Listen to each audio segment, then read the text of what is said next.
gentlemen and darters alike, it's Nick Teixeira here in Kalamazoo, Michigan, joined by DJ Sayer, covering our Friday night singles here at the BullShooter. DJ, I'm excited to be bringing coverage of a BullShooter event once again. How do you feel? Sad for you mostly, just because you have to be in that terrible state of Michigan. I am personally still in the great state of Ohio, but yeah, all in all, ready for a good weekend of darts. Yeah, certainly seems to be a good week in front of us. We have Patrick Ataya versus Trevor Fedwa taking on our first round matchup here for the pro bracket, getting things underway. I mean, we got a couple heavy hitters there, including Dan Burke and Randy Fern, which a lot of our fans will be familiar with. Yeah, I jokingly talked about the Ohio versus Michigan rivalry, and right away we're actually starting with a Michigan guy and an Ohio guy. I will admit, I think the Michigan guy has the advantage in this one. I would probably peg Trevor a small favorite, but yeah, we shall see how this goes. Yeah, I'm excited to see how it unfolds. I mean, we saw Tennessee. It's the developing storyline of seeing how these players are getting to this invitational, and that's what this event's really about, right? Yes, you want to get the pro list. Yes, you want a plaque, but also you want to get a spot in that invitational shootout at the end of the year, end of the tour year, I should say. Yeah, I guess it's more so towards the beginning of the following year, right? Because August, and then we kick off with the next set of regionals in September. But yeah, a great culmination to the regional tour, if you will. I'm glad that they're kind of tying together now. Yeah, I'm certainly excited to see how it pans out here. You can see Twitch does take those 19s in the last, averaging a 4.33 to get things going here, and kind of off to the races running at the moment.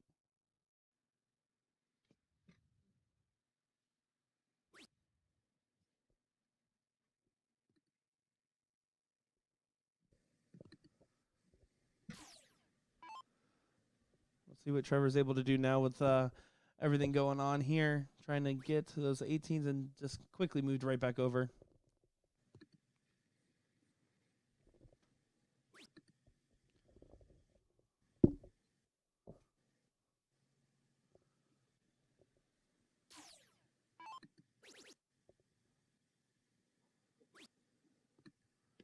You see Patrick just going for that early close on those 20s, getting them out of the way. And honestly, I don't mind that switch up so fast because in the 13-inch, 9 marks are all the harder to come by. So doing a shot like that forces Trevor here to have to perform.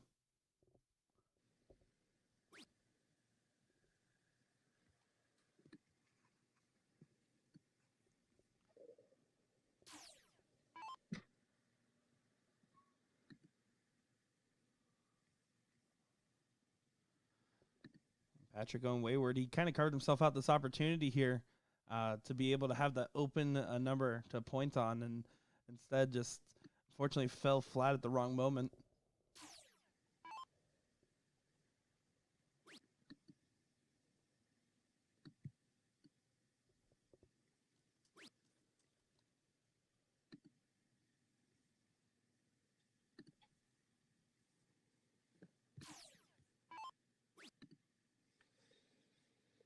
Yeah, Patrick with some work to do here. See those averages kind of creeping down. But it's for both players, so that leaves the window open for Patrick to get back in this one. We talk about it a lot on the 13-inch board. The single is so important.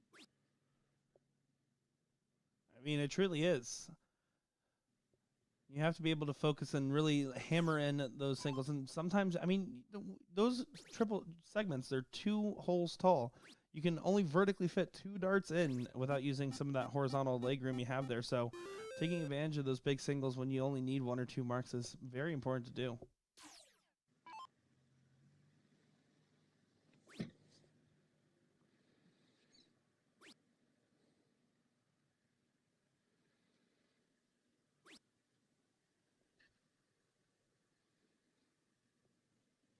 You can see Trevor just stayed true on those 17s. Did the bare minimum getting the point lead, but I don't know if that'll be enough for him to capitalize fully. It's all on Patrick right now. Patrick's had opportunities to really lay in the pressure and hasn't really done so yet. Because when he gets those opportunities, when he gets out in front, he falls a little flat, and he kind of needs to shake it off and continue forward.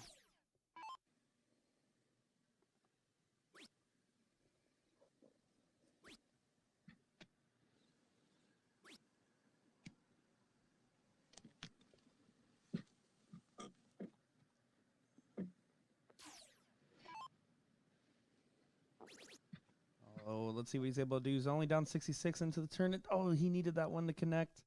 Right on the wire there. Almost stacked 2 in the bed. Needs to go over.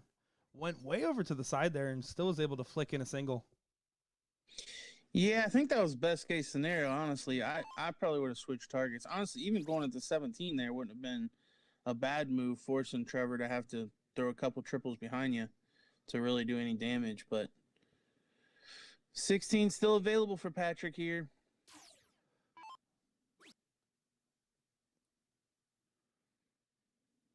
He's definitely taking advantage of moving around the hockey a lot, but I don't know how much it's actually helping him rather than, like you said, just switching to those other numbers, hitting those cover shots.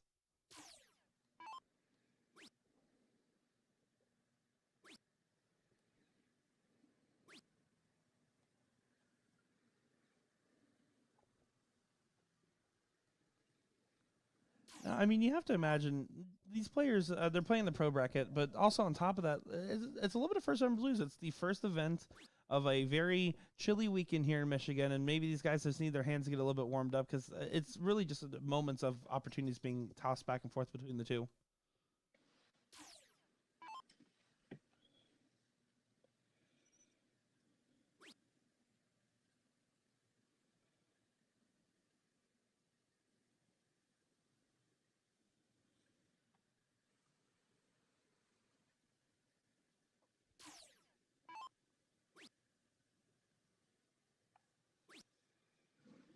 Working his way in. Oh, it doesn't connect, but he was getting ever so close there. Jason, what's going on, buddy? How you doing?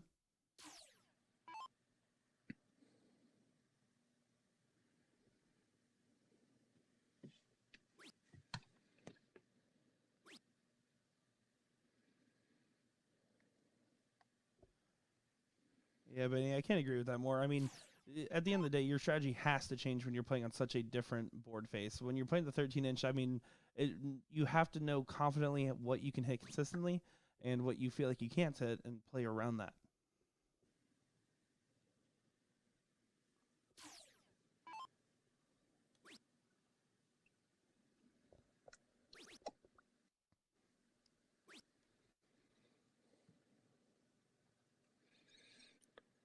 Trevor putting a stranglehold on this leg now.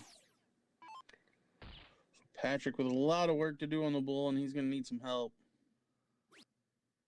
Yeah, decides to just switch over to the 17s out of what looked to be mostly frustration there. Trevor way ahead in this one.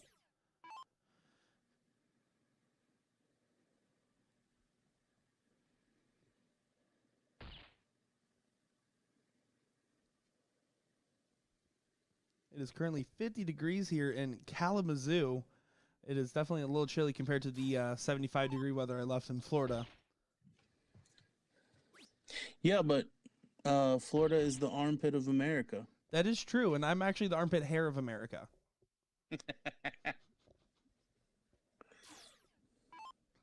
That's a you quote, by the way. All you Floridians, don't come for me. No, that's actually what we say. It's the worst. And just remember, I'm not actually Floridian. I'm still from Ohio. The Hucklebuck is on. 3 bulls for Patrick here. Oh, it's going to be tough to get out around it. Yeah, not going to happen now, but it was on. I honestly chalked this leg up to Trevor's a while ago, but he little finish line-itis here. Yeah, he's well low on the bull in the first start. He's just trying to work it in. Oh, and that's awkward. Well, does get the job done for leg number 1.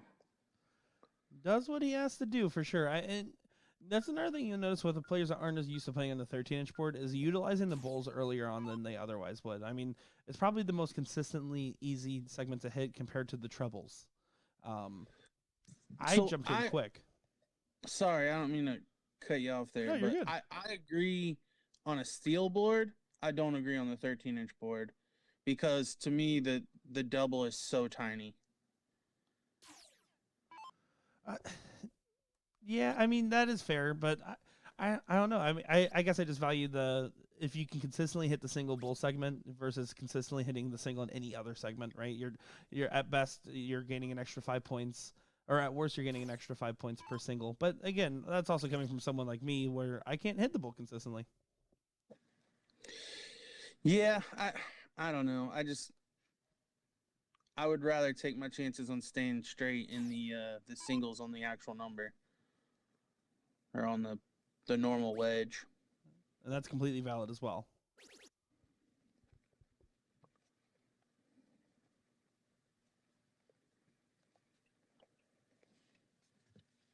You see Trevor there does find a home on those 18s, but Patrick coming out a little hotter in this leg than he was in last. He was kind of a slow burn throughout the last one.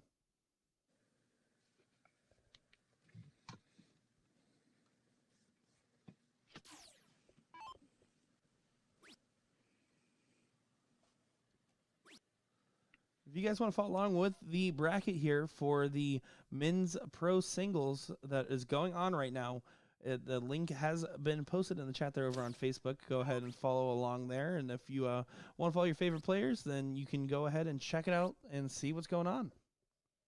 Yeah, and also we've got our lady singles and men's open singles going on as well.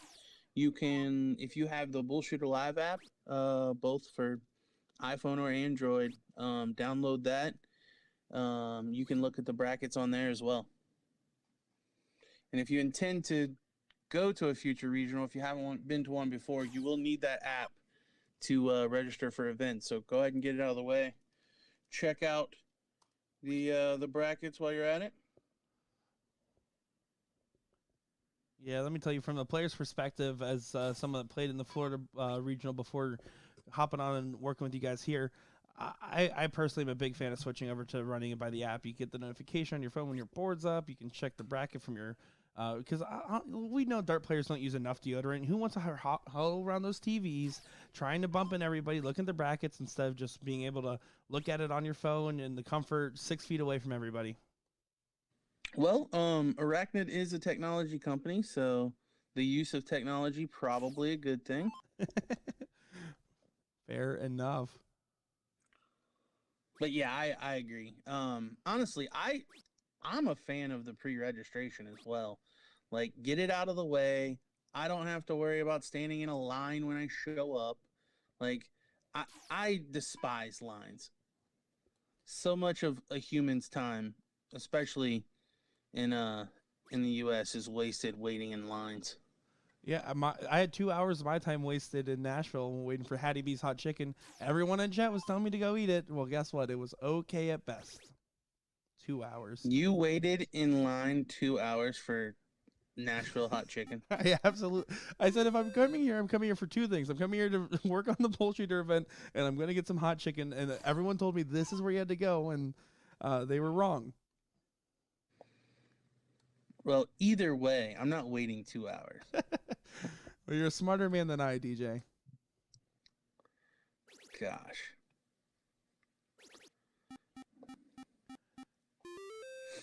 Great round there from Patrick, finding 6 mark upstairs. Get himself back in the point lead.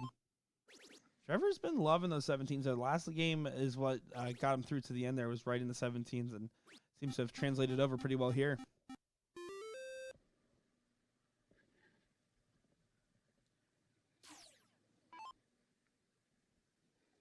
$2 hours for hot chicken. I still can't get over that. Well, if you really are curious my thoughts on it, I of course ate it on Facebook Live to let everyone know how I felt. I was so frustrated. So, like, what made it not great? Well, first off, 2 hour wait line definitely harped the scores, but like I was like, for it to be a regional specialty, right?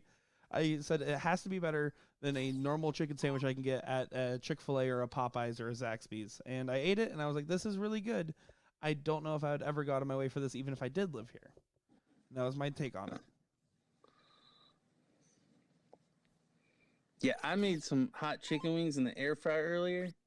They were done in like 20 minutes. I probably would have rated them higher. Oh, I guarantee it. They call me Chef Boyard DJ. I like that. That should be a jersey. I would buy that jersey. It might be copyright. Yeah. Well, we'll have to skirt around some laws there, but Trevor, well ahead again, just rocking those 17s all day, and he's been consistently starting at them, then doing his switches, and it has been doing wonders against Patrick here.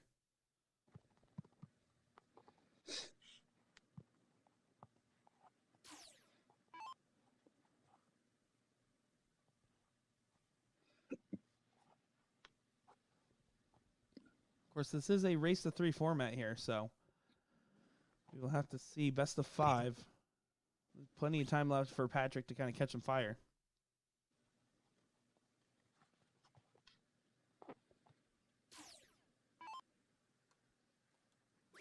All right, everyone in chat, just know I didn't know it was going to be 2 hours when I got in line.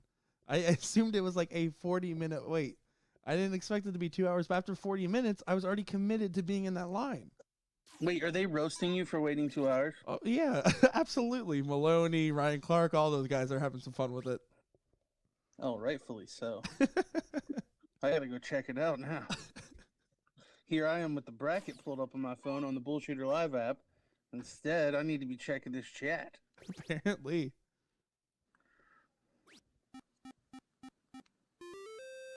Good shot there for Trevor to clean up those 15s and 16s.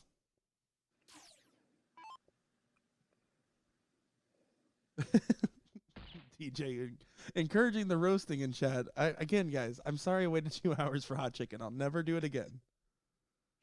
I typed that before I read a single comment.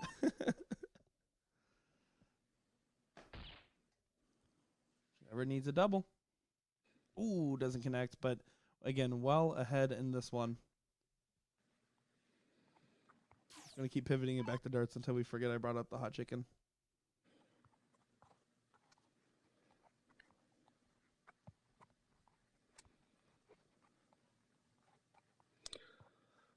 So Trevor to take a 2-0 lead. Only needs 2 bulls.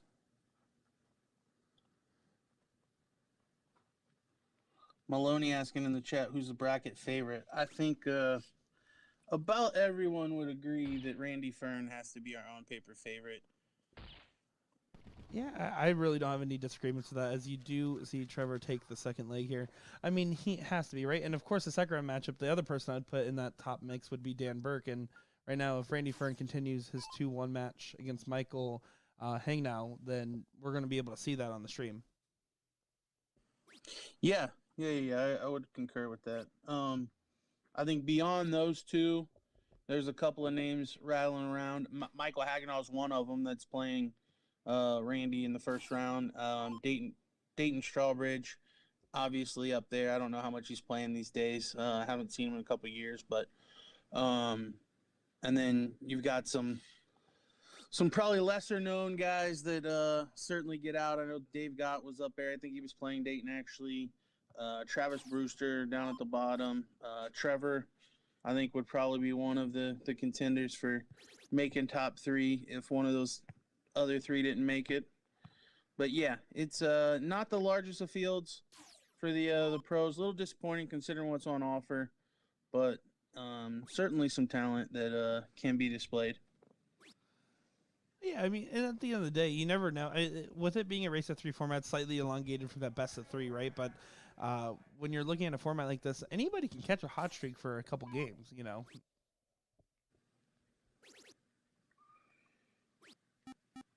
Just about timing. Timing is everything, and it looks like Patrick's found a good time to kind of come back alive here.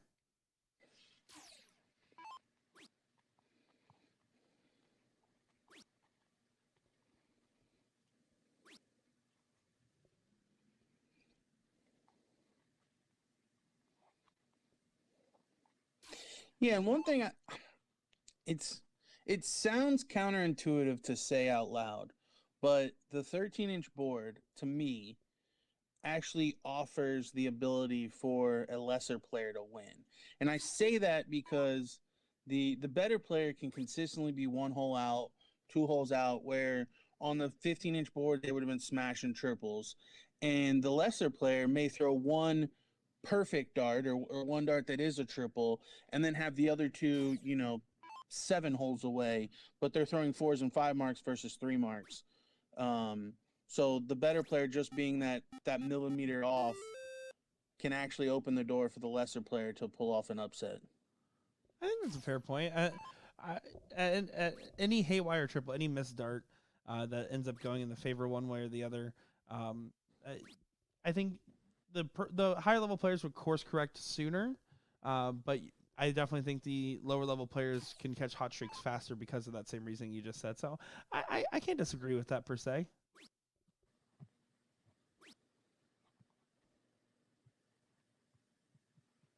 Trevor's definitely in some danger this leg. He has not been behind, especially by this level in any of the legs so far. So looking quickly with the 4-house advantage, like it's going to be Patrick's leg here to make it 2-1. But then that will also mean that Trevor, for the first time in this match, will finally get to have a throw first.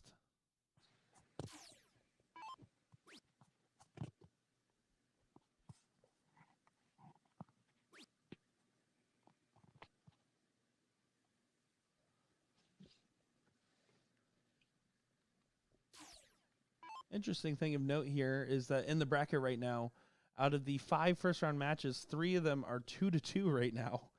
This one is 2-0 at the moment, and then there's one that's 1-1. So pretty much everyone's kind of doing some neck-and-neck matches here with 3 of them in tiebreakers.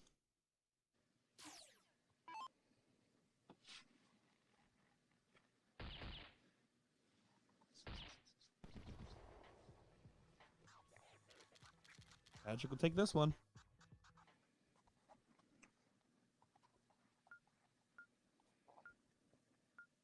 Yeah, Trevor with a pretty poor leg there, only averaging 2 marks a turn. Patrick really didn't have to do too much to win that leg. But Trevor will have the start here in leg number 4. See what he's able to do with it. It's one thing to have it, it's another thing to capitalize with it. And it looks like he's definitely capitalizing with it. 7 mark open there for Trevor. Decent. Yeah, we'll go with decent. That's fair.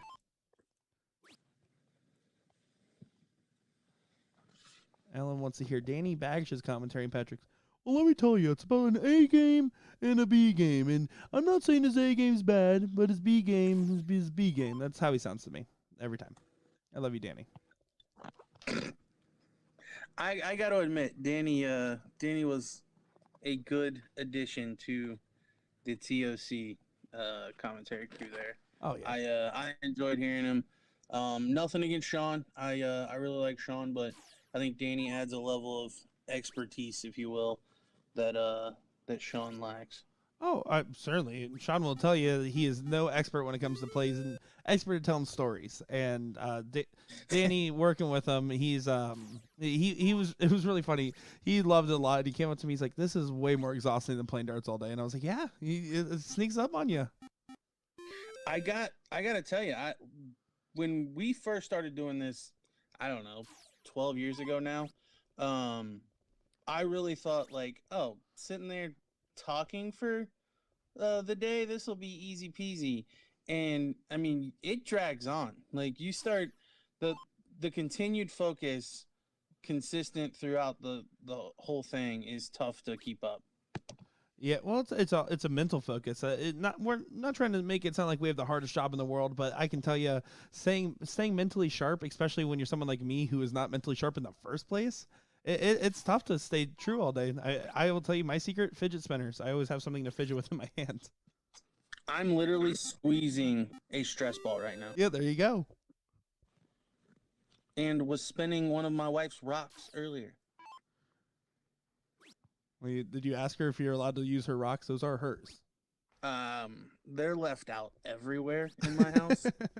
So I don't think she gets to say whether I'm allowed to touch her rocks or not. Fair enough. Patrick, and I mean that 2 ways. Hey, all right. Oh, wait, hold on. There we go. Opportunity for Mr. Twitch Trevor right now. Needs to get rid of those 18s. He has the single on it. He can go for 2 fats if he wants.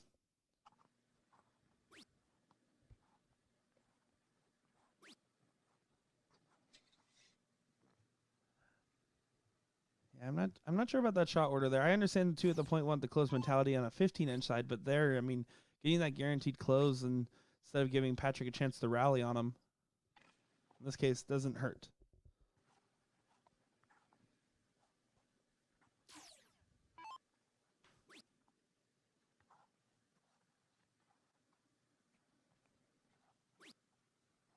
And you can see those 18s going away as expected.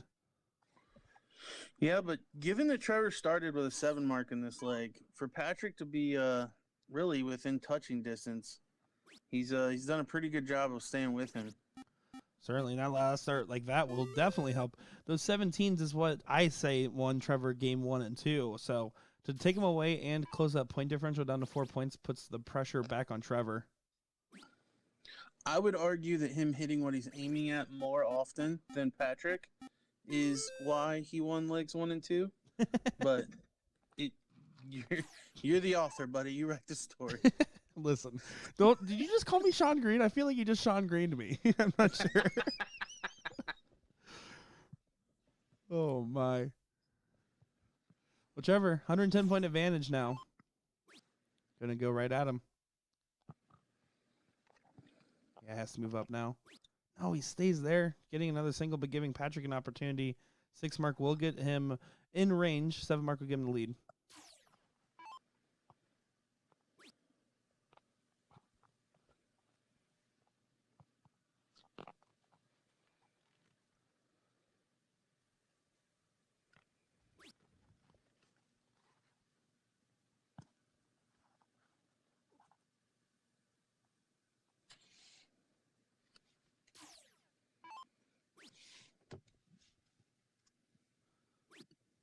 Yeah, 17s have come and gone. Now over to the 16s. Just keeps chucking away at them there. He just has to maintain control. If he just stays solid throughout the rest of this, even just 3 marks around, it forces Patrick to really have to play up now.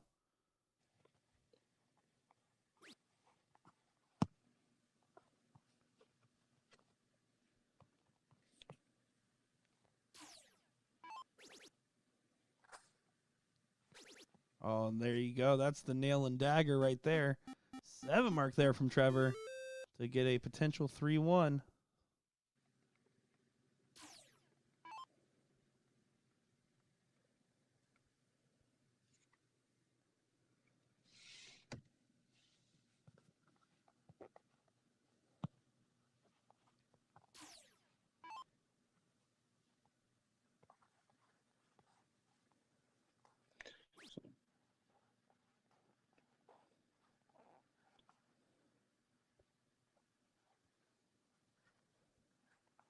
Trevor unable to find a bull. Not that I think it matters very much, but prolonging the agony for Patrick.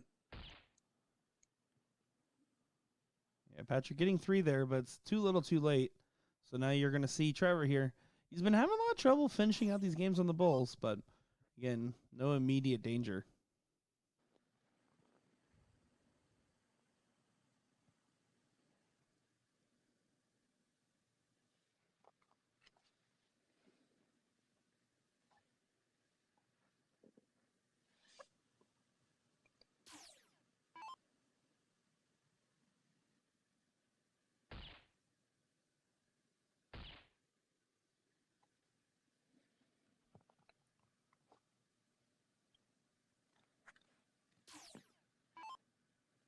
Trevor's still struggling on these bulls. Currently 0 for 9 or 0 for 8 on them right now.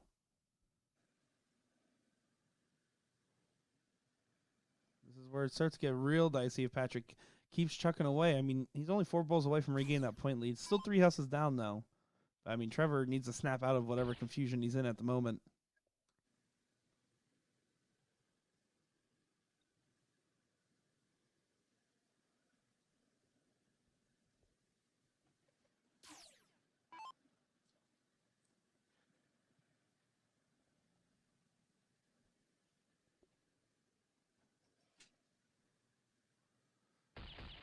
There he goes. Finds the double. One more of those.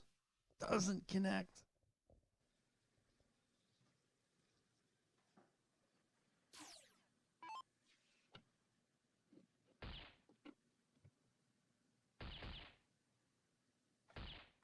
Patrick hits 4, regains the point lead. You never know.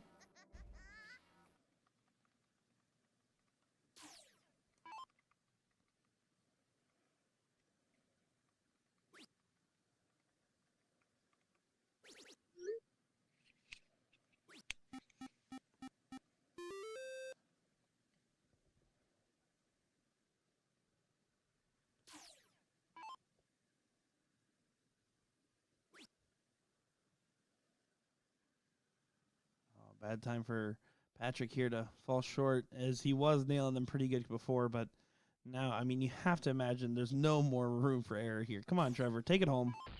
There he goes. He's a little frustrated with himself. It took him a little bit longer than he would have liked to get there, but 3-1 victory. Trevor Fedwa takes down Patrick Atea. And coming up next here, I believe we're going to have Randy Fern and Dan Burke on our board. Yeah, should be a good one, possibly a precursor to our final.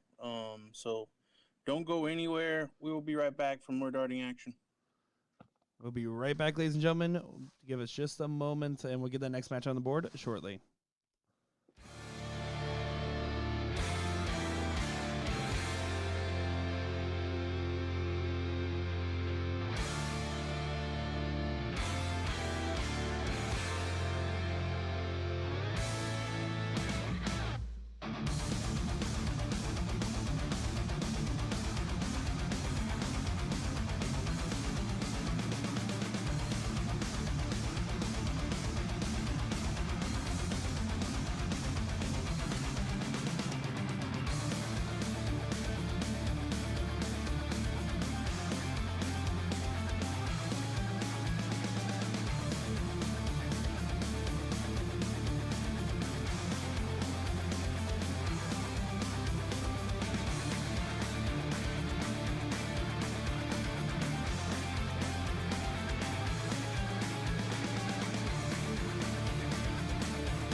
Well, I hope you guys didn't go far, ladies and gentlemen. I am Nick Teixeira, joined by DJ Sayer here, and what is a second round match that very well could also be our finals match, looking at the quality of this cast. Randy, Fern, Dan, Burke, duking it out in the race to 3 format here.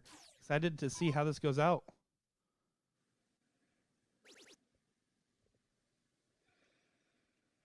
Yeah, we got a two-time ESPN Invitational finalist. Well, top 4, if you will. And Randy Fern taking on, honestly, one of the most decorated BullShooter regional guys the last couple of years. He and Dustin Holt kind of making the rounds quite a bit, doing a lot of winning, and Dan Burke. Yeah, I mean, these guys are some savvy veterans of the sport that are going at it here. You can tell. I mean, and both these guys have a reputation for being really nice guys, especially like Randy Fern. The amount of people that said, he's like the nicest pro I know. And like, but the contrast of like how nice they are, but like how determined and serious they are on the dartboard shows that these guys are competitors at heart.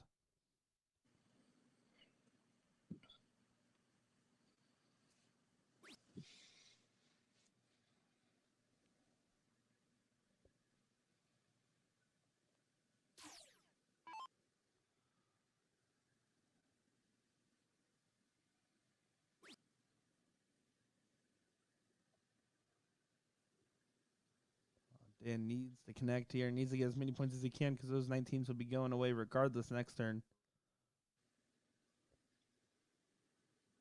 Doesn't find it though.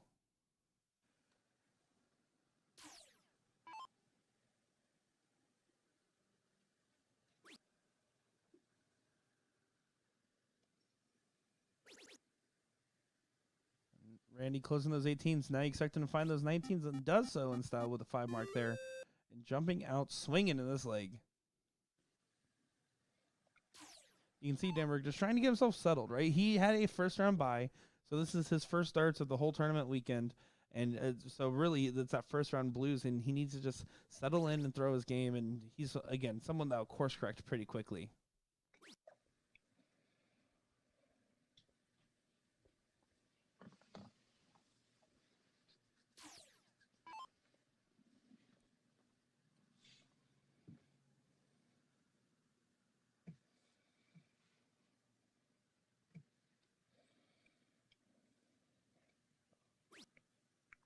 Axe turn from Randy kind of opens that door a little bit for Dan here.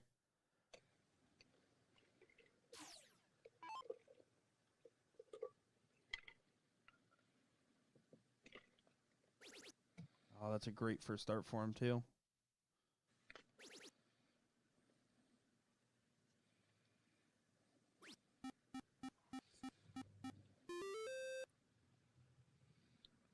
Yeah, Dan battling back in this one. Randy kind of letting him hang around.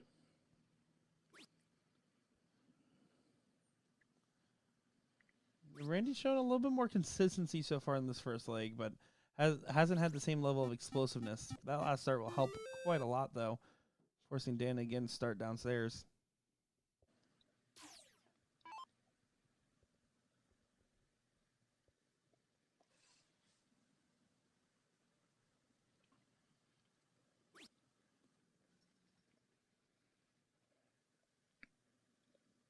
Oh, a little bit of overcorrection on the second dart there. Just trying to stack it up and kind of got away from him. Does correct and get that 1 point advantage.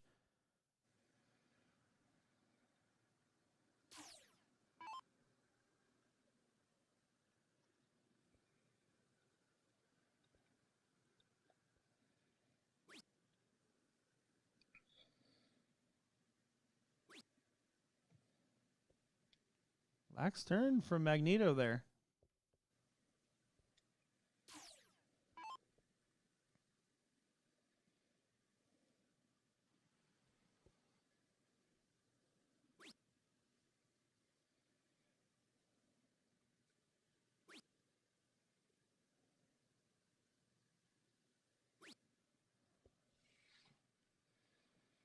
Yeah, Dan, in my opinion, wisely taking away the 18 will probably force Randy to a new number.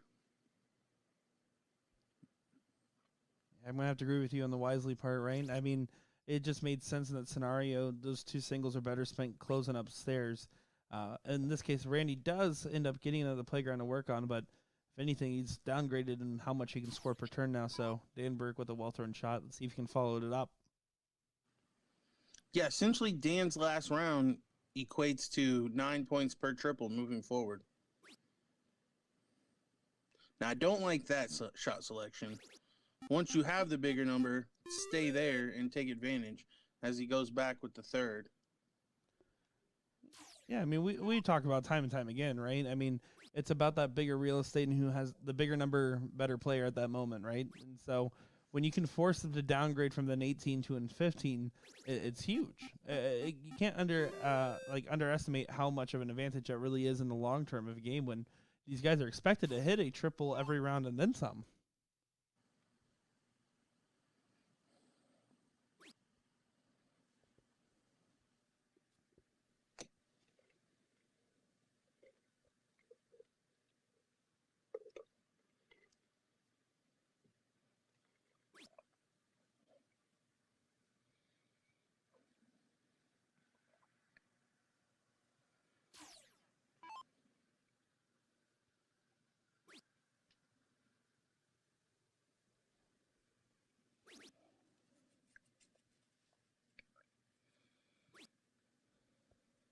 Now Randy has advantage. Did what he needed to do. Got rid of the 17s, having the point lead. Now Dan needs to really lay it in thick on those 16s.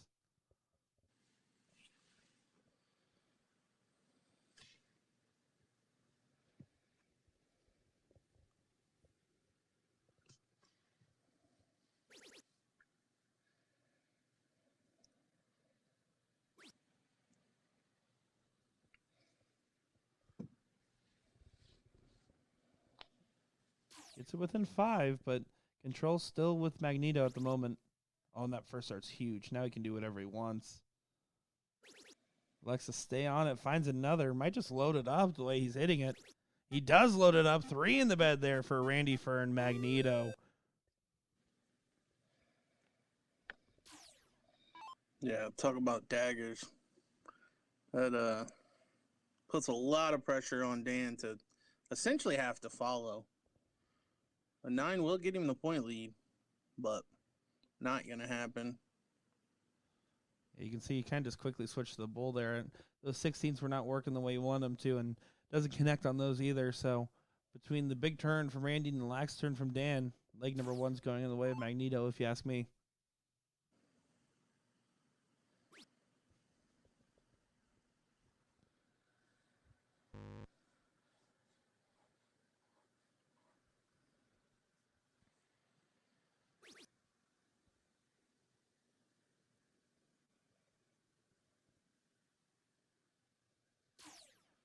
Let's get that double 16 in the last start. Everyone tag Mike Maloney in chat, please.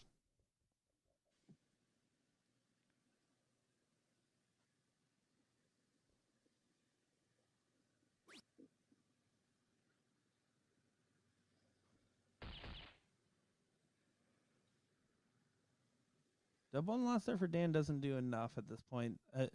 We're not going to see what we saw with like Trevor in the first round match, where there's a lot of missed bulls time and time again.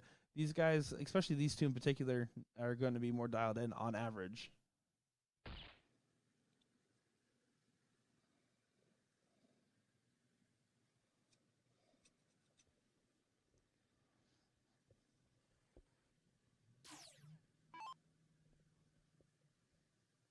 Dan down 7 bulls. Ways to go.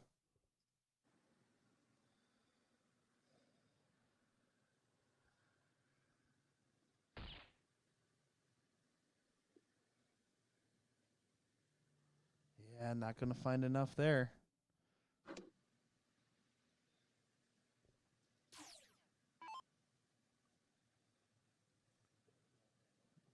Randy's just continuing to find it, just trying to dial it in. These bulls have not been connecting for any of these players today so far, at least not as well as what they are typically used to hitting.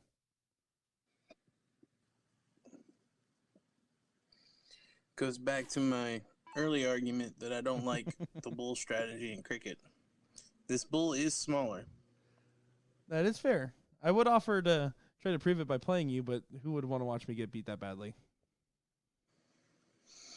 Yeah, I wish that I could talk smack, but I rarely touch my darts anymore. So who knows? I might get destroyed. Oh, don't worry. Not if you're playing me. Now, these guys, maybe.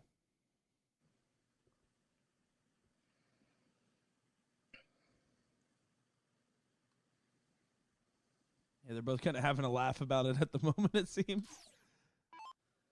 Something in the air, right? When one person starts struggling on something, oftentimes you see the other person kind of follow suit.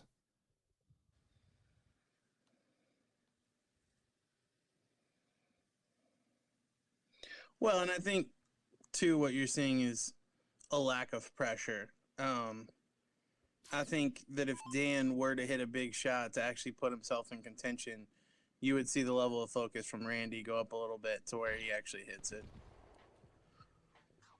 That's completely fair as well. As you see, Randy Fern does take leg number one there.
Sorry about that. I had to sign a few autographs. Everyone kept coming up to me saying, "Oh, you must be Gordon Dixon." I'm like, "Sure," and I signed their autographs.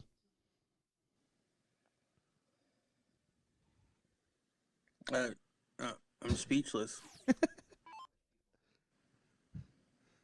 As Larry in the background saying, "I wish people liked me." Do you still have pink hair? Yeah, I haven't had time to go to a stylist. Been traveling a bit much. So people think that Gordon has pink hair. No, I That might definitely be definitely the made it best part up. of the story. I made it up. You think people are coming around asking for Gordon's autograph? Come on, come on. Who does he think he is? DJ Sayer? He definitely does not think he's DJ Sayer. You're like, I can confirm that actually. A little bit of a point battle going on upstairs.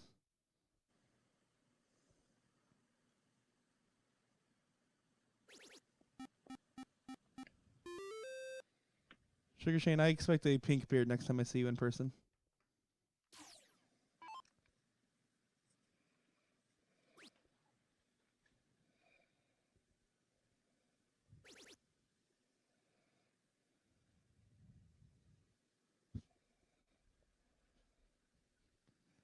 Do you think when you went to Hattie B's Hot Chicken, they gave you the white guy with pink hair special? Yeah, that's why it wasn't too spicy. Yeah, they probably knew, like, this dude's probably a food blogger, and if we give him the spicy one, it'll be bad news. I'm not gonna lie. I've done a lot of things. I've talked in front of crowds. I've worked a lot of shows in the darts community. Nothing was more nerve wracking than going on Facebook Live at a hot chicken restaurant, eating a sandwich, and talking about it. Like that was the most pressure I think I've ever felt. Because you thought you might cry? No, not because I thought I might cry. I'll have you know, I did cry.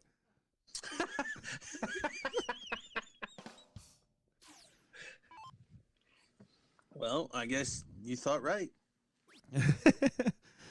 Oh no! I ordered medium. I ordered the most popular of everything. That was what I told the guy at the desk. I was like, I want the most popular item of each, and that's how I based it. But again, Hattie B's gave way too much free promo out of this. All right, they got a 7 out of 10 in total.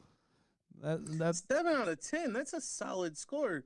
Don't you ever watch Portnoy? Yeah, and this is a one bite pizza reviews. All right. 7. He rarely gives 7s. Look, I'm doing 5 as an average experience, and 7 would be an above average, right? So 5 is not bad, but 5 is not good. 7 means that the food was good, but the weight and everything else just made it heartburn. If there was no other factors, like the sandwich alone got an 8 or an 8.5, depending on the day. Wait, so you didn't even judge the food based on the food? I did. I gave a score based on the food, and then I weighted it based on the experience after. Oh my gosh. Oh, listen, you go to food critic school like I did, and then tell me how it's done. But I've been living food critic school my whole life. Look at me. When I see you, I see competitive athlete. That's what I see. I see pro darts. That's all I see. Yep. I used to be a professional athlete in my day. People might get mad, but that's what peak performance looks like, folks. I don't like the term athlete, though. I've always used sportsman. Sportsman's a better term. Because you get into that whole, like, darts isn't a sport thing. Like, actually it is. So technically, I'm a sportsman. Yeah, we'll go with sportsman. I would say that. But I am not athletic. Well, I'm not athletic in the sense of running and jumping. But anyway. I mean, I play softball every Wednesday. Does that make me an athlete? Probably not, because I play catcher. You literally play the position where they put the worst player. Hey, well, I actually got promoted. Did you play Little League and you had to play right field? No, I didn't play any organized sports as a kid. I played Minecraft, and now I'm a not well-adjusted adult. Okay, DJ.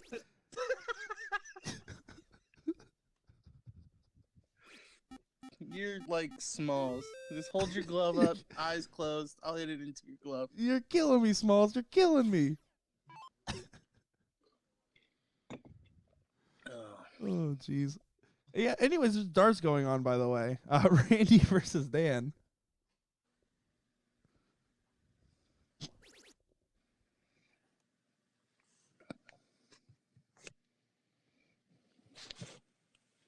Yeah, I wish this match was more exciting. Jeez. I definitely think it's not the best performance that we're going to see out of these guys, and I mean they are both potential favorites for the finals. So hopefully we'll get a rematch. But it's one of those things where those guys. I mean, it's the first match of the weekend. Excuse me. I think that's just not what they're fully in gear for. I mean, Randy going 3-2 in his first match definitely shows that he's not in dominant form yet, and Dan coming off a bye straight into this. No, I was being pretty facetious there. I mean, I'll say it as it is. We talk about 4.0 typically the kind of line for this 13-inch board. These players just hovering south of that. So certainly not far off from what we expect, but absolutely not the ceiling that we come to want from these guys. Well, exactly. And it's also just a testament to the standard of the game getting tougher and tougher where, people are used to seeing these big electric rounds all the time. But there's peaks and valleys in everybody's dart game and in every point of a tournament bracket. Although this is a good stuff from Randy at the moment. Finding 7. Tried to load it up. Did hit a 3 in the bed earlier in the previous leg on the 15s.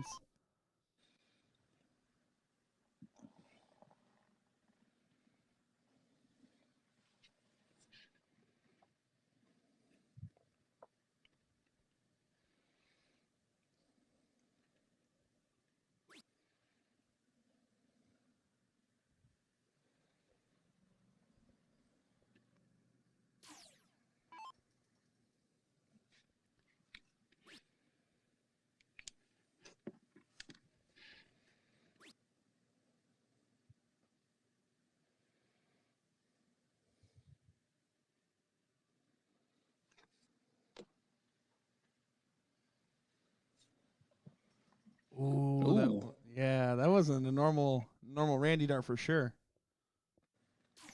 Yeah, it's a huge opening for Dan here. I mean, only down 62 points. Could potentially take the lead here in the 18s.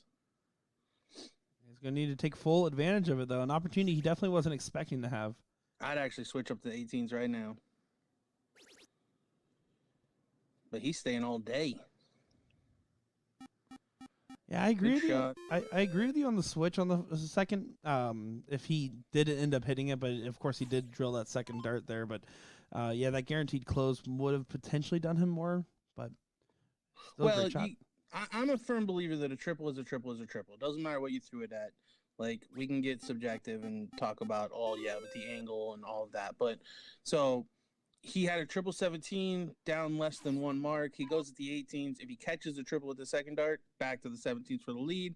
If he hits a single, he can stay there, make sure he gets the close. Now he has the bigger ground. If he misses entirely, still back to the 17 to guarantee the point lead. So it actually offered him quite a few options. I mean, Randy ended up following with a good shot as well. So it's kind of a moot point. But yeah, I think the getting rid of the 18 there was probably a better shot. Forced Randy to throw at a new number. I agree. It's a momentum swing. It's one thing where he would be doing it a close down in points, which is always a risk that they're bound to take. But in that situation, you're absolutely right. It does afford him way more opportunities otherwise.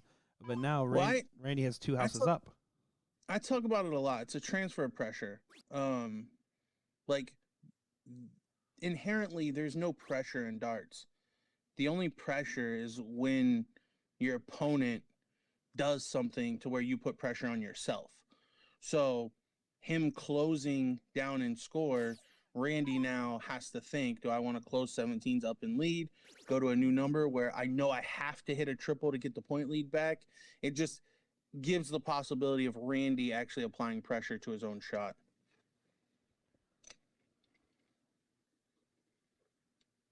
This is definitely a do or die for leg number 2 right now for Dan. Needs to either load up the bulls, get some closes, maybe a combination of the two. This is definitely not the situation he expected to be. Down 2 numbers going in.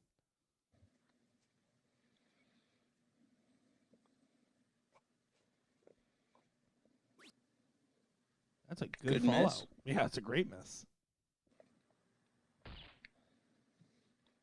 18. Oh, well, good double bull. Yeah, stays on for the double. Definitely had the option to switch there. There's an argument for just taking the 5-3 on the bulls, especially with how much Randy struggled on the bulls the last leg. But yeah, now Randy's just going to load up if he can. Added one bull there and it's now switched. Very odd shot selection there from Randy. The single 18 didn't actually push the bull. It just made it a tie. You're right. It did make it a tie. So Dan just needs 2 and 2. Yeah, I don't think Dan was expecting to see this, especially, again, given the situation. There's a lack of focus from Fern. Needs to stay true. Double 18 or trip. Ooh, just catches the wire. Well thrown dart.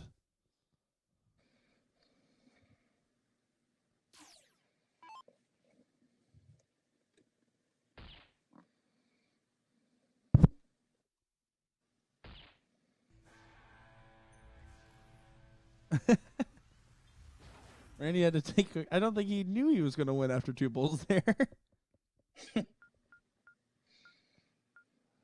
Well, now up 2-0, and what's been a very interesting development across the board for them. I definitely don't think in that last leg Dan was out of that leg up until about the very end there, and still almost had a shot for the match or for the game. But he's going to need to start bringing out a little bit more of his A game here and pressuring Randy, and hope that Randy doesn't also rise to the pressure. Once one guy has their foot on the pedal, you notice everyone else starts speeding up as well.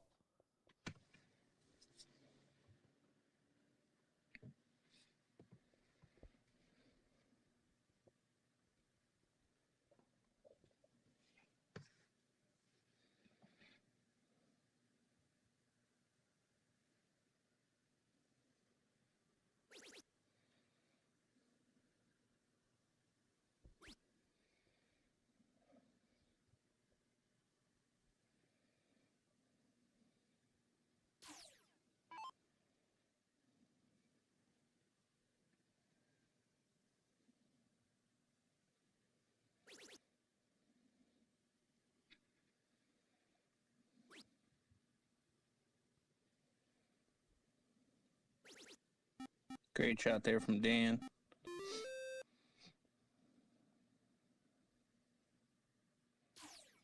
Certainly do or die now. Down 2-0. It's going to have to win 3 on the spin. Yeah, but he's also going to be a person that won't give up in the face of adversity. If anything, I think that might be that push that he really needs to drive it home and pick up his game. It's still going to be a tall task, don't get me wrong, but it's definitely something that if there's anybody in this bracket that I think would be capable of, he's one of the few I would say he could.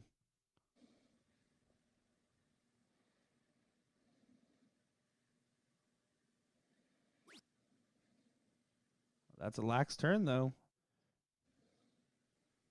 Does not leave himself a 9 mark ahead, so Randy, if he has perfection, can really make this hurt. Not bad placement for him. He can kind of work in on that.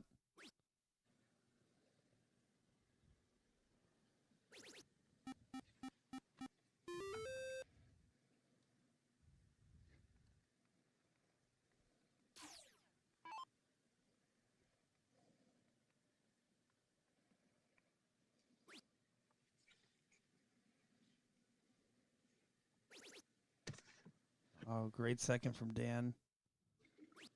Yeah, it just goes right at those 18s after that, just trying to eliminate it down.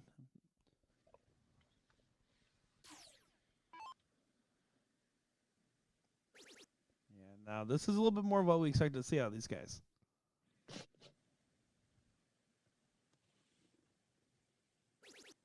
Great last start there from Randy.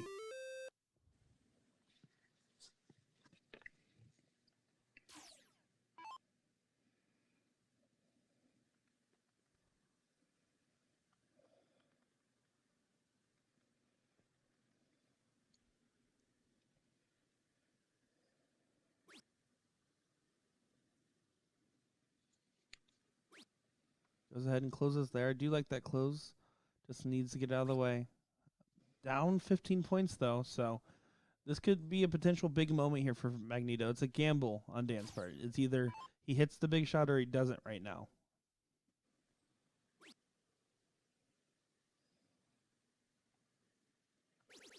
Oh, he can take a look upstairs if he wants. He might just, yeah, he's staying laser focused down there. 49-point difference.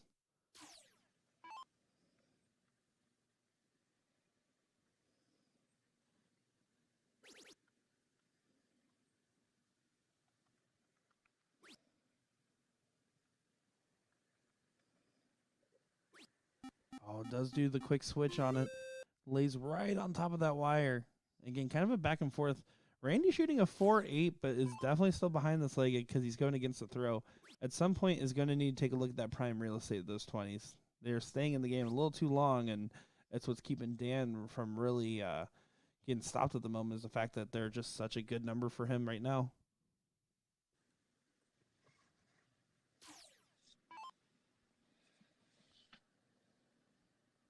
Yeah, best leg of the match so far. You can tell Dan really wanting to win this leg or needing to win this leg. The focus level, as you see a big 9 mark there for 180 points, it's just increased. There's something you can just see in both of them. The joking just kind of went to the side. Yeah, and like we said, once one starts to get serious and picks up their game, we kind of expected the other one to follow suit. Because if they don't, it's going to be a quick game, that's for sure. And just going to be able to go right those 17s there. No need to mess around with them. With him being up as far as he is, he can really shoot at whatever. Oh, well, now he has to stay at the 17s, but he can shoot at whatever he wants right now until Randy hits a big turn to get back in.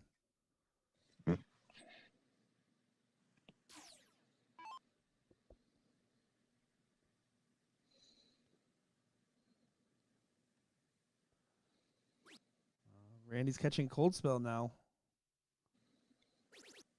Does connect on the last, but 110-point difference. See if Dan can get a leg on the board here. Needs to start those 16s and move over. Finds it with ease. Now over to the 15s. A little bit wayward for him. A little bit excited there, Dan. But good course correction. Finds it on the last 6 mark there and averaging a 4.67. Dan Burke looking solid in leg at number 3 here. Solid. Solid indeed.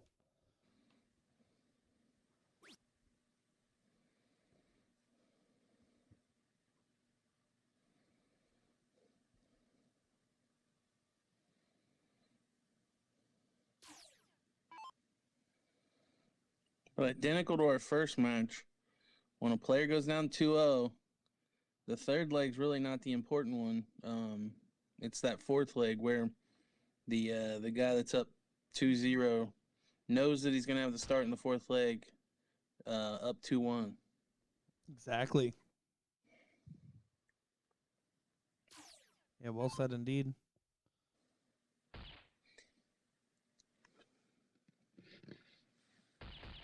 Randy's trying to fight back on these bulls here. Does connect and find 4 of them. Not enough to get that point lead. Still down 60. So Dan can still go right at it here, especially with that 2-house advantage. He needs to stop messing around on him and send it here. Just send it.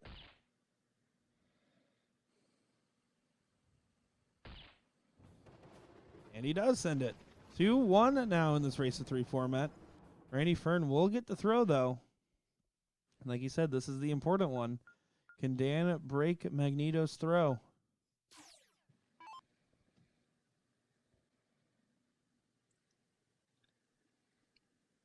Update on our bracket here. Trevor Fedwa is our first to be in the top 4 on the winner side. Moving along there. 3 straight over Dayton.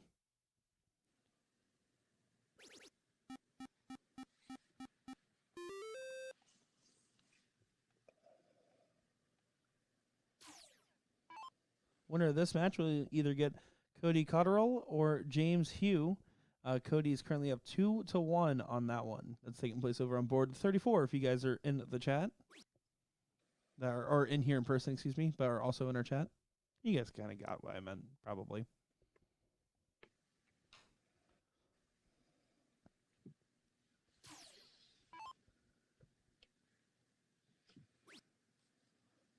All right, he's going to try to follow that 7 opener.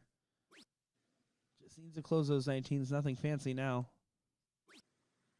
Gets a 2-house advantage to get going here.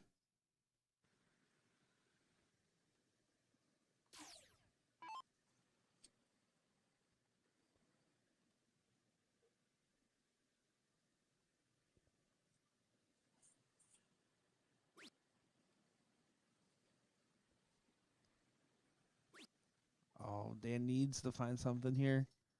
Even just a single, you can't imagine it would prevent Randy from going right at it.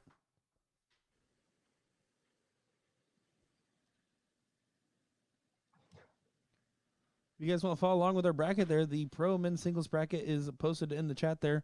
Of course, as DJ said so eloquently earlier, if you guys want to find out more, open up your app, the BullShooter app. You can find it on the Android or Apple App Store. From there, you can go ahead and load up into the Tournament King section, and then you can see all events, and you'll be able to see all current brackets available, including the women's and the men's non-pro bracket.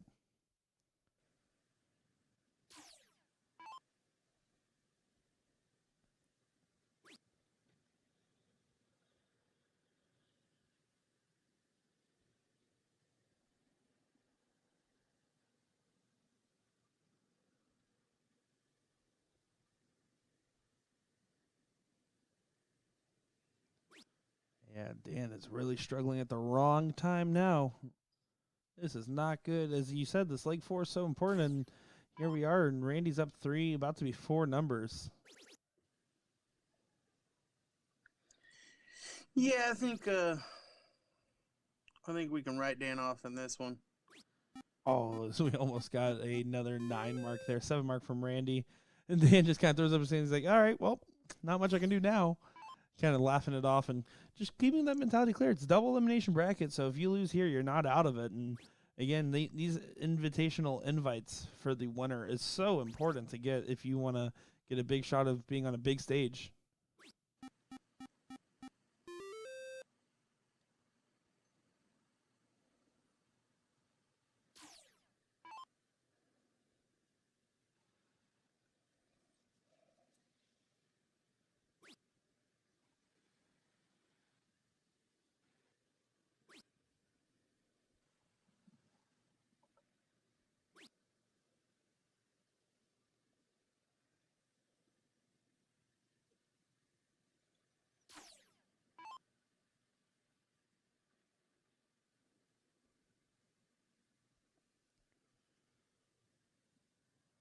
Dan's just kind of having a laugh right now. Kind of resided himself in this one. He's just going to have to kind of wipe that mentality and go on to the next. And it's definitely not going to be over for him in this run. Again, these loser bracket matches, anybody can run out of them. So just about not caring what happened in the last match into your next one.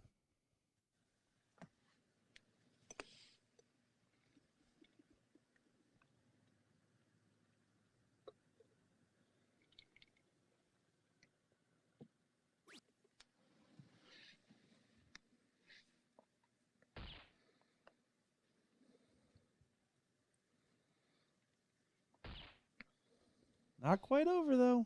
Still got some work to do, Randy, in his next go-around. It's over. One bull's not work for Randy.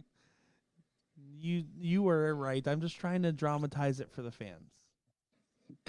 I think we have a smarter audience than that.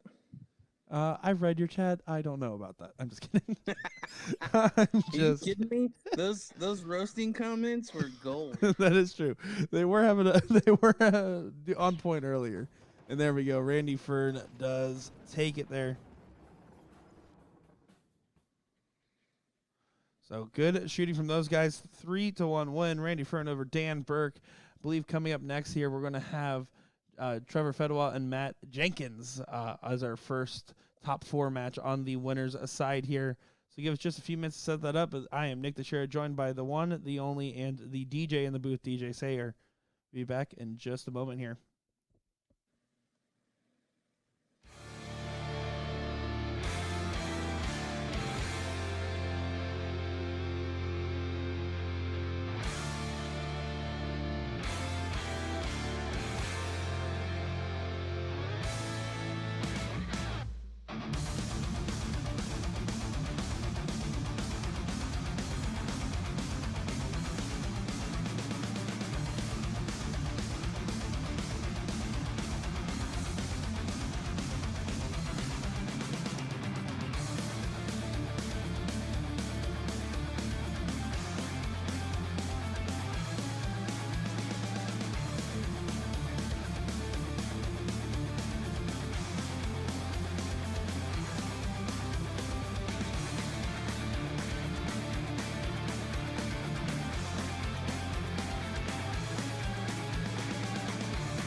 Welcome back, ladies and gentlemen. I am Nick DeShera, joined by DJ Sayer here for our first top 4 match of the pro singles bracket here in Kalamazoo, Michigan, a place I didn't know was real until I showed up here.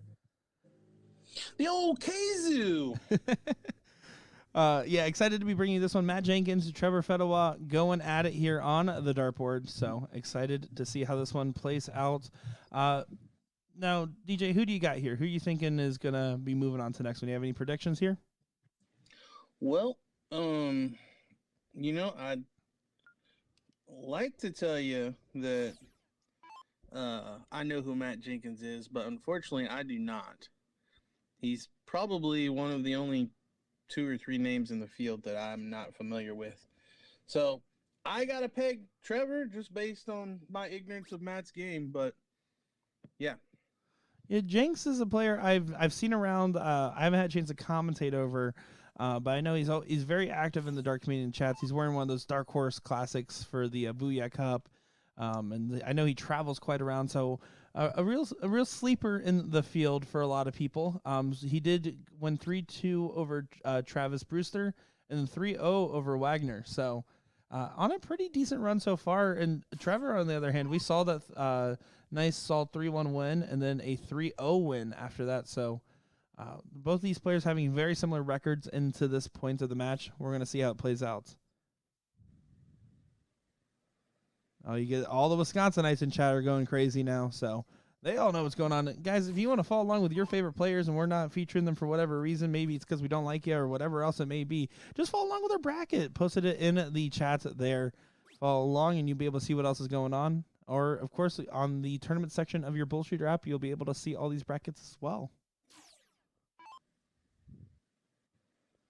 Wait, did I upset a bunch of Wisconsin folk? No, I am. I like to rile them up because I'm going to be in Plover, Wisconsin in just under 2 weeks here. So just trying to get them all riled up before I get there. Gotcha. So Matt Jenkins is from Wisconsin? I believe so. Gotcha. Well, Wisconsin, one of the hotbeds for soft tip darters. Yeah, the unofficial dart capital of the U.S., if you ask me. It's a little much. It's a little. You're biased. How? We've had this debate so many times on social media. Like, it always changes, but at the end of the day, it always comes back to if you draw a radius in the southeastern portion / halfway of Ohio, where you include Columbus, Dayton, Cincinnati area, you won't find a better area in the U.S. Maybe you're right. Maybe you're right. But I obviously have a lot of soft tip. This was also circa 3 years ago when DJ actually played darts. But I do like the third person. yeah. No, I mean that's a fair assessment. I guess because of my involvement specifically in the soft tip community in general, just Wisconsin's dart population is insane. Like their state tournament was nearly as big as the NDA tournament that I came off of the week prior. So I mean they just got a lot of talent. Sheer numbers. It's hard to argue with. I know Whammo's huge. I think South Dakota might have it beat just on a state tournament level, but they're close. They are very close. But yeah, I certainly think that, especially in the soft tip side, I mean, 2 of the greatest soft tip dart players to ever come out in Scott Kirchner and Benny Dersch came out of Wisconsin. So, among others, don't come for me, but those are the top 2. So yeah, I'm saying it in jest, but also I kind of mean it. Hey, you're entirely valid to have any opinions you want, whether they be right or wrong. In this case, I think you're right.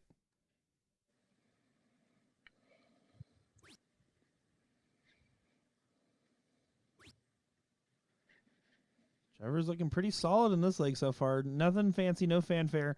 Just kind of going to work here. And Matt, you have to wonder because he was quick to go up to the board. As soon as this was called, he was in the room and he was constantly throwing darts this entire time. I almost wonder if there's something he's trying to work out in his head or something else, and maybe he just thought by going straight to the board and really hammering it that it would get him resorted. You're talking about Jinx or Jenks, yeah. so? Fill me in. What was the expectation from Matt in this match? I mean, this is my first time actually watching him play. I've known the name. I've talked with him before, but after watching him play, I definitely think he wants to get to the next level. He's been putting a lot of time on the board. He's really been putting the tungsten to the plastic here, and seeing him go so quickly to the board as soon as it was called shows me either A, he's confident and ready to go, or B, the exact opposite. He's ready to put some practice in because something's not right, and he kind of felt like he got away with it. So that's where I think his mentality's at. I think right now, after seeing the average, seeing the performance, that he's not happy with how his darts have been going. Even though he's still on the winner's side, he's not happy with how he's gone there so far, and he's just been waiting to get punished, and Trevor seems to be keen to do so.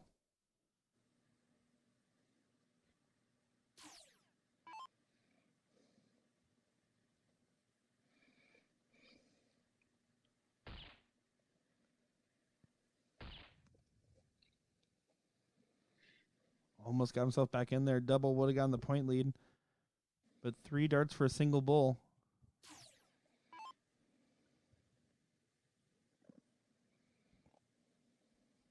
We've seen Trevor have issues finding the bull to close out cricket legs in the past.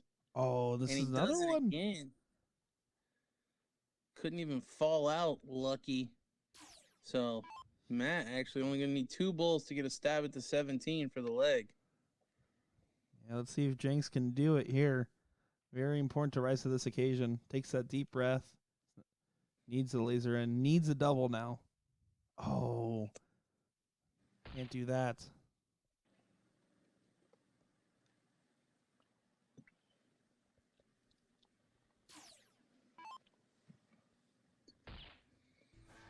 There we go. Trevor not messing around with it as much as he did in the past. And you're right, he did struggle a lot in that first match that we saw.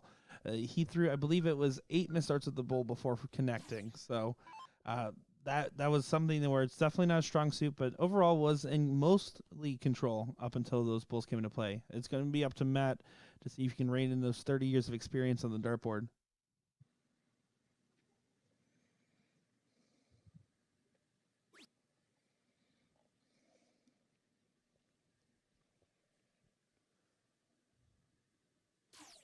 And not good misses there. I mean, no miss is ideal, right? But those are going left to right, up and down. You want to make sure if you're missing within that same dialed-in region, because then it's just a small correction. But right now, it seems like there's definitely something a little out of sorts for him, and he's gone through 2 opponents already, so you have to imagine he's going to be able to figure it out one way or the other, just about when he can figure it out.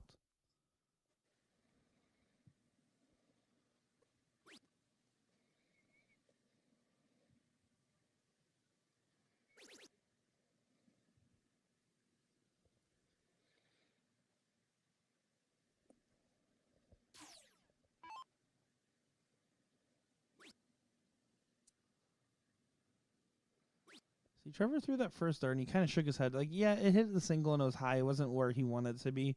But to completely break your concentration by shaking your head there and not fully walking off the hockey, if you're gonna break your concentration, shake your head, get frustrated, I feel like you have to fully back off and then re-enter, because otherwise you're just not setting yourself up for success on your next dart.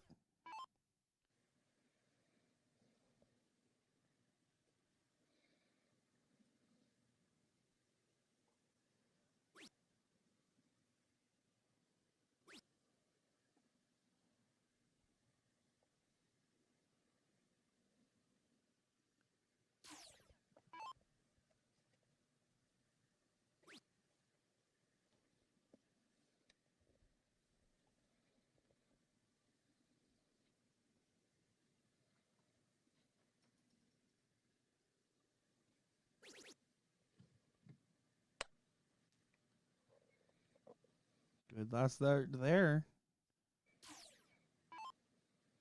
That's going to need a rally. Needs a 4 mark to get ahead here.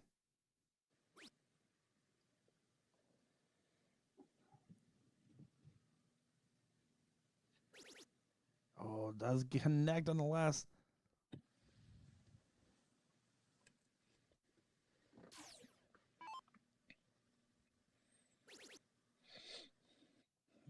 Here comes Trevor. Was waiting for a big shot. There we get a big 9 mark. Pile of 20s plus closing the 19.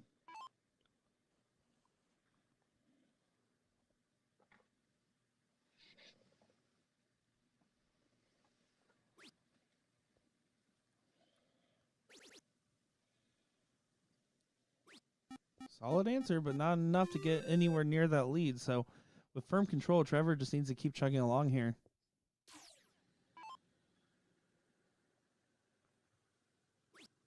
Yeah, just going to attack him. Big fat single here. Plays it safe on that last. Again, a few extra points can't hurt.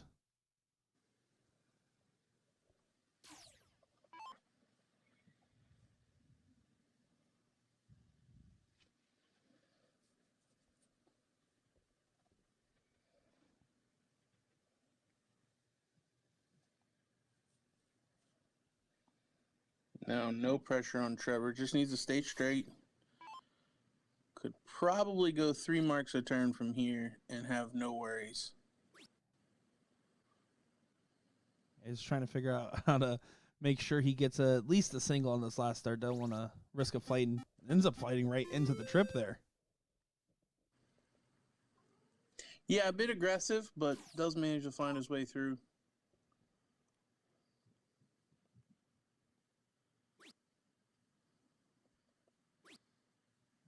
Jenks is a little out of sort here at the moment. I mean, Trevor, we saw in that first match. I mean, he definitely is a solid shot. He just hasn't shown too much explosiveness on the dartboard, but what he has shown is that when he needs to pile in 3 singles or something light, he will and has. Except when I say it out loud.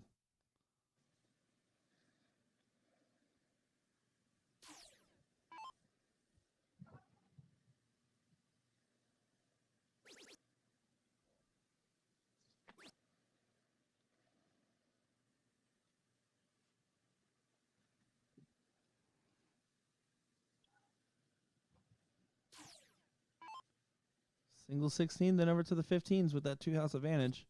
Pops the 16, over to the 15s now. Does take a glance at the scoreboard, deciding how he wants to attack it.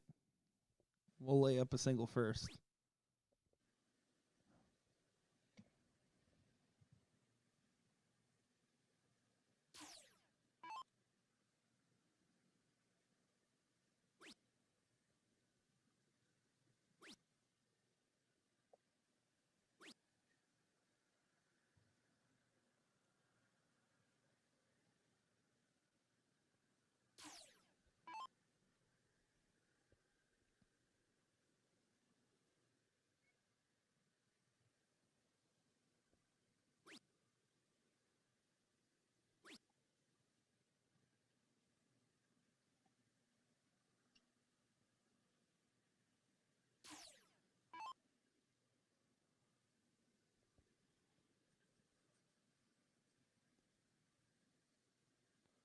Jenks not able to find the bull. He does get on the last, but peppering on the outside here makes it seem pretty much certain that Trevor's going to have that 2-0 advantage, which has been a blessing so far on our stream with these quick 2-0 leads that we've been seeing.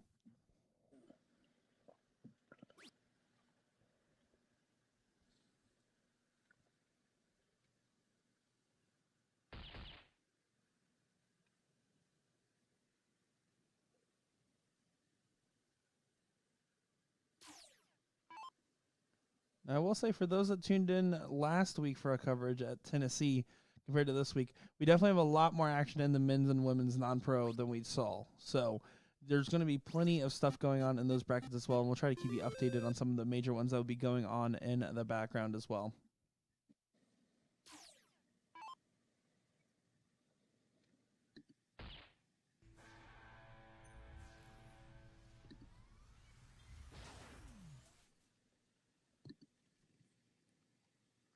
That's a 2-0 lead now for Trevor.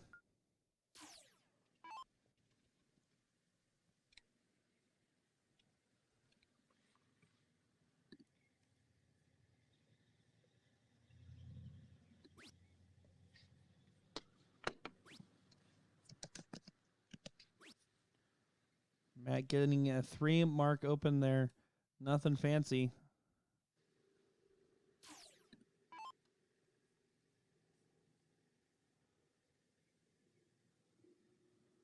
That's an awkward first start, though, for Trevor. Kind of hanging over that bed a little bit. Does try to adjust to get around it. Only getting 2 there, though, so Matt will have control to start off.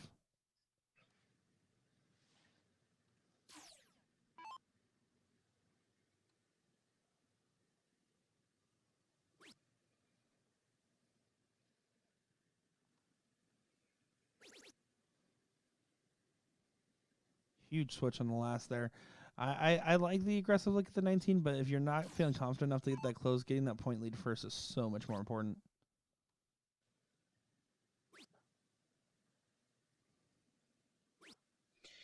Yeah, for me, I don't like Jinx allowing Trevor to live for too long because I mean, based on the first 2 legs, that Trevor's the better player on average. So I would say if I were advising Jinx, it would be to be as aggressive as possible. Try to end legs as quickly as you can. Certainly not a bad approach at all. I mean, when you're talking those average differences, the law of averages shows it's going to be whoever has the higher one on average will average out better.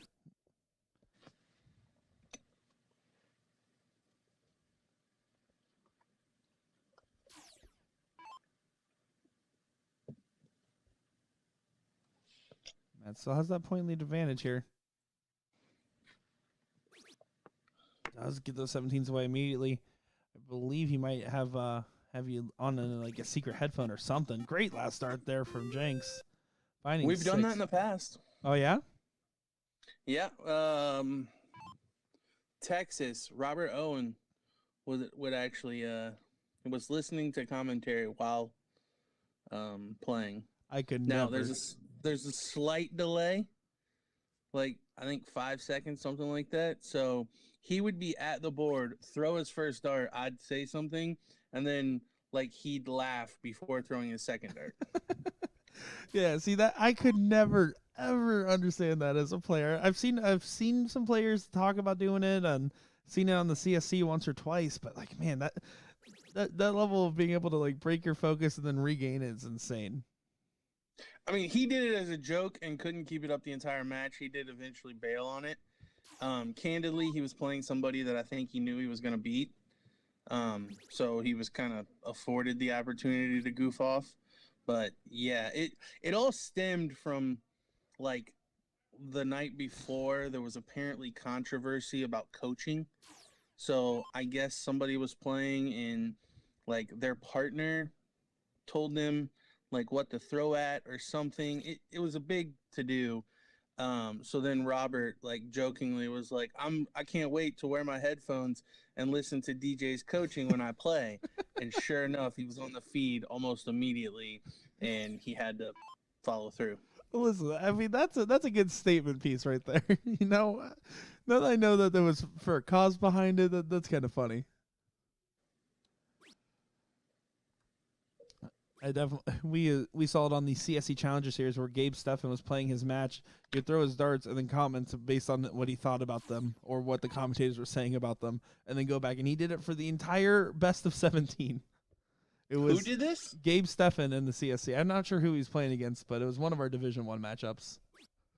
So he commented about every shot? Pretty much. I mean, he had his phone and was commenting actively the entirety of the match and would comment about, like, if he missed a shot, he would say, man, I didn't agree with that at all, or whatever. He was just constantly saying something in the chat. It was a spectacle on our end to see. Was he holding a matchup? No, he would throw the 3 darts and then comment on what he thought about those 3 darts. It was pretty impressive. It's something that would only work in the in remote play for sure. Because when in person, if my opponent was doing that, I would slap the phone out of their hand. No, you wouldn't. No, I wouldn't.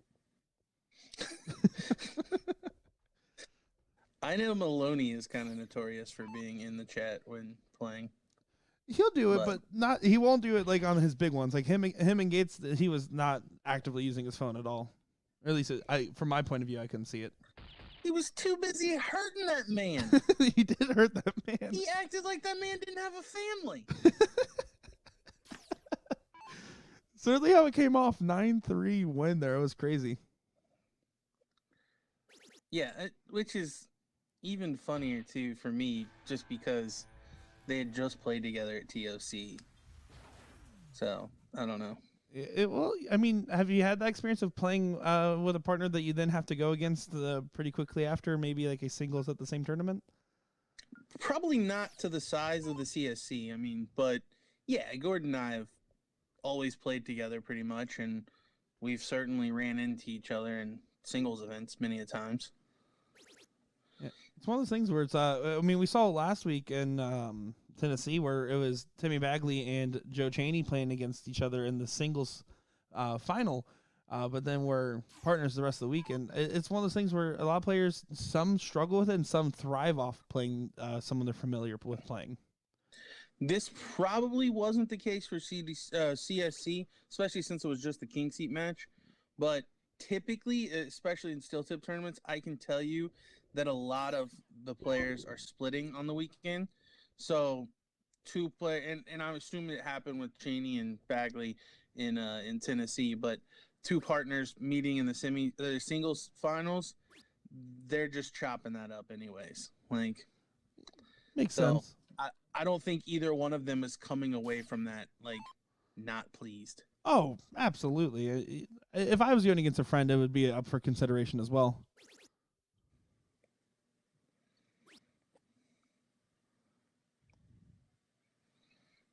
Well, let's talk about this here, right? 2-1 Trevor Matt. We've seen it whenever someone has a 2-1, it starts off 2-0 and then gives up a leg, and then all of a sudden it goes to leg 4. We've seen it work every time in the favor of the person that's in advantage. And I wonder if it's every going to match be the case we've here. had so far. Every this match has been the scoreline. It has went the exact same 2-0, 2-1, 3-1. And they say the NFL is scripted. Well, you should have told me beforehand so that I could put some bets out there. Well, yeah, but I want you to be surprised. Oh. Yeah, keep me in the dark. I'm already, like, what, 5 hours away? Jeez. Yeah, well, that's probably for the best, because I definitely didn't shower before jumping in the commentary booth today. LJ appreciates it. Brad was just walking by me when I said that. He just looked disgusted at me and then walked away. Who? Brad. No. John Bates asking, how can I view the different brackets? So I'll go and put some in the chat again for you. But, of course, you just load up your BullShooter app on your smart device, Android or iPhone. Once you're in that app, you can go over to the tournaments section, hit all events, and you'll be able to see all available brackets that are currently on for this regional and all other events run on the Tournament King software. Yeah, and an added note too, that app is needed to play in BullShooter Regional. So trying to get everything pushed, or they have pushed everything to the technology. So pre-registration through the app, you'll get notifications when your matches are live, everything, and then obviously for the folks like you and I at home, we can follow along with the brackets and whatnot. So pretty cool advancement there for BullShooter this year. Oh, I can't understate how huge of an advancement it is. As someone that has played in every BullShooter for the last 5 years, or every Florida BullShooter for the last 5 years, I can tell you it is massive. It has made brackets flow significantly faster. It has made it so those people that inevitably sneak away for a smoke break, they get that notification, and rather than getting lost in conversation outside, those things go by way quicker now. And it shows a lot more. Not the pros are usually pretty good about knowing when they're up or when they're not up. In these non-pro brackets, and in the women's bracket alike, I mean, you can tell that they're just snappy on it. Yeah, I will admit, I think the women are the most diligent when it comes to like getting on with their matches. Even the warm-up routine, like the women rarely do the 30-turn marathon warm-up. They're just more down to business, whereas the gentlemen not so much. Men are lazy. What do we got to say? Women, you know. You chalked it up to laziness? No, I'm just trying to figure out ways to kiss up to the women and make friends. This is not your time. This is not the time. This is not the time for that. Well, I heard it was a singles event, and I got confused. I didn't realize it was darts related. It's a whole thing. Yeah, we've had some BullShooter regionals where there was some gatherings in the hotel. Which is funny. This hotel has signs posted that there is supposed to be no social gatherings after 11 p.m. And I was like, oh boy, here we go. Really? Yeah, I mean, it was more so like a plaque on the wall. I don't think it was anything that they put up specifically for us, but it made me laugh. Yeah, I got bad news for him. But no, we were. I'm pretty sure I remember which hotel it was, which tournament. I was actually in attendance for the regional, but simultaneously at the same time, there might have been a upside down pineapple convention. Oh no! Yeah. A couple of the guys were hanging out in the bar a little too long. Yeah, so just hypothetically speaking, when and where and how? I'm just kidding. Just kidding. Looks like our storyline's ready. Actually, I think this regional replaced that one. Oh, really? Oh boy, that's funny. That is funny. Looks like Trevor, though, gonna keep that storyline true, that 3-1 scoreline that we've been seeing time and time again.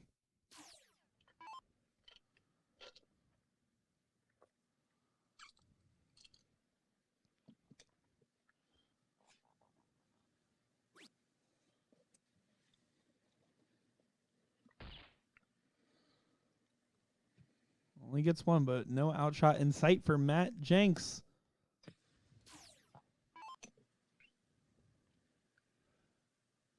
Coming up next will be Randy Fern and Cody Cottrell taking on the winner of this match. And then we'll cover out the rest of the losers bracket and then move over to our non-pro brackets after that.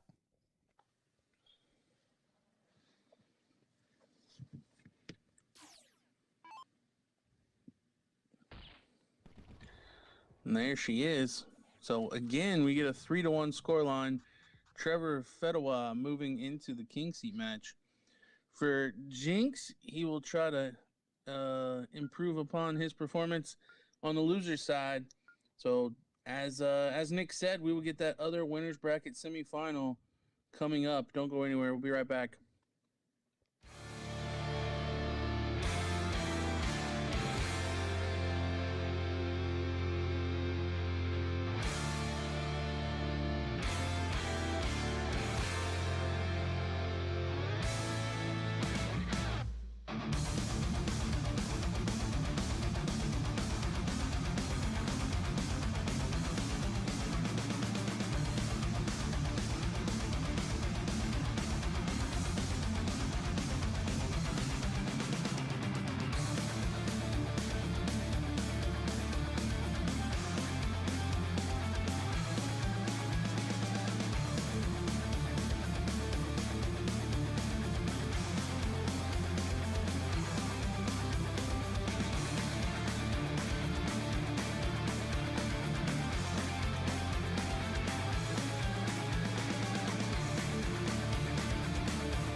welcome back, ladies and gentlemen. Here we go. It is time for the other side of the top 4 to see who faces Trevor in that king seat match here.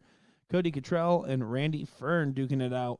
Excited to be bringing you coverage. Nick DeShera, DJ Sayer in the commentary booth. Yeah, good run here for Cody, Ohio guy. I'm pretty familiar with. He affectionately calls me his tater tot. He is my chicken nugget. But yeah, we'll see what he's got. With Cody's a unique beast. I don't know exactly his average. I could look it up for you.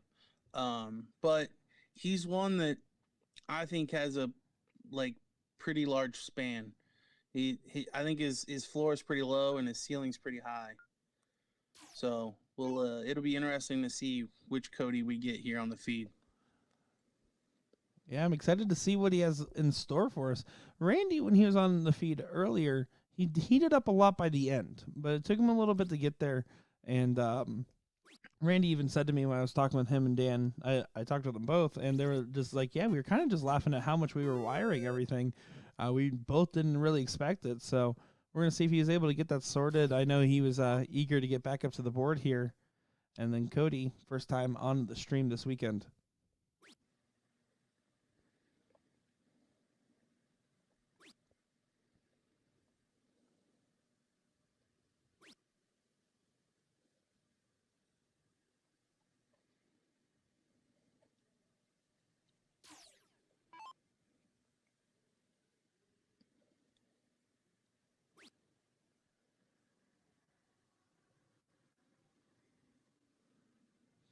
Cody's quick to do that switch after the first single there. Did not end up paying off for him, though.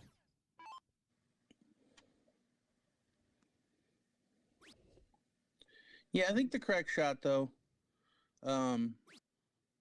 Randy, obviously the higher average player, so play a little bit aggressive for Cody here. Take advantage of getting the start and starting fairly strong with a 5 mark.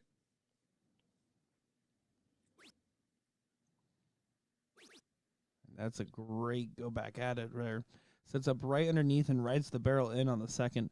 The one thing that he's done in both these shots, though, I feel like his transitions, he's just so quick to throw after trying to transition. And it's been kind of going waywards considering when he's taking his time, he seems very accurate.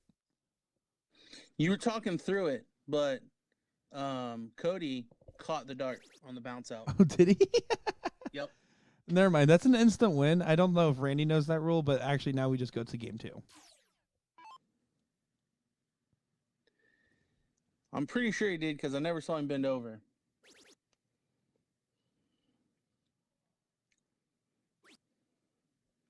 True story. I once watched in still tip Jay Barlow throw a dart. It bounced straight back to the point that it bounced into his release, and he literally just drew it back and threw it again.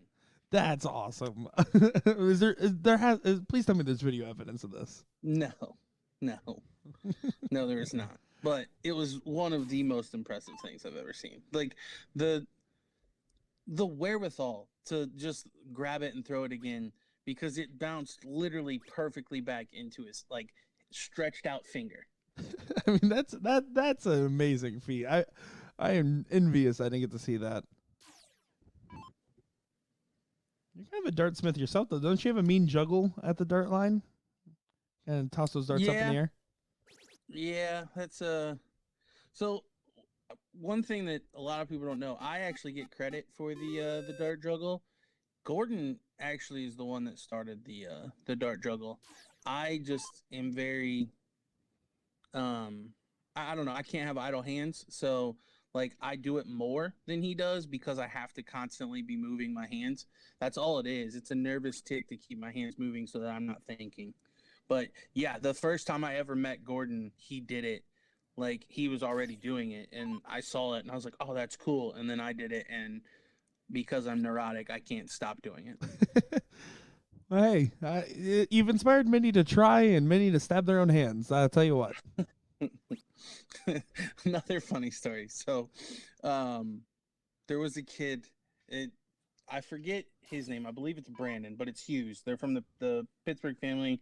They lots of darts in the blood. The huge family, but their kid Brandon like tried it. Well, he saw me do it, and he was trying it like at steel tip, and I was like, no, no, no, no, no, like try it with your soft tip darts, like blah blah blah. So literally like 30 minutes later, this kid comes running up to me, blood running down his shin, looks at me, and he's probably like 6 years old. Looks at me and was like, "Look what I did! Some role model you are!" And then he runs off. That's amazing. No, it's not. That's there's no. Did they actually say that's some role model you are? Yes, he did. That's so Looked amazing. me dead in the face, showed me the blood on his shin, and said, "Some role model you are."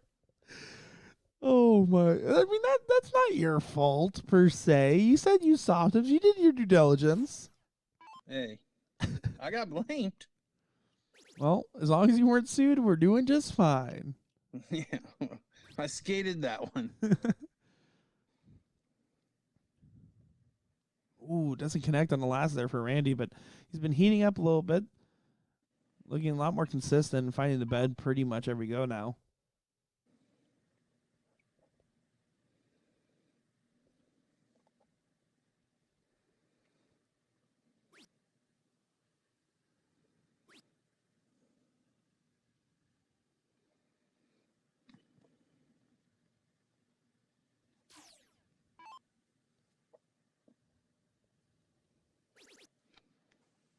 Randy's able to get that close right away.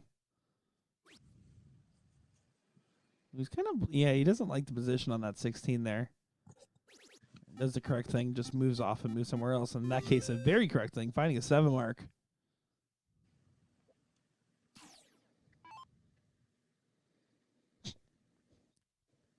Brian Bigham in chat saying, the average 6-year-old probably doesn't know the statute of limitations, fortunately. Well, he's an adult now. This was a while ago.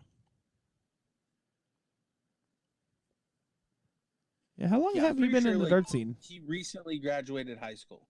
I saw on Facebook on his mom, Mickey's or Bill's one post. He still has the scar to prove it.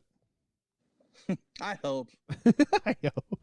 Like, I want that to be his best war story. Like, well, when I was a kid, I flipped this pointy thing right into my shin. That's when you lie and say you were bit by a shark. A very small shark. That only works if you live in Florida. Yeah, I use it all the time. Yeah. Like, in Pittsburgh? Did the Ohio River get you? No, but like you say it in the Pittsburgh area, right? And then they don't know what a shark bite looks like. Like, I've seen actual shark bites in Florida. I've never seen one when I'm up in Ohio. Yeah, because we don't have sharks. That's the whole point. Bill Hughes in chat says, yes, he does, LOL. He does have a scar? I love it. One bull away from Randy to take this first leg here. It was in Youngstown, Ohio. Yeah, that's where it happened. Youngstown, home of White House Farms, the best blueberry donuts on planet Earth. How do we know this? I've been to Youngstown, Ohio.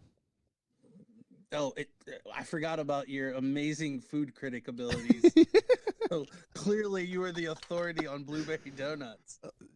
I will go get you some next time I'm in Ohio, and I'll bring it to you just to prove me right. I don't care. They are that good. True story. Here on the other end, I worked at the Melting Pot in Florida. I was like the head server there, and I had this table. They were like, "Yeah, we're going to go visit some." Brag. What? Humble brag. Humble brag. Yeah. Server. Head server. Yeah, certified trainer as well. Anyways, yeah. Okay, head trainer at the Melting Pot doesn't mean anything. I know how to melt cheese. That's great. So I had this table, like it was like, hey, we're going to Youngstown. You said you were from Ohio. Do you recommend? I was like, I've actually not been there, except for once, and I had these amazing donuts at this place called White House Farms. And they're like, we'll bring you back some. And I thought they were kidding. No, they actually vacuum sealed me a dozen of those donuts and brought them back to Florida. So I'm just saying they're that good that I've had them across country. So is this the only time you ever had them? No, I've had them twice. I had them once in person and once when hand delivered. Okay. So were they as good vacuum sealed?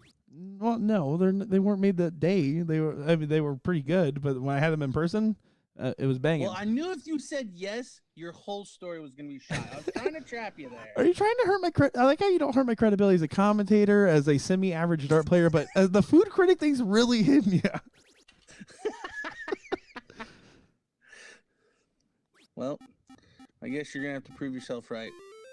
Jonathan Wagner in chat saying, my wife agrees. She grew up in Youngstown and said they are the best. Thank you very much, Jonathan's wife. This used to be the best chat in the business. Now all of a sudden, they all turning on me. Yeah, well, that's because me and the rest of chat are huffing hair dye. Oh, no, he didn't. Randy picked that one up for him. Oh, okay. There you go.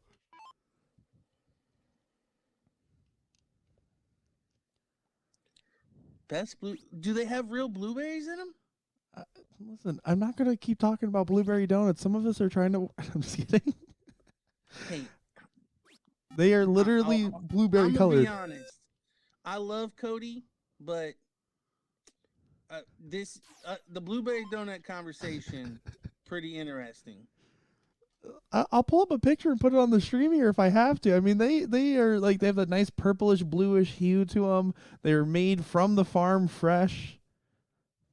This is the same farm was where you can cut down your own Christmas trees. It's a Christmas tree farm. I didn't know blueberries and Christmas trees went together, but well, they don't go together, but they had extra space for the blueberries because they already had the tree farm. Like lamb and tuna fish. All right, guys. So I'm going to actually bring Larry in to finish up today. It's been a pleasure, everybody. Really had a great time in the booth here. Don't you do that to them. That's fair. That's fair. I could never do that. This. I did. That's also very true. When I come up to Ohio at the end of the year, I will literally go across the other side of the state, then come back to bring you those. Vacuum sealed. Vacuum sealed. I'll even bring a vacuum sealer. That's fine. All right. So Randy actually now needing to do something here because Cody has clawed his way back into this. And on cue, Randy rising to the finding occasion. A 7 mark to put quite a bit of distance between he and Cody. Averaging 5 marks a turn on the little board. Yeah, little board, big damage. That's definitely what's going on right now. Yeah, Cody's having some trouble. Not able to connect there, and expect Randy to take away the high ground here.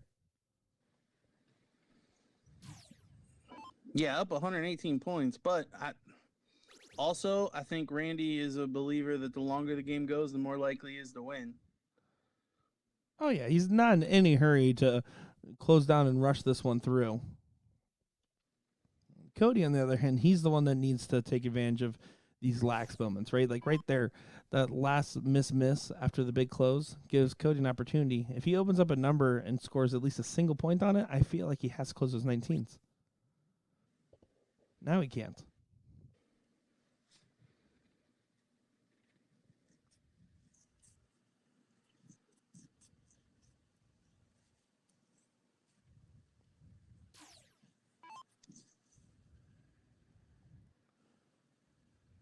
And Randy's going to go right those 18s. With the X on it, he has to make sure they get to close there because then he'll get that second number up and not give Cody a chance for a 9-mark answer on the following turn.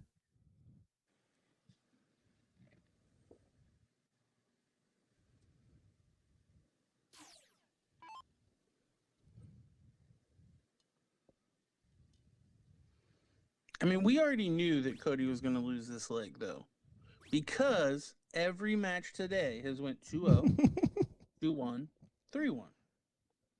And Randy won the first leg, so sorry.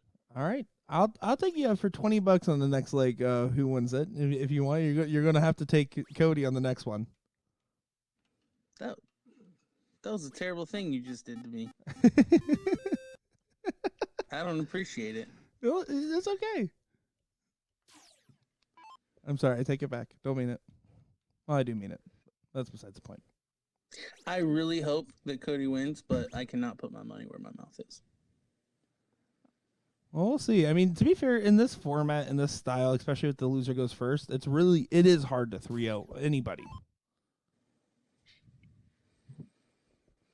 especially going second all 3 legs, because Randy did lose the court. Yeah. And in fact, that is what happened in his first go on the stream. He lost the cork 1-2 straight and then ended up losing. Larry, I see you looking at the chat there. We were talking about blueberry donuts. Things got out of sorts. Don't even mind it.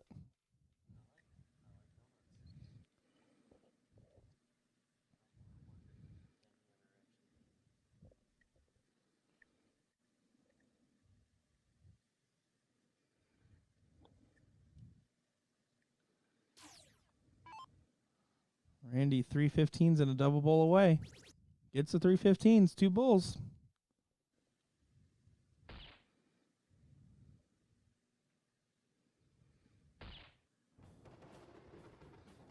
Clinical leg there from Randy.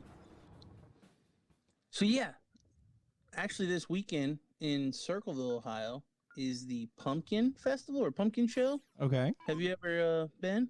No, not since I was a kid. I would have gone to one of those probably. It's been a long time since I've been up there for a festival. Well, they have the best pumpkin donut on the planet. And every white girl at Starbucks is happy about that. I'm going to be honest, this is controversial. I just don't really like pumpkin flavored things that much. Pumpkin pie even. It's a me problem. Yeah, that's definitely a you problem. Again, this is a hit on your credibility as a food critic. You can keep yelling pumpkin pie to me, Larry, but I'm still not going to like it. Sorry.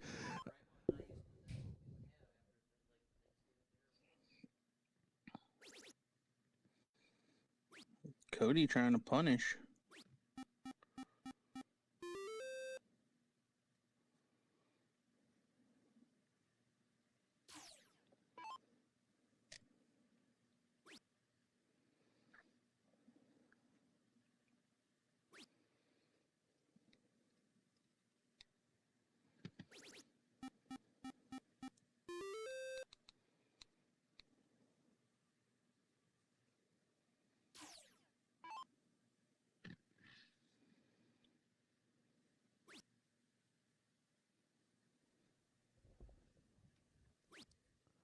Cody only finding 2 there. I mean, he has the advantage, and with the X on his 20, have to play a little bit more aggressive, either getting another house or closing there.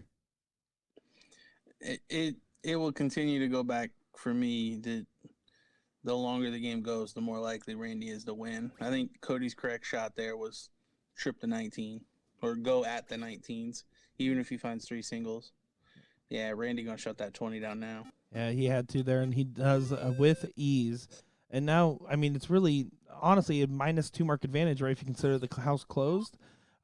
Cody right now at 120 needs to be able to get a house open and try to get it closed in. And he's put a blocker dart on it. Going to be difficult to find the 17, especially now. Yeah, Cody practically off screen. He hits it. What a shot was that? That was impressive. I think he hit it with the shaft.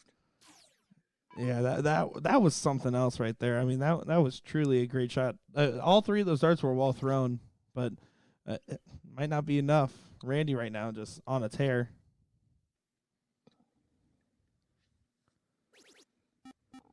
Ooh, a little look to the side there as well. Yeah, little surprised we're getting that kind of emotion out of Randy. There was actually a shot earlier towards the end of the leg where he went like single 16, triple 15, single bull, and he had a little bit of a look off like that. So Randy must be feeling it a little more than we saw earlier.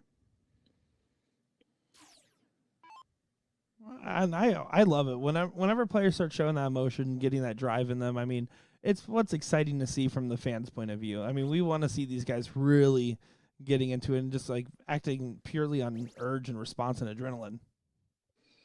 Well, Randy's fun to watch too, just because of the level of intensity that he displays. I mean, like he's a tall gentleman. He kind of like leans over a little bit, and he's looking through like the top of his eyes, like under his brow. Like, I don't know. It's just intense looking. Yeah, I'm going to be honest. When everyone was telling me, Randy, you're going to be so excited to meet him. He's one of the nicest guys, one of the nicest person. I'm like, he looks so mean and scary, though. But he actually is a super nice guy, but very serious demeanor. I wouldn't arm wrestle Randy, but to talk to, pleasant. Oh, absolutely.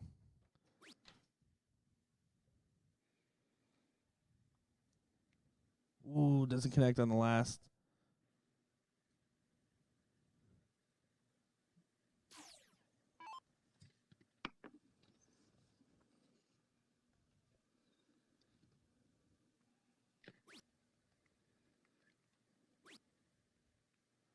Cody just trying to get it close, and he needs to get something going, but it's just Randy's looking way better than he has in that first match that we saw. He's relaxed. He's throwing better, throwing in the mid 4 range, and on the 13-inch, that is a very good average. Yeah, we talked earlier. 4.0 is kind of the baseline for where players will want to be. Well, I shouldn't say want to be, but that's kind of where the expectation, no less than, for your top players. And Randy, honestly, since probably the third leg of the first match we saw of him, he's been there or above the whole time. Certainly, and that's why, I mean, he was one of the clear favorite picks for this. And the other favorite that we picked, Dan Burke, in the losers bracket after losing to Randy Fern. They just beat out Patrick Attea 2-0. We'll play the loser of this match, and that is what we are going to be covering next in the 5th, 6th place position. Let's see. I'm going to look at this bracket here. I haven't had it pulled up in a second. So, on the other 5th, 6th match, we got Dayton Strawbridge and Matt Jenkins battling it out. I would wager to say that Dan Burke will probably beat whoever loses here. And Dayton will probably beat Matt. So you will see a Dan Burke Dayton 4th place. And then obviously Trevor and Randy still rolling. So a pretty chalky top 4 if that's the way it pans out. Yeah, I would have to agree with that. Those were the top 4 names that I actually listed when we first looked at the bracket. Well, I'm starting to think you might know a thing or two about what you're talking about. I fake it really well. To answer Millie and Chad's question in chat, I'll be at the Plover tournament. Plover? What's a Plover? Plover in Plover, Wisconsin. It's a real popular tournament for the players. It's held in a bowling alley. As we see Randy Fern take it out there 3 straight over Cody. Yeah, real popular tournament, just hosted by the Doug Sports Pub team. Last year we saw the likes of Benny Dersh out there. We saw Chris Lim, Rick Hinsey. A lot of the big guys like showing up for that one.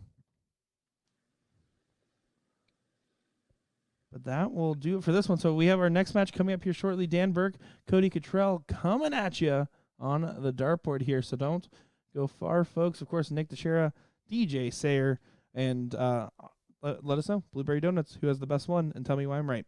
Be back in just a moment, everybody.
Hello, everybody. Once again, I am Nick Teixeira, joined by DJ Sayer, and this is going to be a top 6 money match here. Dan Burke, Cody Cottrell taking it on here.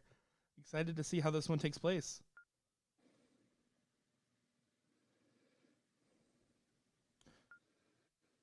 Yeah, Cody, fresh off of losing in the winner side, gonna have to battle against Dan, who's been battling for a while. Yeah, I mean, Dan was not happy with his performance. I talked to him just after that match. You know, he said, "Oh, that damn bye is what got him. He didn't feel warmed up enough and went to the match." And I told him, I was like, "No offense, but it shows. Like, we know what you're capable of." And he said he's going to get back to the grinds and try to step it up here.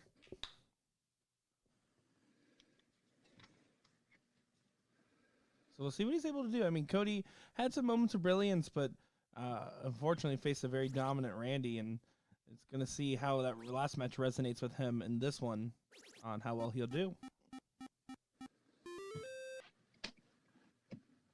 Race of 2 is our format here, so a little bit shorter, which means it's impossible to see the 3-1 scoreline that we were seeing. Well, if our trend keeps up, it'll be 2-0. Well, if that's the case, then whoever wins his first leg is going to be really happy. Well, I think that goes without being said. That's a very, very poor start from Dan, only getting a single mark there. Letting Cody just kind of grab those 19s for free.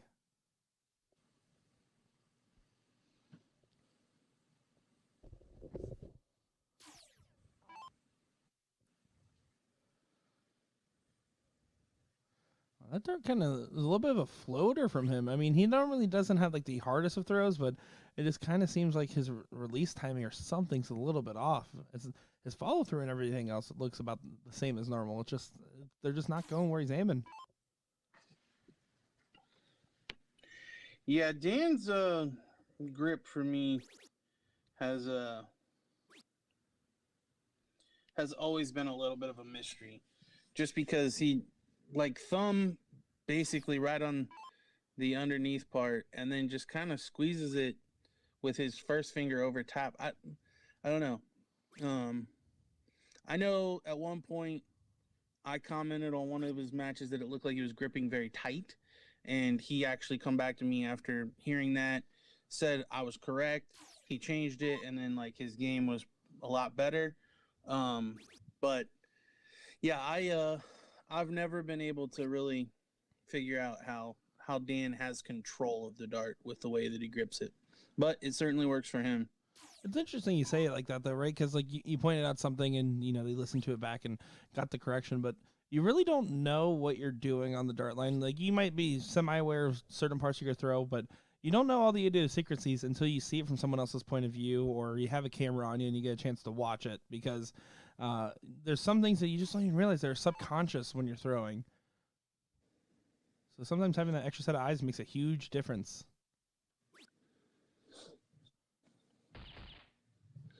And Cody putting a leg together here. Averaging 4.2. Yeah, averaging the funny number. Doing good. Dan just goes right up to those bulls, decides to chuck away at him, knowing that this leg is definitely far from his favor. Did that misregister? I think we might have got a misregister twice. No? He didn't try to correct it, so. Interesting.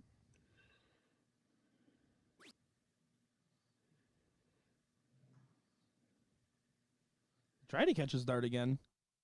I think he's taking it as a challenge from you, DJ. I'm telling you, you did it the first time.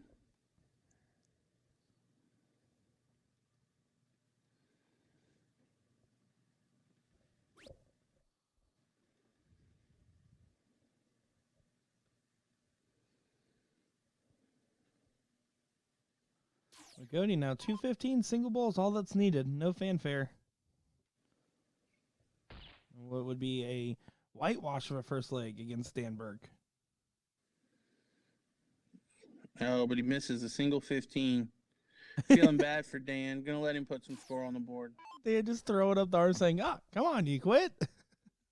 having a little bit of a laugh, showing his positive mentality through this, which is good because he's going to need to keep out of that headspace and focus strong on this next leg here. Dan's going to warm up on the 20s because he knows he gets to start in the next leg. I want to say that's smart. I mean, throwing the 15s here was a moot point with how many numbers down he is. Might as well just go ahead and get the practice for the next.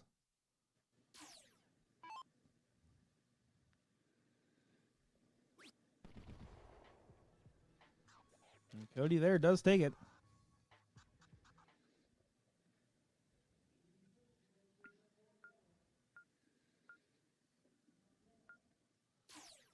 Dan Burke's going to need to bring it on and bring it strong right now.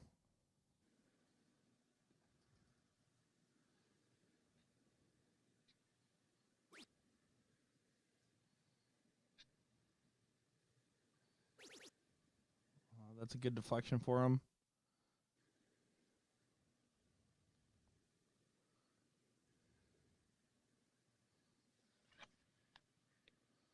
Does try to sneak it into a very congested bed there and doesn't get anywhere near it on the last. Almost wonder if either switching to another number or just trying to plant a single in there might have been more fortuitous.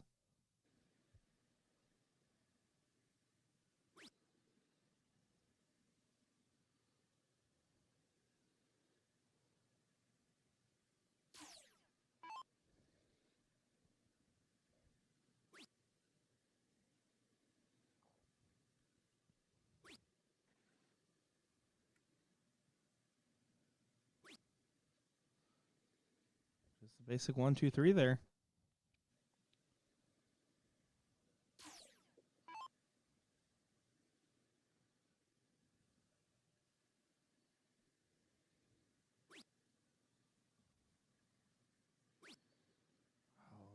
Not a good run from Cody, though. That's a lax turn. Needed to try to get the close there so he can go right to those 20s. Not able to secure him. Lets Dan do some work here, but Dan needs to capitalize. He either needs to load up some points or go for an early grab at those 18s. Yeah, I just don't know how you don't go at the 18s there with all three. I mean, you effectively put an X on the number, which doesn't do you a whole lot of good. I think 3 single 18s was the correct shot there. I have to agree with you. I mean, if you're going to take that shot, if you're going to take that approach, you need to be committed to it. Doing that, half approach of just getting that X and throwing the 21st doesn't help you out. In this case, it worked out okay, only a single 18 for Cody, but could have hurt monumentally. For me, I think it was the only shot. Even loading up the 20s, like, I would rather put those marks on the 18 with my opponent having an X on it. And you just continue to push them down. And that's completely valid for sure there. Does grab a bull in the last dart, putting it in his pocket for later.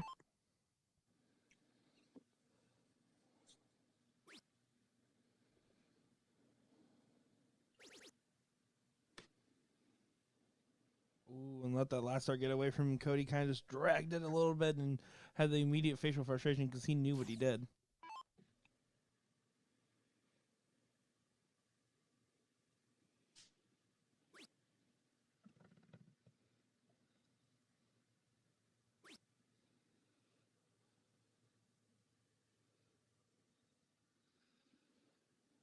Ooh, that's an opening for Cody.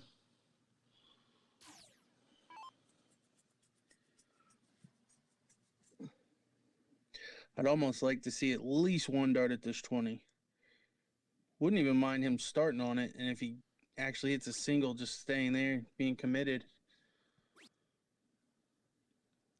With the bull in the back pocket and the X on a 17, so it's such a huge risk where it's hard if you're not confident enough to justify it. Even though you're probably right in taking away the 20s there, you have to have the confidence to be able to do it. And I don't think with everything that Dan has set up for himself here, that Cody's ever going to feel that confident to do the shot. Dan's only averaging a 3.0. I feel like if ever there were a time, like, let's hit him while he's down.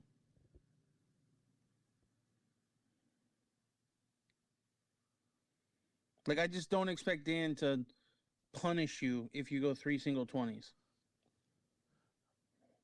And he only hit a 2 mark that round, so you might be absolutely right there. But I mean, it worked out to Cody's favor that he now has the lead. Oh, but he kind of rushed that first start and now isn't even going to go for the 20s anymore. This is getting real dicey. I mean, this is in the money section, right? We're talking top 6 here, 5th, 6th place match, but you want to get your way all the way back to that final. I mean, you have to stay true and really kind of be digging. And right now, these guys are not showing their A game.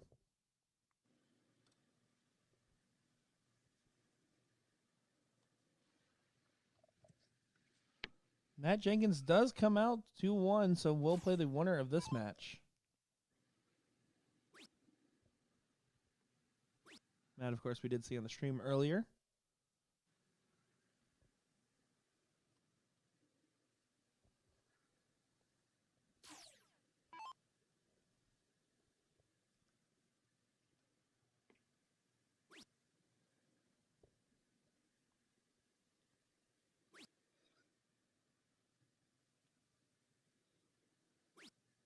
One, two, three from Dan, just kind of moving along here with that bull that he got earlier in his pocket.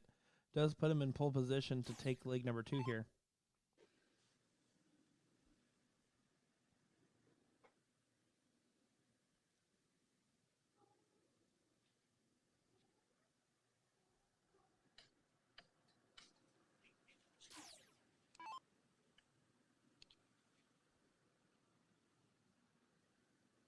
Ooh, kind of rolled out of his hand there. Did not look comfortable. Was trying to go for that bull, just get them out of the way, especially with the blank from Cody there, but doesn't capitalize. Deciding what to do. Either way is correct. Either grabbing the 15s or the bulls here, considering he has a mark on both, is perfectly fine.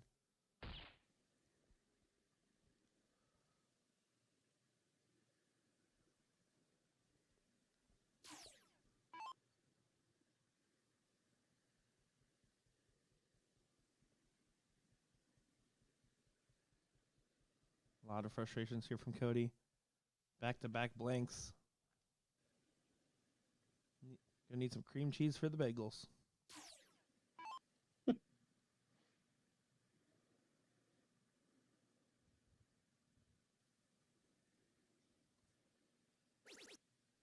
Connects on the 15, single bull to bring this 1-all.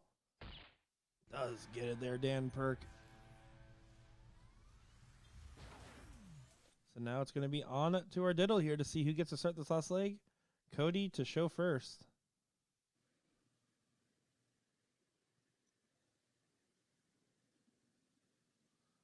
Finds that outside or inside on the very last ring in there, outside ring of the single bull.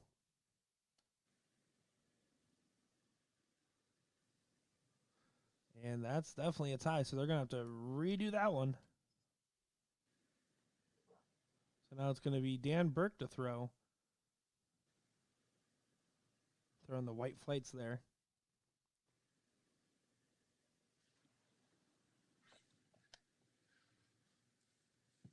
Ooh, does sneak it in. Another single bull on the outside line. Cody lining up all the way from the other side of the Yaki. He does get it almost on a double bull there. Great shot there. Yeah, it looks like Cody does take it there. So good stuff there in that very competitive diddle. Giving each other a hug, some sign of respect, and it is on to the action here. One of these guys is going to be calling it a night and enjoying the beautiful scenes of Kalamazoo. The other one will fight Matt Jenkins in the next round here. Don't know what happened with my voice. What are some of these beautiful sights in Kalamazoo that you speak of? You know, there's like streets with signs on them, and there's a couple houses. I've seen some trees. And boy, were they trees, let me tell you.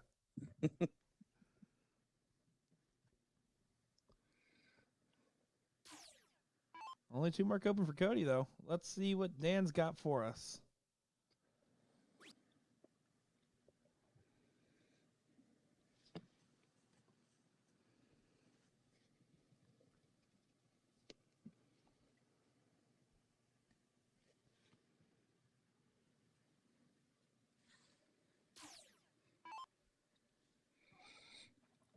Yeah, lax open from both these guys.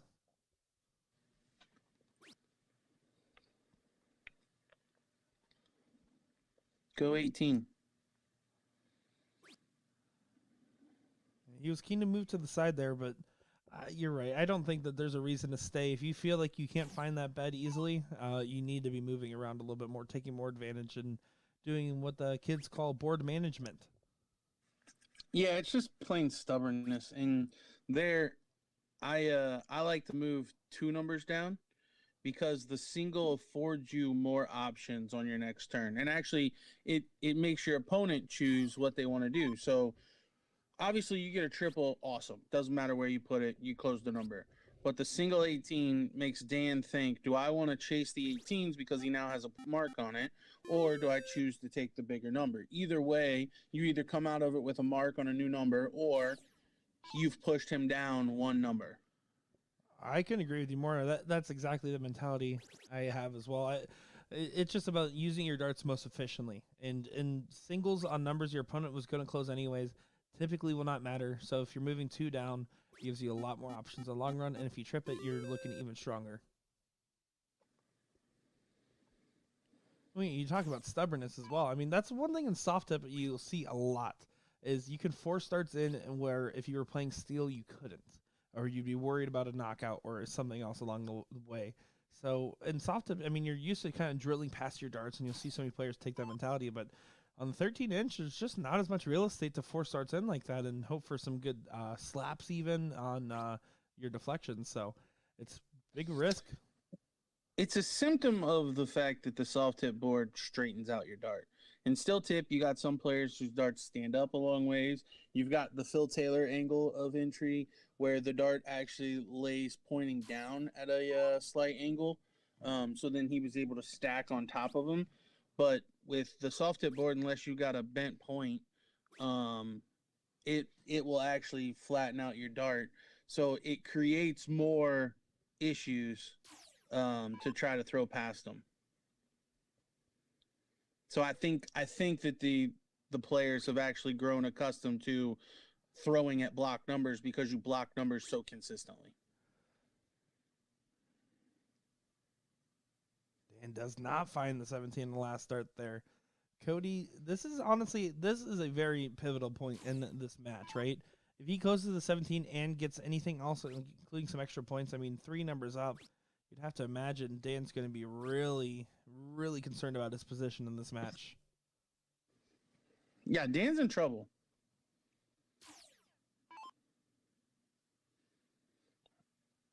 And even 5 here will not get the lead for Dan. I would say Cody from here will probably be able to go 3 singles and win out. Yeah, it's up to Dan to put on pressure. He needs to find one of those first or second dart triples, and then going for maybe a quick stab at one of those 19s or 17s, like taking numbers along the way, even when he's down. Because right now, Cody's just in control and dictating where Dan's going to go. You can see there, just like you said, the 3 single mentality. Now, Dan has to pile it in on these 15s.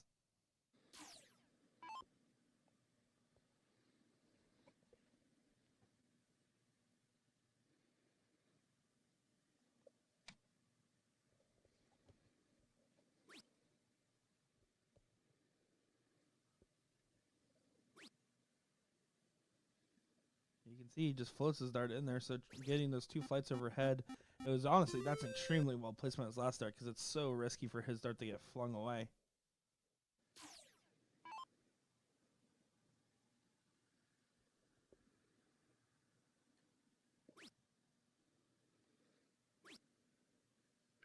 And Cody, the cardinal sin, missing the big number.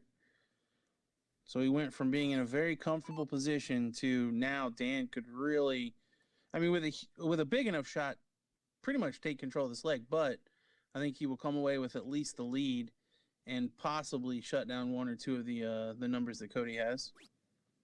It's looking shaky right now, though. Yeah, Wow. 115 is not going to do enough. If he hit a trip there, maybe went close, or something along those lines, which is what him and you were drawing up on the chalkboard there, but just didn't happen. And yeah, this is going to hurt. Did he catch that one? It. He caught that one. Nope. No. Nope. Now I'm looking for it too.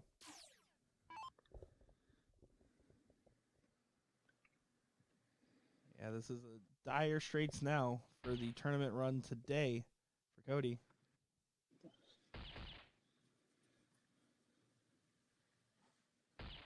That'll certainly help. 4 bulls there. Gets him within 32. Following this, we will have our king seat match. So Randy Fern and Trevor Fedwa. Cody takes it there in convincing style. Good shots there from the players. That was well done from them. And yet, as you just said it, we're going to be getting that king seat match next here, so we're going to go ahead and get them over to the boards there. Nick the Sheriff, DJ Sayer in the booth bringing coverage of this.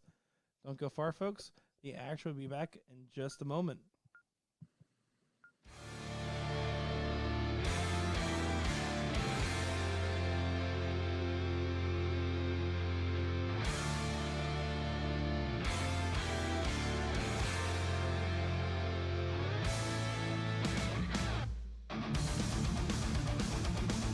The 38th Annual BullShooter World Tour is set to begin September 8th. The tour will be your opportunity to qualify for an invitation to the 3rd Annual BullShooter Invitational Shootout 2024. To qualify for an invitation at the regionals, win first place in the Pro Cricket Singles, Pro 501 Doubles, or the Women's Combo Singles. The European BullShooter will award 2 invites. The finals in Chicago on Saturday, the 501 Doubles, place first or second in the Pro AA, Pro, Women's AA, and Women's A levels, or Monday's 501 singles, the Pro and the Pro AA levels. And of course, our top 2 finishers from our 2nd annual BullShooter Invitational Shootout 2023 will receive their invitations. We're looking forward to seeing everyone out on the tour.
on your crowns, everybody. It's king seat time. Time to see who takes on the king seat here. Trevor, Fedwa, Randy, Fern duking it out on the dartboard. Of course, I am Nick DeShare, joined by DJ Sayer, and what should certainly be an exciting affair. Yeah, Randy's certainly been the form player of the day, which was to be expected. But I think this is the right opponent, as Trevor's probably been the second most consistent and shown probably the highest level in a leg. So yeah, this we'll see if Trevor's got enough firepower to challenge Randy here. But this could turn out to be a pretty interesting one. Yeah, it certainly would be interesting. The loser of this will play either Cody Cottrell or Matt Jenkins. So we'll see how that goes. Cody came up to me out there, and boy, when I tell you he was fired up, he was like, "I want this so bad. I want to get in this. Dan's a friend of mine, and I couldn't believe I came out on top. I've been like all over the place, but I want to really just dial it in and bring it home." So that kid's motivated. I'll tell you what. We see Randy finding a 180 early on in this one.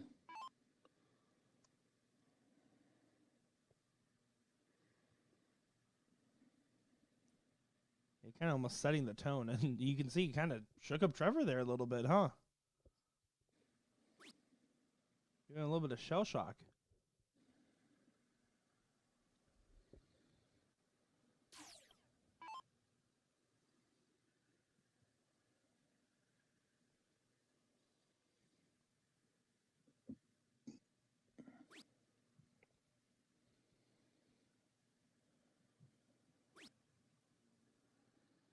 Just to give you guys an update on the other brackets here in the men's singles cricket bracket. They're in the top 32, moving slowly towards that top 16 there, so moving along ever quick. The women, on the other hand, they're about to hit the 4th place match, so they're going lightning fast speed.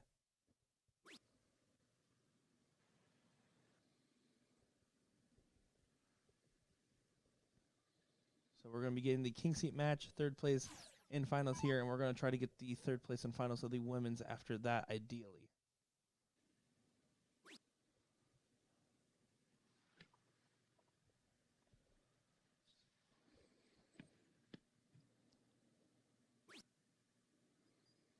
A little bit of a lax turn from Randy, but he still has what he needs right now. It's up to Trevor to really kind of put the pressure back on Fern.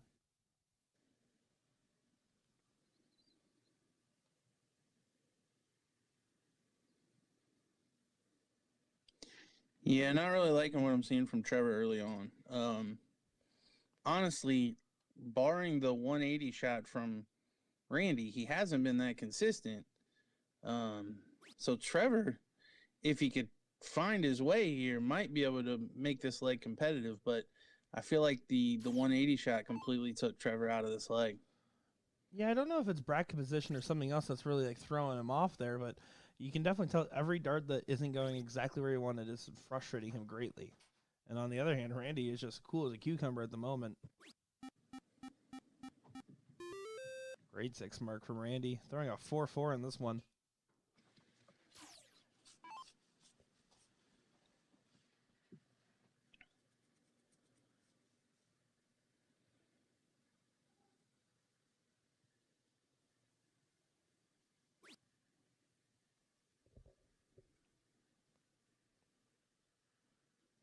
Trevor's just given all the body language of a guy that's frustrated about what's going on at the moment.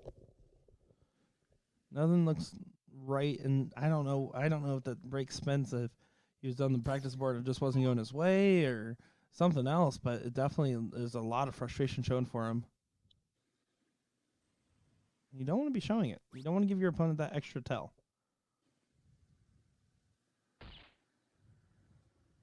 Do you buy into that? I absolutely do. And maybe this is just because I'm a wannabe professional poker player, right? But I think, if anything, it doesn't change my strategy at all as a player. It never has. But the moments where you can see someone's confidence shake, it has really just it made me feel like I could dial in or focus ever so more, made me feel more confident that I was, even if it wasn't me the reason being that they're frustrated or thrown off, if they're showing those signs, it makes me feel real confident in my position and play style.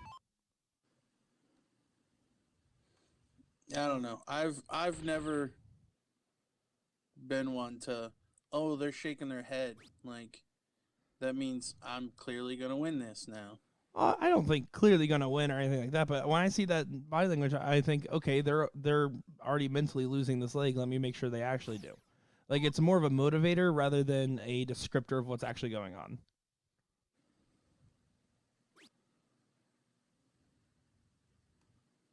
Do you need the motivation? It's just, needs relative, right? It's not, it's subconscious. It's not like I'm looking for it, right? I'm not looking at the player and hyper analyzing the body languages. Randy does take this out with a 4.36. It's not that I'm looking for it per se, but when I'm just being aware of the game state, right? I'm being aware of what's going on the board. I'm being aware of my opponent's pacing. If I'm trying to play faster or not faster, I tend to hyper analyze more stuff when I'm playing than I should. And that's just one of those things where I notice it, and it makes me feel more confident in a leg where otherwise maybe I would just try to stick more to the basics or down to discipline. And instead, it usually inspires me to try to continue on. But also, Fair enough.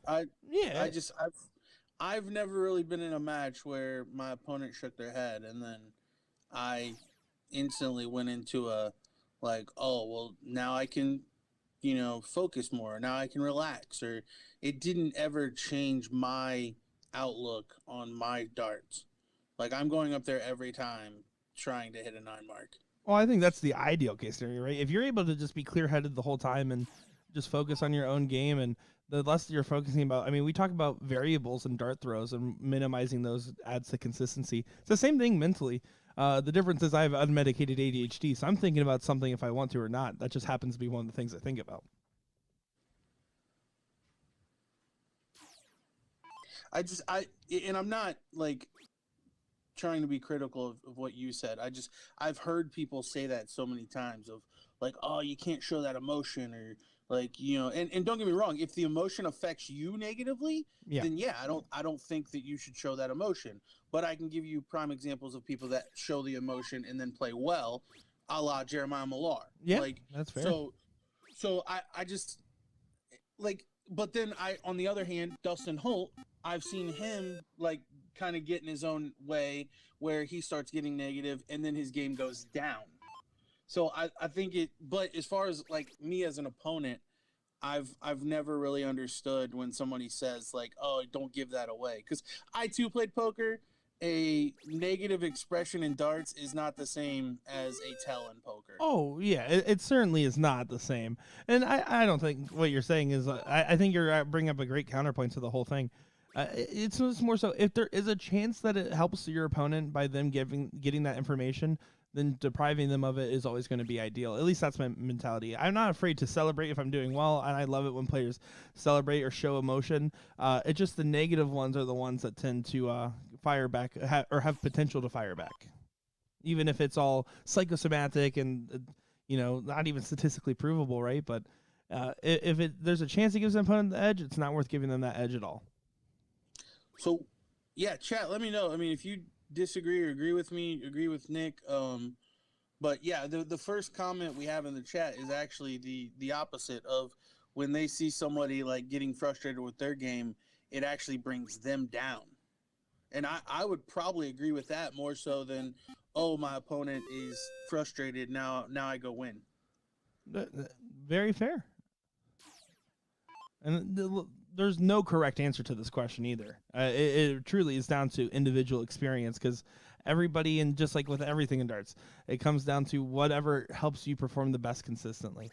I think part of the reason I got that mentality is because I've always played up, and I used every league I've ever played in after my first year of darts was with No Cap with Kenny Doyle, played against other big shots online, and I just have always had to play up. So whenever I did see someone get deflated, I felt like that was like my window because normally I wasn't supposed to win most of those games on an individual basis.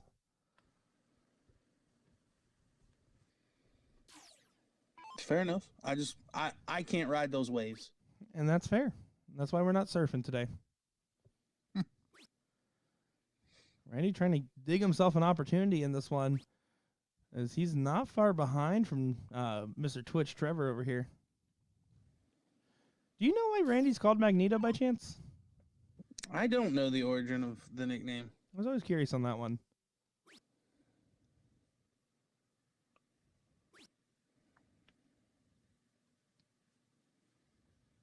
So we're taking a moment to decide what he wants to do. Like, my instant response is probably somebody said like his darts are like magnets at one point or something along those lines, but yeah, I have no clue. Yeah, I'm not sure. Not sure. He even has the Magneto helmet on the hat, so maybe it's just also maybe it's his favorite comic book character. Who knows? You see first comment. Will you ever see his grouping? So maybe you're right there.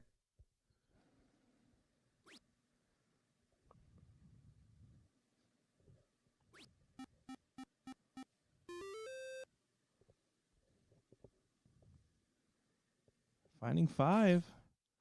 Now a 51-point advantage. One trip does correct it, though. Yeah, he's staying up there. Working his way and finds 7. Great shot there from Trevor to come back into this.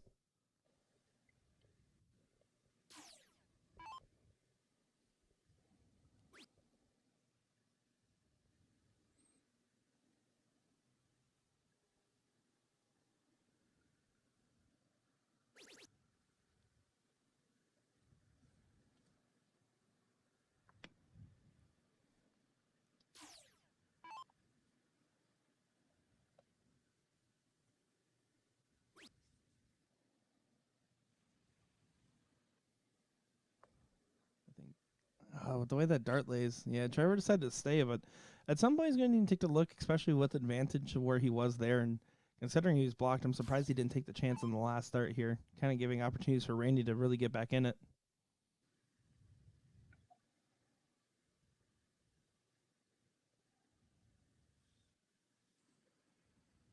Ooh, but that's not a good turn there for Randy.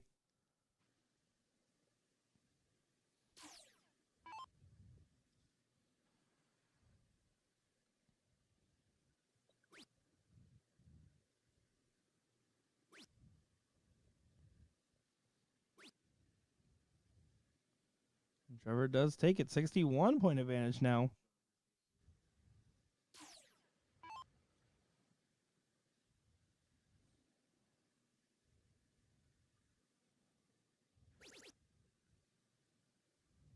Needs to find another to help close the gap. He does help close the gap. Not quite, though. 13-point difference. So, again, we'll kind of see if we see a similar approach where we're waiting for that 60-plus point advantage before Trevor kind of takes a look downstairs.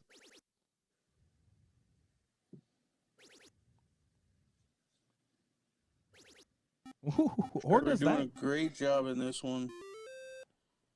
Completely different demeanor than the last leg as well, which kind of gives us insight to how he's feeling.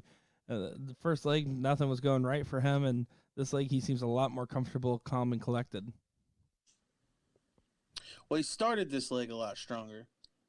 Last leg, Randy started really strong, and he started a little slow, so he was almost way down immediately. But a great job of having a short-term memory for him to not let leg 1 carry into leg 2.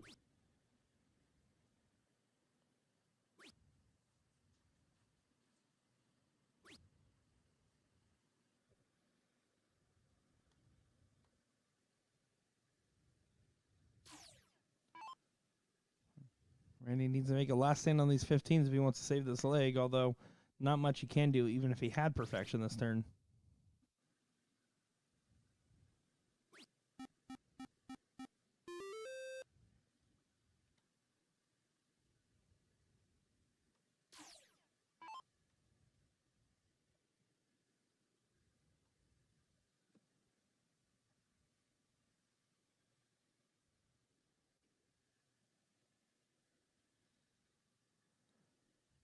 Yeah, lots of wayward darts on this one. Wasn't happy with either one of those. Just needs to stay focused because he's still way out in front right now.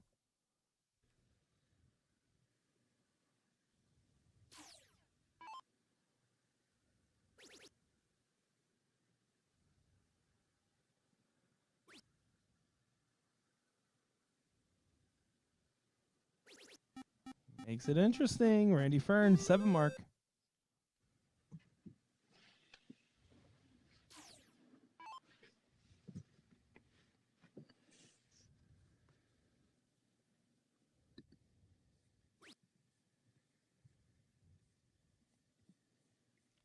That was not a happy dart from him.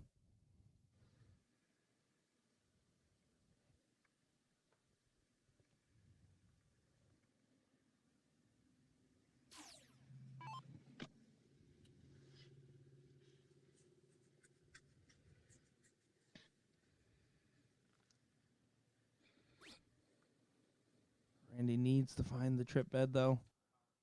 Oh, unlucky dart. That was definitely a misregistered dart on the last because it was right on that wire there and slapped in and clicked the 6. It looks like, but this does give an opportunity for Trevor. Trevor needs to get rid of these 15s and stop playing with fire here.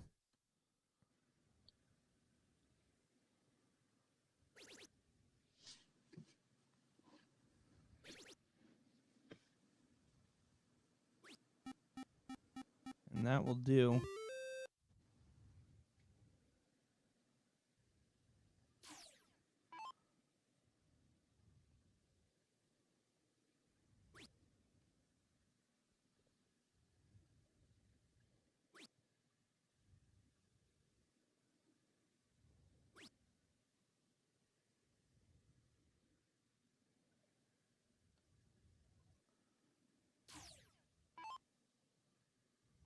Trevor just needs to go 1-2 on him. 1-2-3 on him. And does do so now. So huge advantage going into the Bulls here. Set to make this 1 apiece. Currently, Matt Jenkins up against Cody Cottrell 1-0.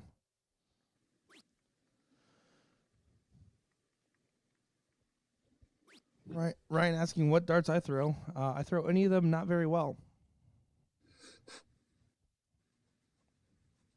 Currently, I actually am throwing the 2007 Red Dragon Akashis. I believe these are the 19-gram barrel weight ones. And then with number 3, Fit Flight Carbon Shafts, and Joe Chaney Chainsaw Flights, because I picked some up to support him last week at Tennessee.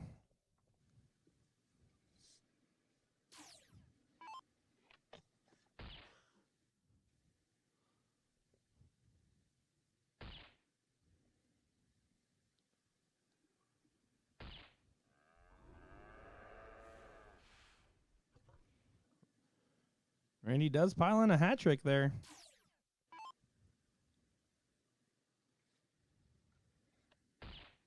But Trevor's not going to mess around these Bulls any longer. Oh, I didn't mean to do that to you. I am so sorry. Needs 6, though, so tall task.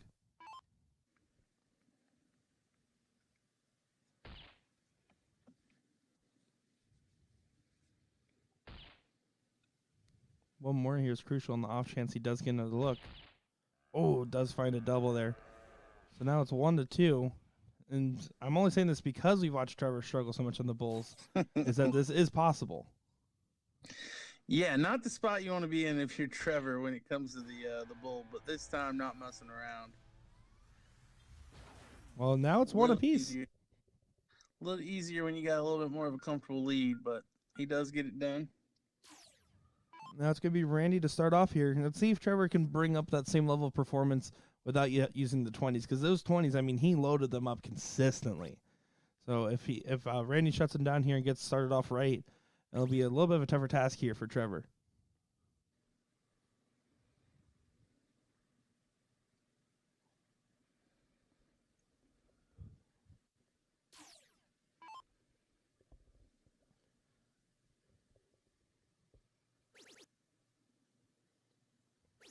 Oh, he's dialed in this game. He's dialed in. He definitely is not the same man that played that very first leg.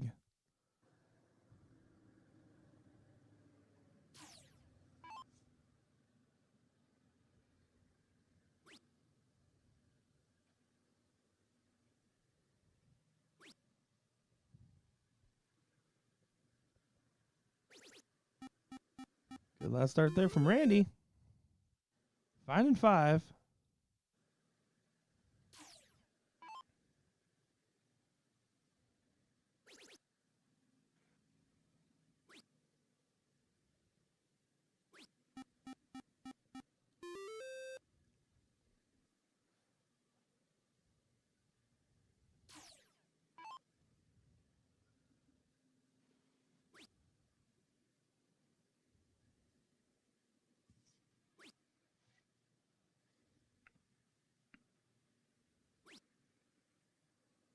Randy only able to find 3 singles, so Trevor with a great spot here to really take an advantage.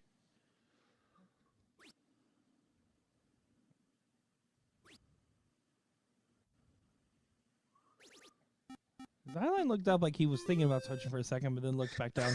Does drill it. I caught that as well. On the second dart in my head, I was like, indecision got him.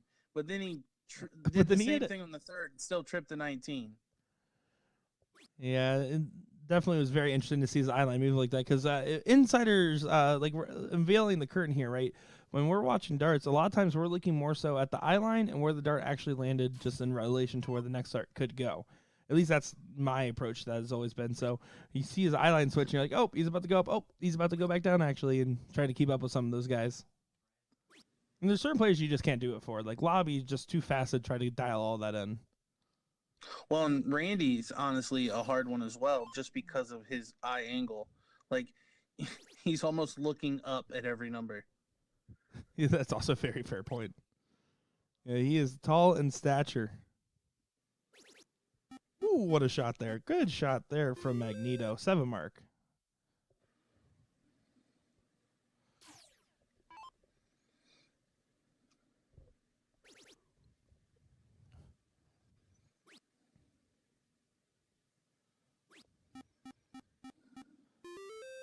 I think there was an argument on this last start there to take a look up. We'll see what ends up happening here because, I mean, Randy has been showing just some good consistency at the moment. Yeah, agreed. I think there's always an argument for closing the 20 when your opponent's scoring on it. That was a very impressive last start there. His darts crisscross and it actually helped lower the fights just enough for him to get in the bed there. That was a really well thrown dart. And see right there, first dart trip got the point lead, only needs 2 singles to close. Does end up hitting a 7 downstairs, so still a great shot, don't get me wrong, but it's a very conservative play. He's playing great. Honestly, it may be the case that he's feeling the triples. Because we talked about it. The longer game goes, the more likely the higher averages to win. But if Trevor feels like he's in a good run of form right now, where he's feeling a little invincible, he may feel like his odds lie with increasing the score battle. You're exactly right there. Needs to make sure to drill this one in. Almost got wayward catching right on that wire, but does connect where he needs it to.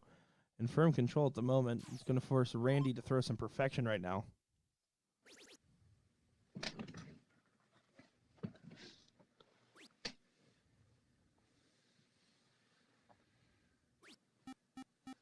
Oh, good dart there. Does get 5. Keeps himself in the running here. I mean, right now, when you're going against a 5-0 on the 13-inch board, you just kind of have to ride it out as long as you can and hope you get a window opening.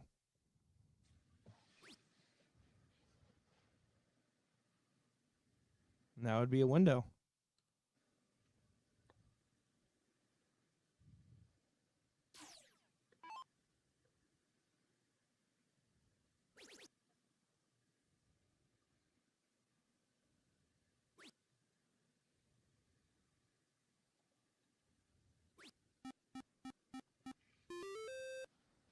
Yeah, wanted that last one to connect there.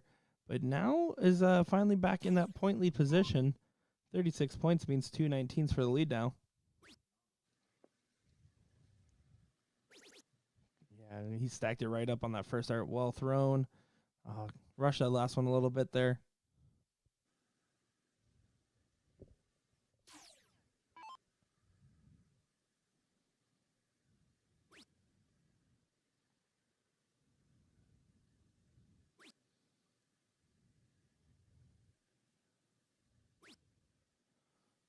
Yeah, he was relegated to stay up. He needed 3 to get that point advantage. Does do so, but not going to be happy about it, knowing that he's trying to shift momentum right now.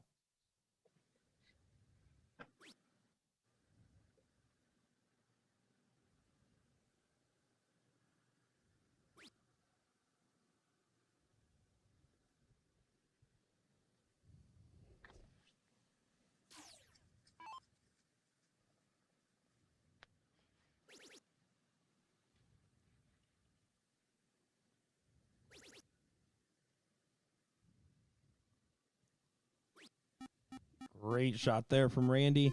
Finding 7. Now up 102 points now. Requiring a 6 mark for Trevor to get back in this. You don't want to have... I mean, it's kind of irrelevant if your throw gets broken here, but just out of principle. He doesn't want to get his throw broken.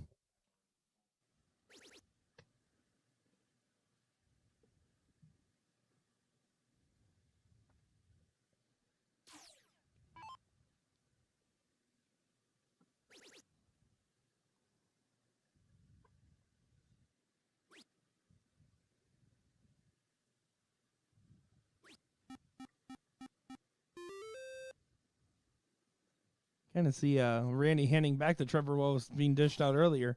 More elongated style pointing game.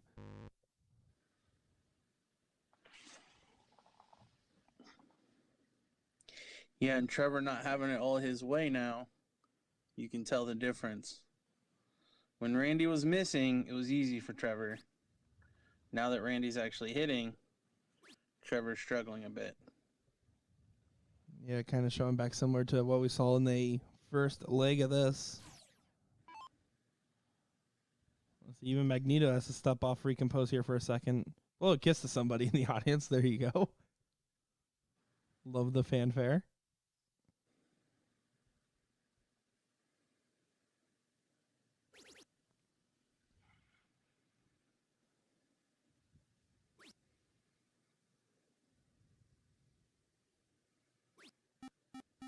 That's a solid shot there. Gets the house down.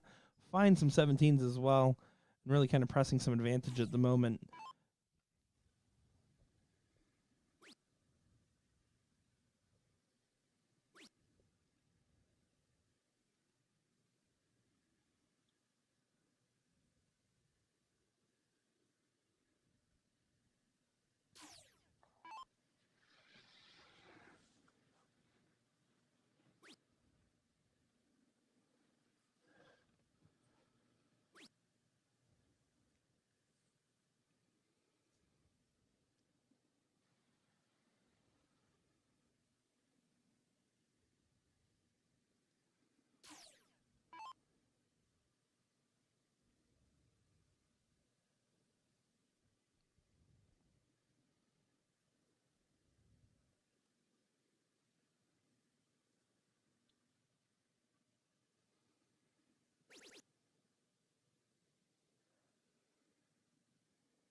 Trevor gonna have to open the 16s.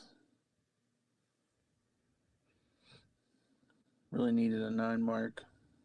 Anything less, and Randy's gonna take a pretty sizable lead into the Bulls. Yeah, I mean, Randy's just looking strong on this one. He's doing what he needs to do after being down for a while there. Just kind of just showed his grit and his determination. Getting those 16s out of the way, and with a 2 house and point advantage going into the Bulls, heavily favored to take this 2-1. As an update, our 4th place match between Cody Cottrell and Matt Jenkins is in the decider. So the loser of this one will take on the winner of that one. And that will be your next matchup on the stream.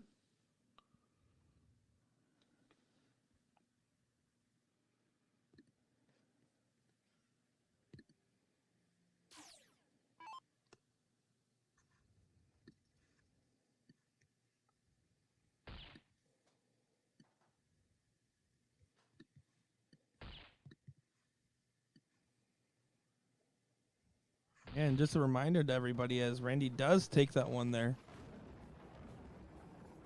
Hold on 1 second.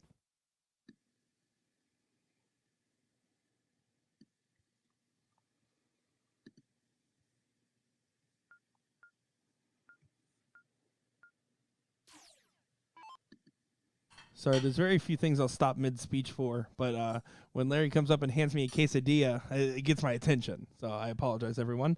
But just a reminder, we are live in Kalamazoo, Michigan here all weekend long. Coming up next in the BullShooter Tour, you guys do get a weekend off, and then afterwards, South Carolina, November 3rd through the 5th, and then the New York BullShooter event will be November 10th through the 12th there for our next 2 stops. So exciting stuff underway for the rest of the tour here.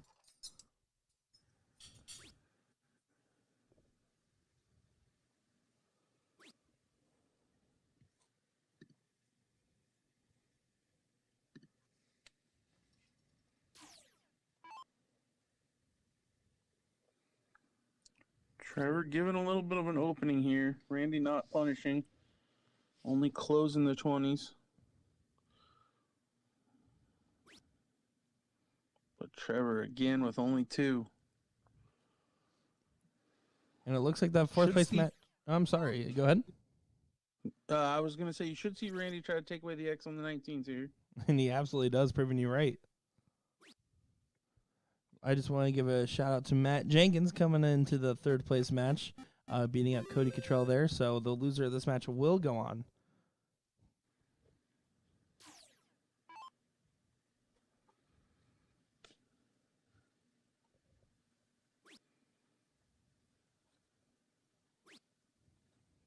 Needs to connect this last start. And Trevor just barely gets the close there. Better be careful because Randy might make quick work of this.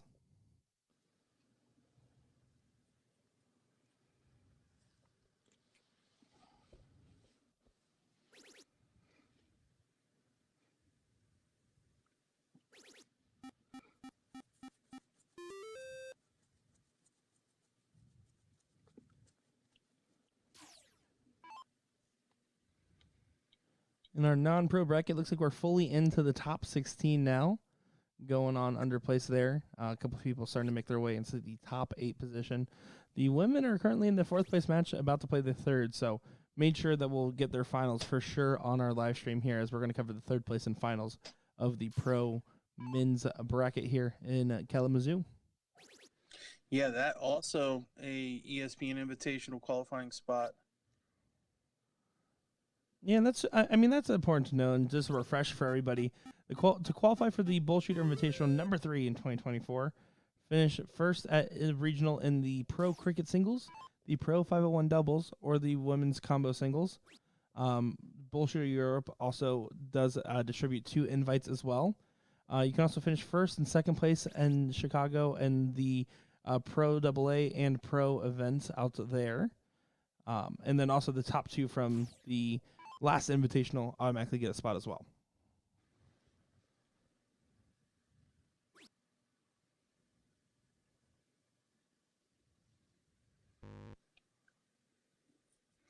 So Randy just with a little bit of maintenance here. Looks like, did that register a miss?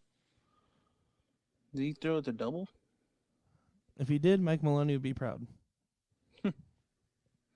No, he wouldn't, because he clearly missed it, if that's the case.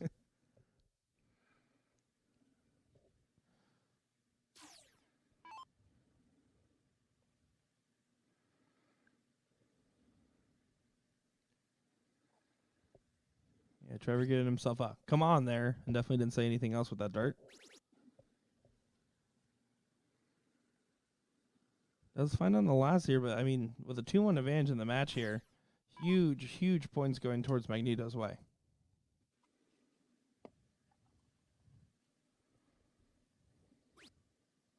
Just needs to get this close here. Has to stay focused.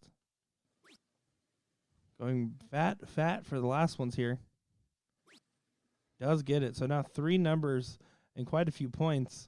Looking set to go 3-1 here against Trevor Fedwa.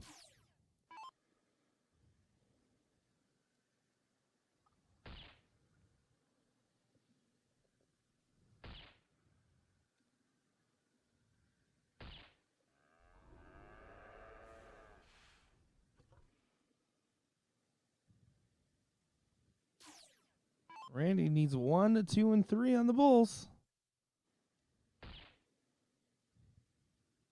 That's 1. That's 2. He gives a look away there. Randy Fern Magneto wins with a 4.29 in a 3-1 fashion over Trevor Twitch Fedwa. So now Trevor will have to best Matt Jenkins coming up next here on our live stream. DJ, what do you guys say? Yeah, I mean, a little bit of a surprise. Of the second and third place, I would say, but our king seat holder, certainly the on paper expectation. So yeah, I'm looking forward to seeing who can come out of the third place match and try to knock off the beast that is Randy Fern. All righty, well, we'll be seeing shortly here in just a moment, so don't go far, folks. We'll be right back with it.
third place match, ladies and gentlemen. Told you guys it would not take long. These guys were quick to go to the line here. Matt Jenkins, Trevor Fedwa going at it to see who gets a shot again at Randy Fern here.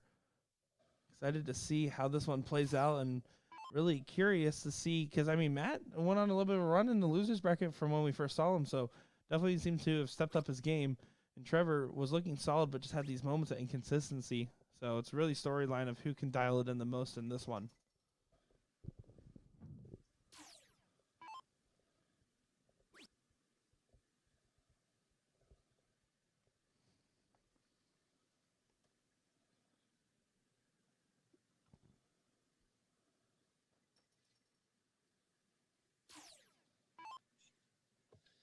So we are back to 2 out of 3 on the loser side.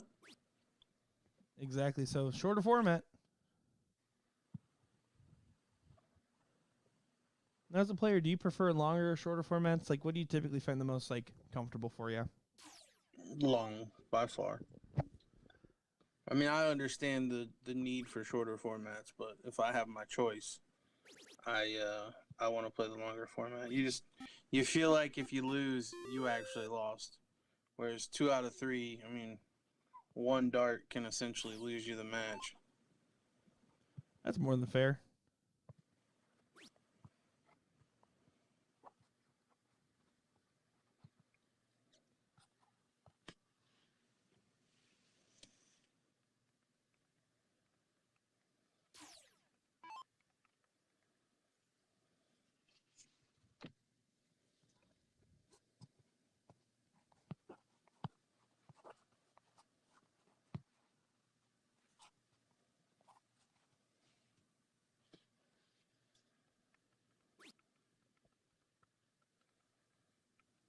Trevor definitely looking strong early in this.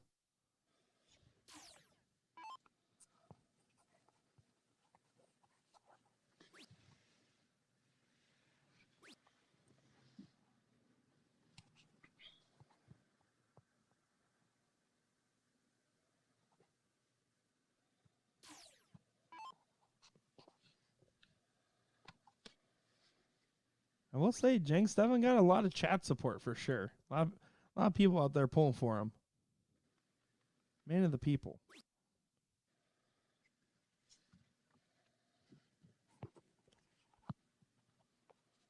Well, you said he's pretty active on social media and stuff, right? Yeah, I definitely have seen him and his name around for sure. So he's probably got a lot of friends in the community. That's fair. Well, I mean, Mike Maloney has shown all of us, if you're active in social media, you're guaranteed to only get second place. So who knows if it's actually good for you. Shots fired. That's okay. He knows I love him. I just like to throw all these shots because he has to be nice to me when I interview him for the CSC.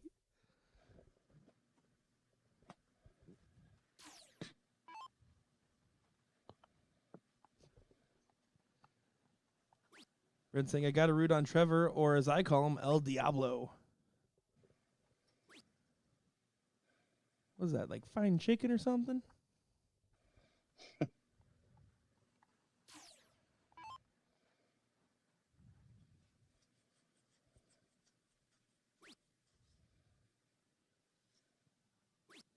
Trevor does get the big close in the last there. Need to use all 3, so he wasn't able to press out too much of an advantage, but does do the bare minimum of what he set out to.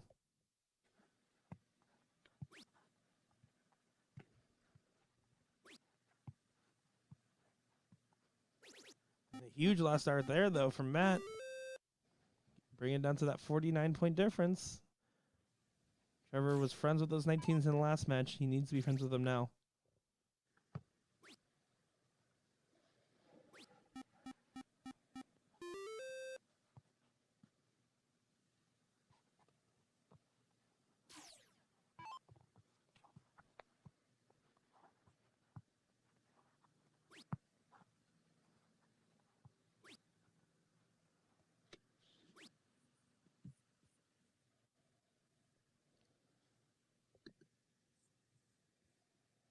First start's going to be right at those 17s, just try to nail them.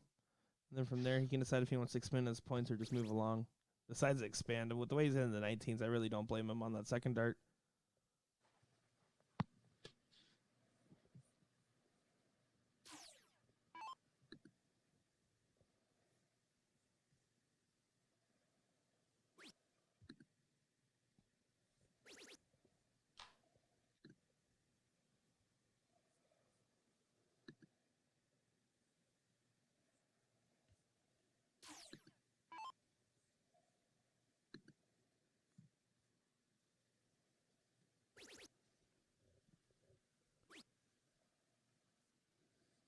We're still fighting those 19s of these. There's just sometimes when you're just on a number and it just feels like it's the easiest one to touch. I know for a fact I've always been a big fan of like 17s or something. Like if I'm feeling comfortable and confident, it's because I'm hitting that number well. And I wonder if that's kind of his adjustment number today.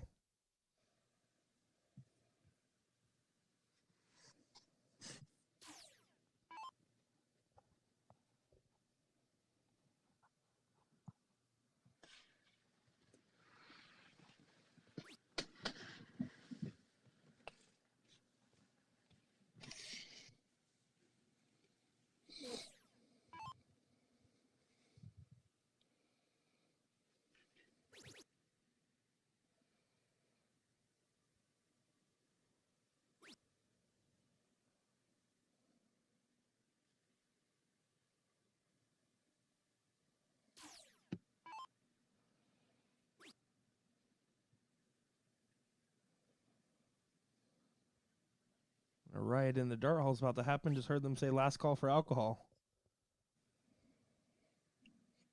At 11:40? That's what I was just wondering. Everyone brace for impact. Must have a midnight liquor license.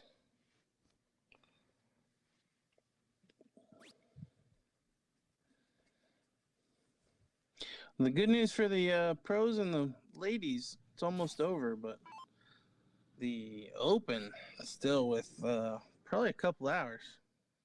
Yeah, Open definitely has a ways to go.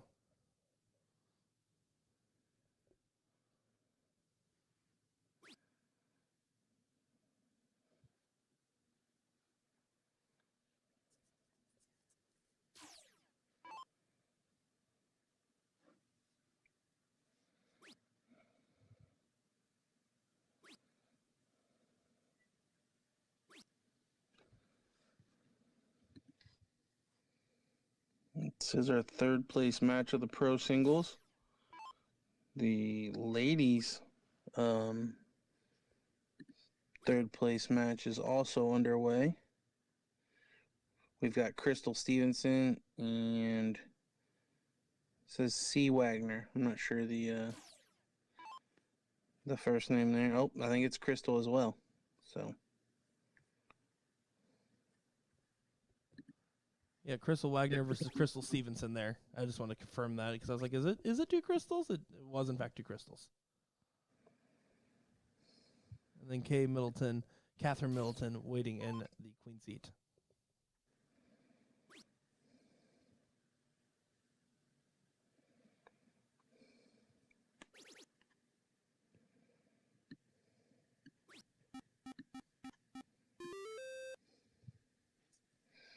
So Trevor's starting to run away with this one. Nearly 100-point lead plus the 19s. Matt's going to need to do something on the 15s here.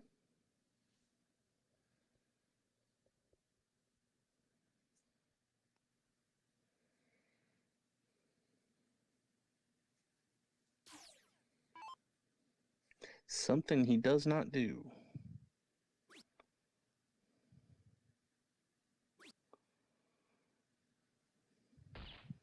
He does go right over to the Bulls there after finding those 15s. Set to take game one here.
Trevor does get over the line in leg number one.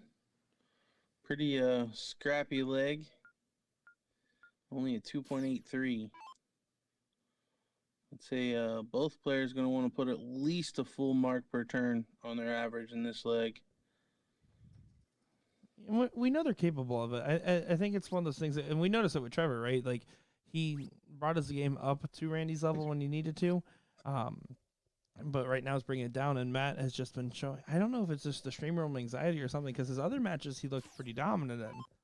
So, as Randy chimes in the chat, I'll work on my bullseyes.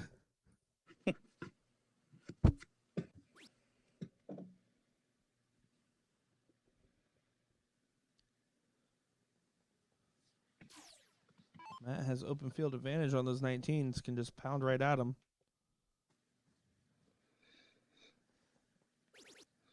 Good correction on the second dart. And honestly, in my opinion, must close there. If you're going to take that shot down there and get the second number immediately, you have to stay focused and close it. If you leave it open, it's just like you wasted your turn.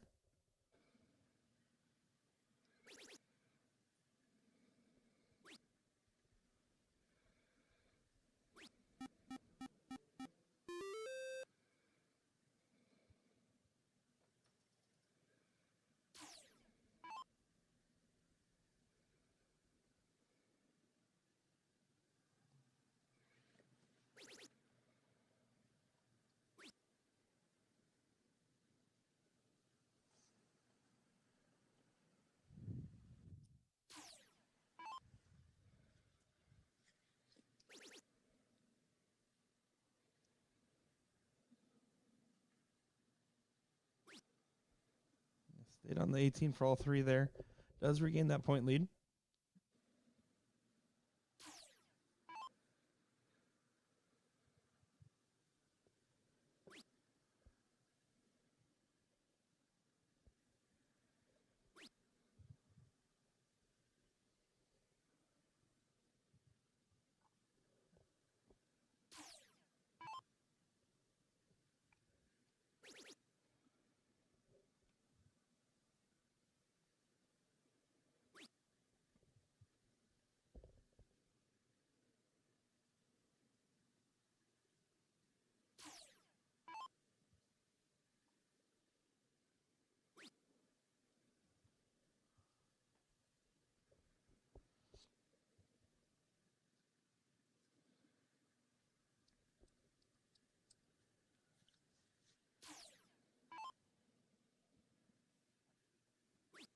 Trevor's just going up with those 18s here, but he needs to close the 19s.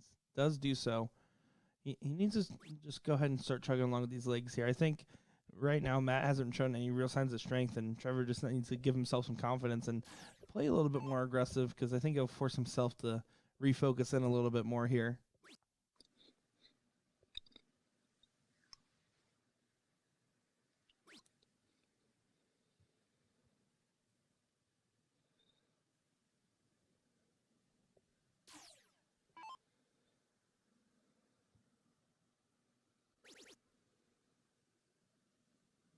Or 220s now. Finds it. Now switching back. He does go down. Never know. He has been playing a little bit more conservative, but that was a good switch downstairs for him.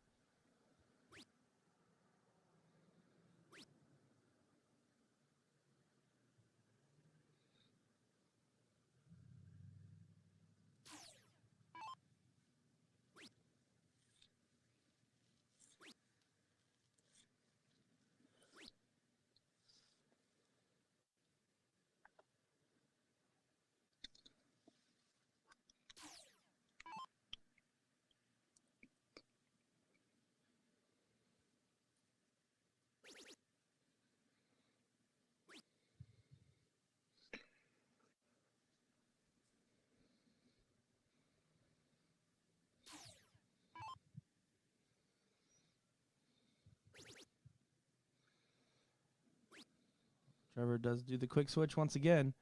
Ooh, threw that last dart a little bit fast there. And flighted right off. Needed to kind of discipline that single, but his first dart trip at the point has just been ruthless the second leg here.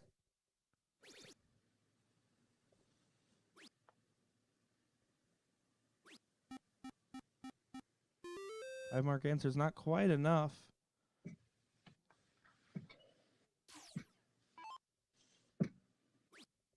Opts to go the easy dart first. Now, these 2 darts, it is important. He has to make sure to get some points on the board or guarantee the closing and decide to get the points. You did not want to leave a potential 9-mark opportunity. Even though Matt hasn't been his strongest form of himself, it's not out of the realm of possibilities for any of these dart players. That was a good switch. Now a 6-mark on the 15s will not get the point lead. Good play there from Trevor for sure.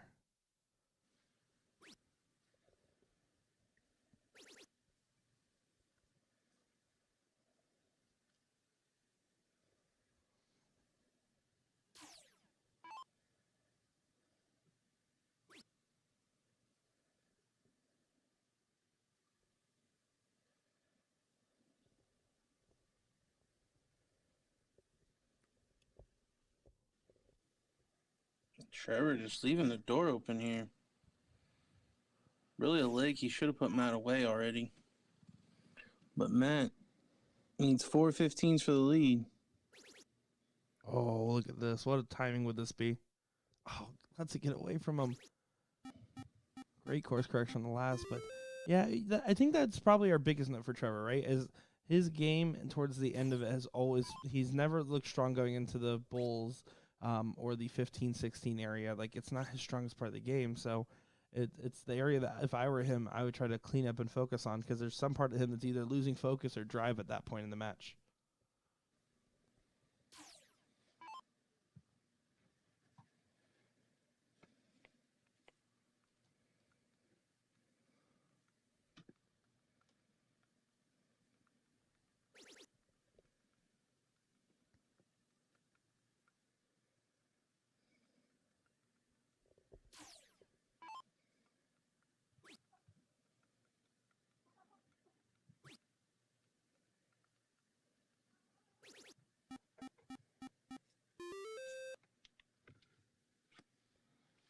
Five mark there does do a little bit there, but doesn't get him out of the danger zone at all.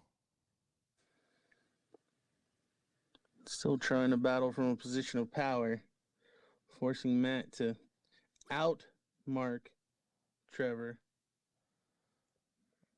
And now, to put in perspective, 5 of the 15s for Matt, only 3 more points than 4 marks for Trevor.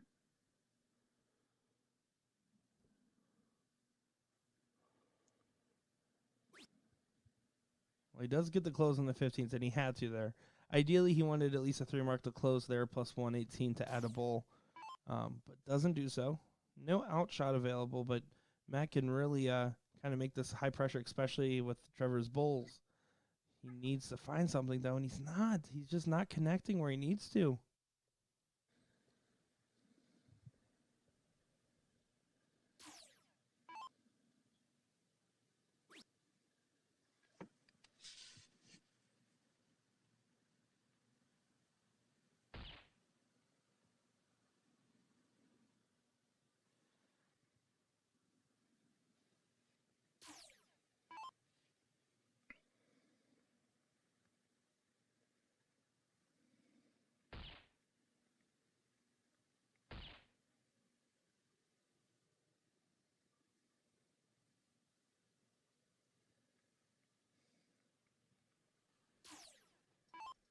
Crystal Wagner and Kate Middleton are going to be your finalists for the women's singles combo. So we'll be getting that probably after this finals here. Just wanted to confirm with the team there. So they were letting us know who made it and what's going on there. So going to see the winner of this match take on Randy Fern next.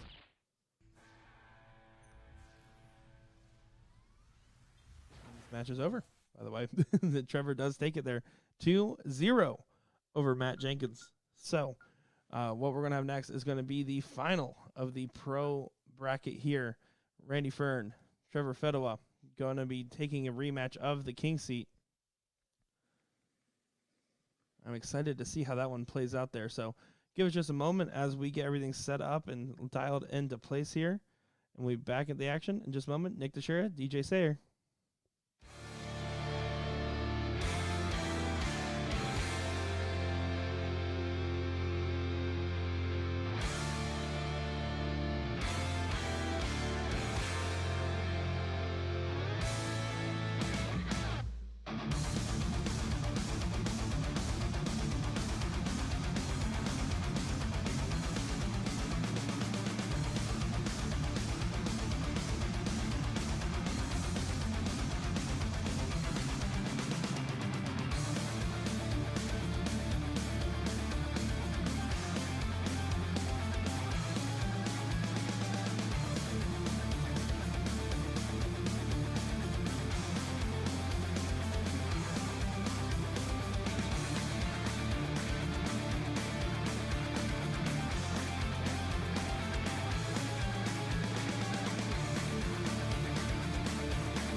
time for the finals, everybody. This is what we've been waiting for in a rematch of our King Seat match. Randy Fern, Trevor Fedwa going at it once again.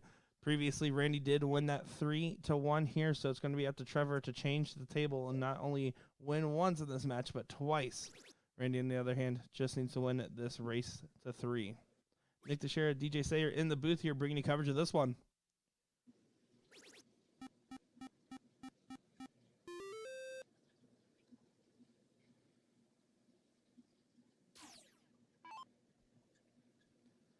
Randy starting off with a 7 mark there, kind of showing previous form of what we saw. I mean, he has been the most consistent today, and we have seen some moments of brilliance from Trevor, but he's also just had these really strugglesome, frustrating moments. So it's going to be up to Randy to keep punishing the way he has been.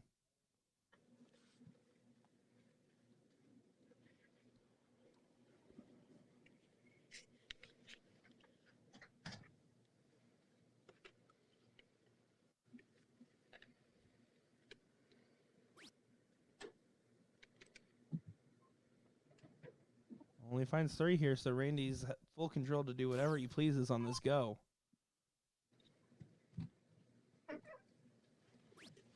Goes right, those 19s. Deflected out, he can't give it a look there, but does actually leave him plenty of space now to just go single, or find the trip on the second. Now he can do whatever he wants. Switches back up top and connects there. Great shot there from Magneto.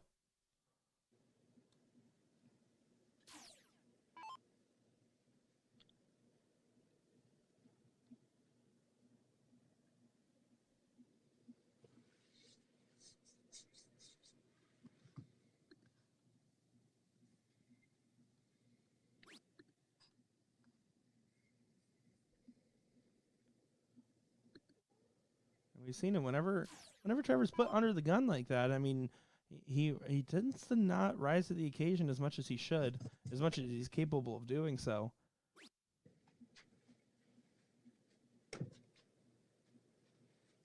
Relaxed turn though from Randy does get the opportunity back, although even perfection doesn't seem like it would be enough at the moment.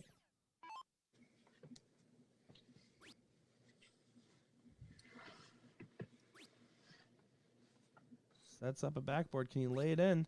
Oh, barely doesn't connect. Good shot, though, from Trevor. But Randy just going to tap those 2 18s and move on now.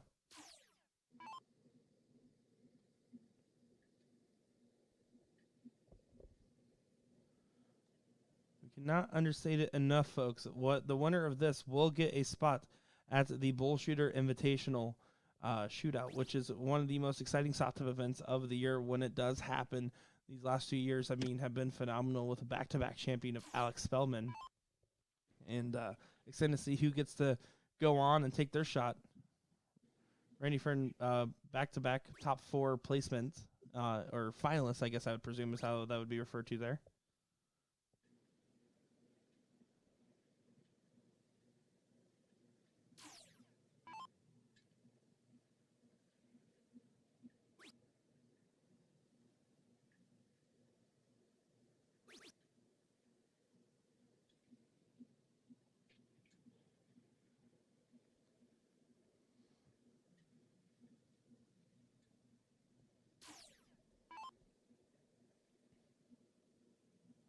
So even if Trevor does hit a big round here on the 16s or the 15s, it might be a moot point just because it's now the 20s up top just shooting against it, and he unfortunately doesn't even connect there. So Randy really kind of running away with his first leg here, looking strong.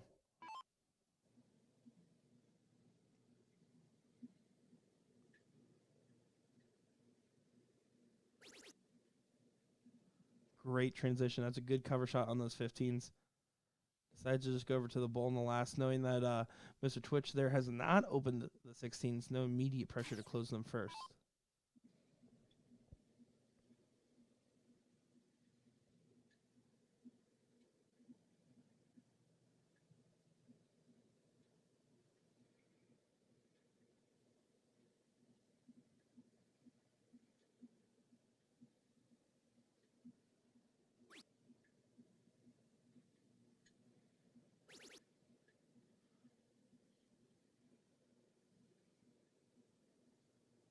Good connection on the last. Just not going to be enough, though. Randy's going to be able to pile away. Finds it on the first. Over to the Bulls now. Great placement right underneath on the Bull there. Can just stack on top. Ooh, he does, but it doesn't quite connect. 5 Bulls. Putting him 1 away.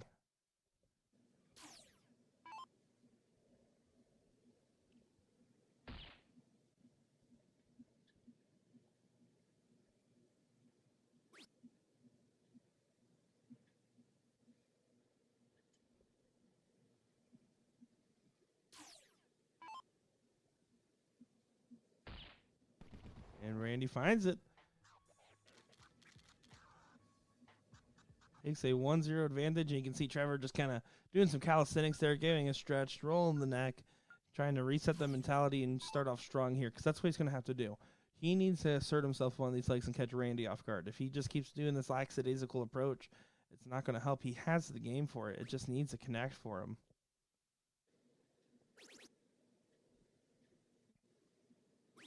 And a great solid opening there. 5 marks there for Twitch.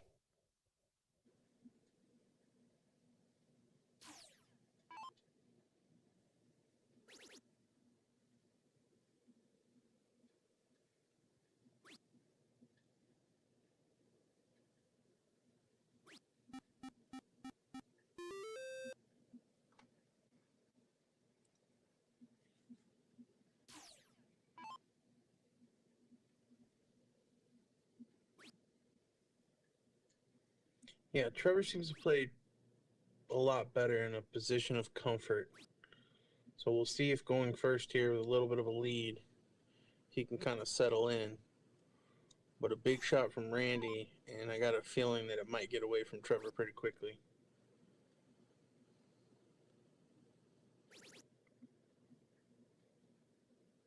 I'm going to have to agree with you there. I mean, Randy just, as soon as he starts seeing some signs of life from Trevor, just turns it on. 7 mark on those 19s there, looking great. 71-point advantage.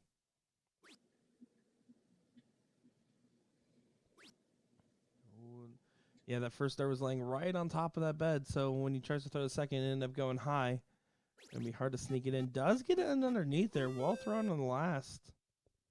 Good focus there from Trevor.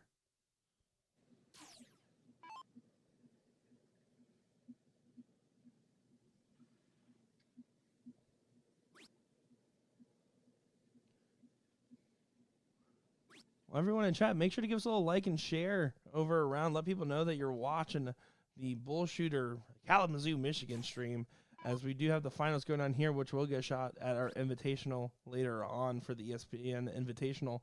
And on the right after this, we have a women's final ready. And right after that, it'll be into basically the top 4 of the men's singles cricket. So we have nonstop action for the rest of the evening. Guys, drink a Red Bull. It gives you wings. We'll stay up. We're watching darts. We're talking darts. We're going to have a good time, okay? Or else I'm turning this car around. None of us are going to Disney.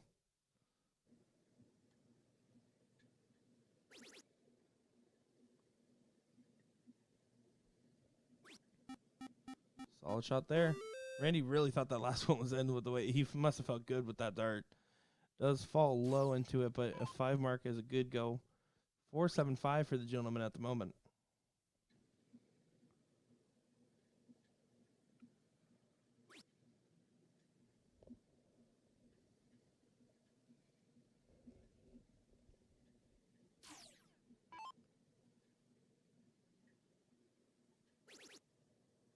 Oh, great first start. You might want to stay just because of how well that one is laying. Yeah.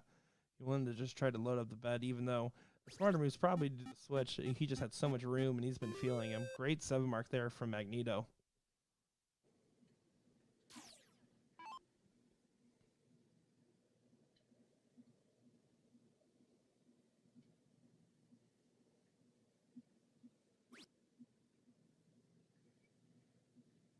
Yeah, there we see the negative body language.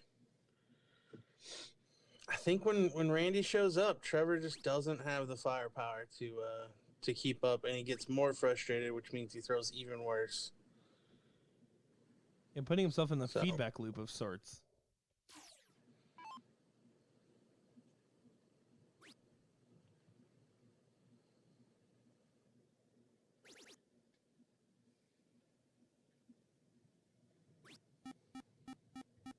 Oh, I think Randy thought he hit it. He looked like he was going to. He's set up right. It was a well-thrown dart, just doesn't connect. Forces Trevor to perform now, though.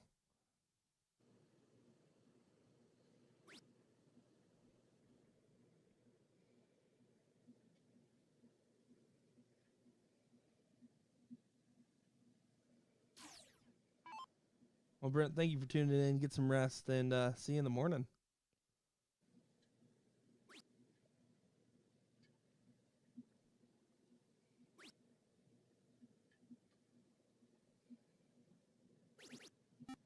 Ooh, that was an excellent last start there from Magneto.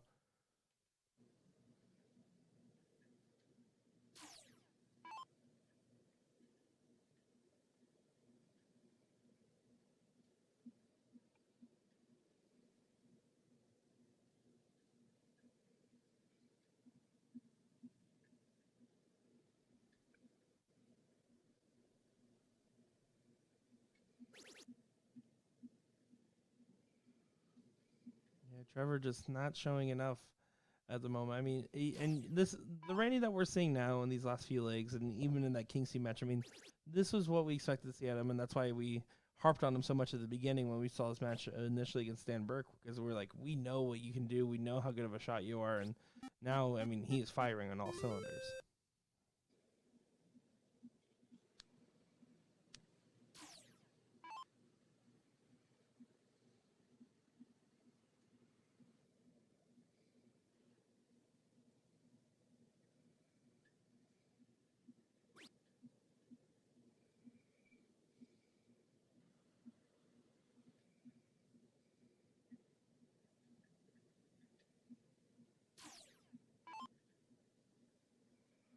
Single 15, then on to the Bulls.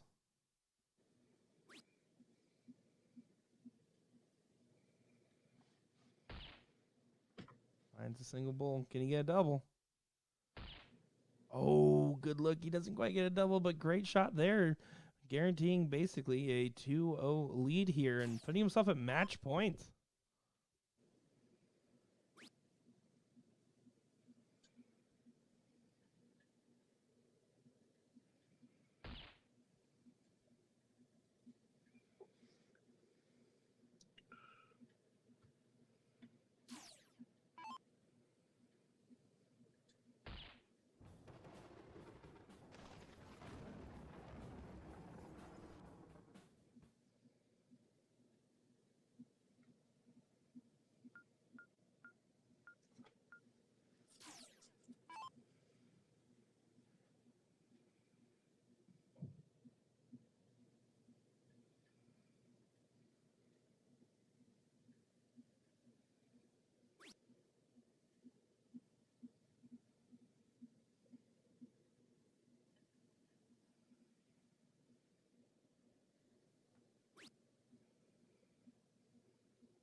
Oh, that's a huge opening for Randy to start off strong here.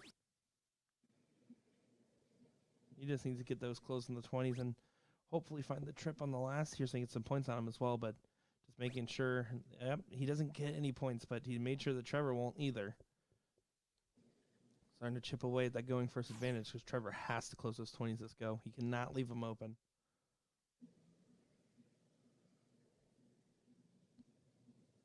Yeah, see, and that's the other thing. Like right there, he could have just taken the easy lineup dart, marking the distance, throwing the single 20 first before going downstairs because he missed that first dart and it frustrated himself. It ended up working out, but it was one of those, I don't know, I don't take the tune-up shot first in this scenario. The other option is what happens if you hit two single 19s first, and then you go down and close, you go up, you start giving yourself internal debates rather than just taking the dart. He ended up still getting the close on the 20s and the 19s, so it worked out, but very interesting, especially knowing that he's not at his best at the moment, what he can do to try to dial himself back in.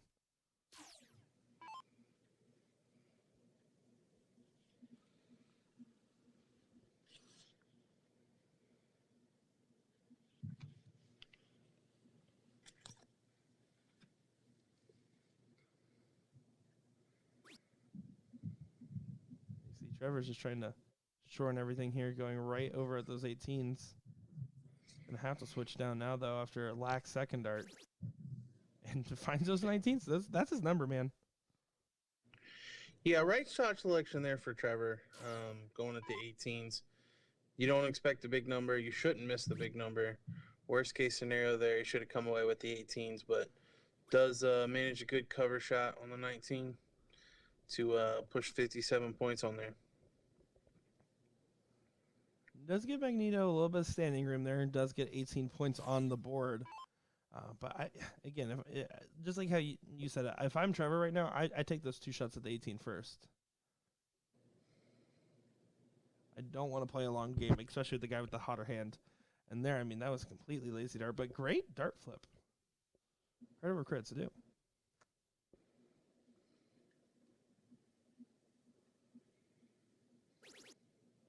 He connects on the last, though. Every time he gets frustrated himself, it seems like it somehow does work into getting him where he's trying to go.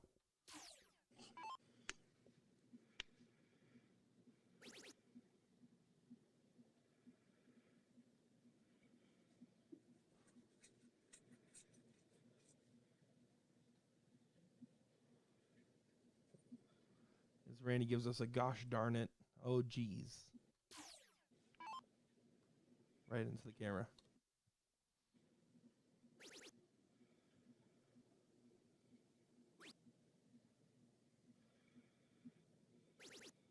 I love that switch up there from Trevor, though. It's that second house going and also a significant amount of points, 74 scored.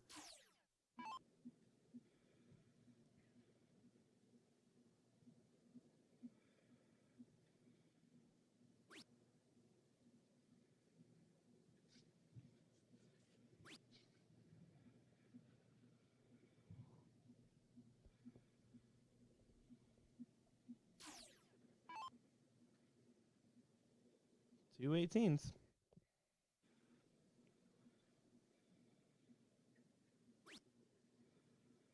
Needs a big one. Oh, and he dragged it low. Following where his first start fell. And while he has a pretty good advantage in this leg, you don't want to give Randy a chance to wake back up.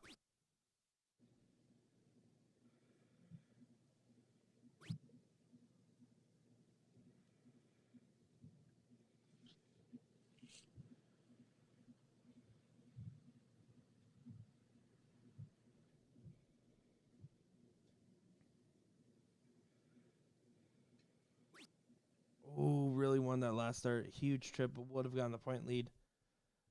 Now single 18, and then I expect Trevor with his playstyle to probably hit a trip 19 tee-up shot. Oh, well up. Needs the refocus. Does find it. Now he has to just hit a 19 or 17 for some extra points. Probably 19s with the way he's hitting them.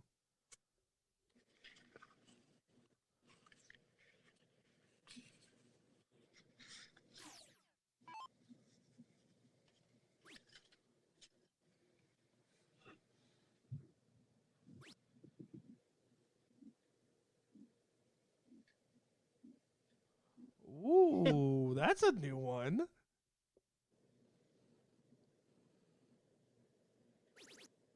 There we go. Oh, that was a pretty interesting trip there. I'm not even going to lie.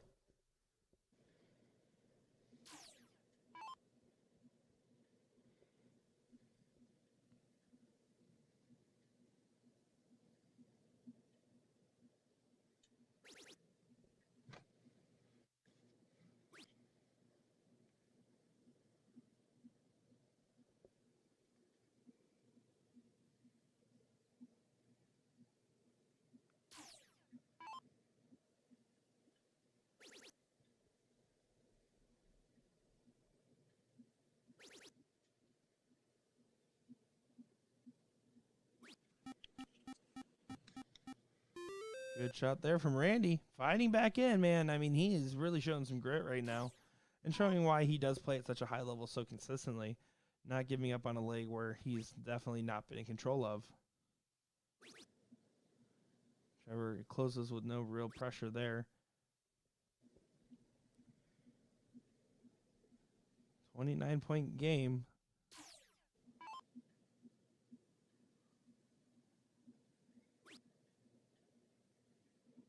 Randy electing to go for the closes, trying to go for a 5-3 bulls.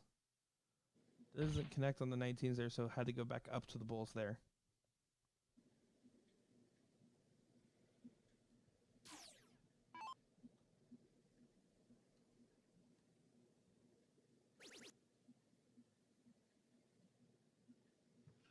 Trevor going back to the honeypot that is the 19, adding 57 points, but not hitting any bulls. Yeah, his bulls have been the shaky point of his game. Those last number closes and then all those bulls have been his troublesome. And look at this, Randy's going to try to leave himself an outshot in his next. Ooh, doesn't quite. I mean, does leave himself a potential outshot if Trevor doesn't point here, but well thrown turn and puts a lot of heat back.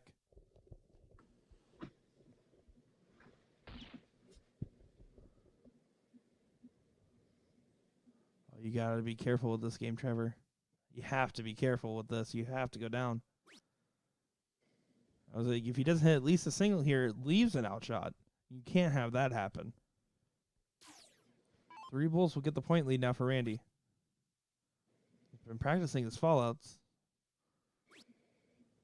He's really been practicing his fallouts.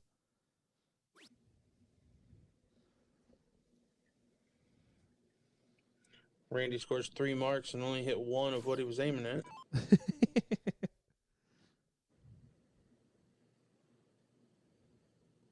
Oh, that's hanging over, and Trevor's just been so frustrated at his bull performance. I almost wonder if it is correct for him to just go and play and just play it safe here. He's more than capable of hitting 2 bulls typically, but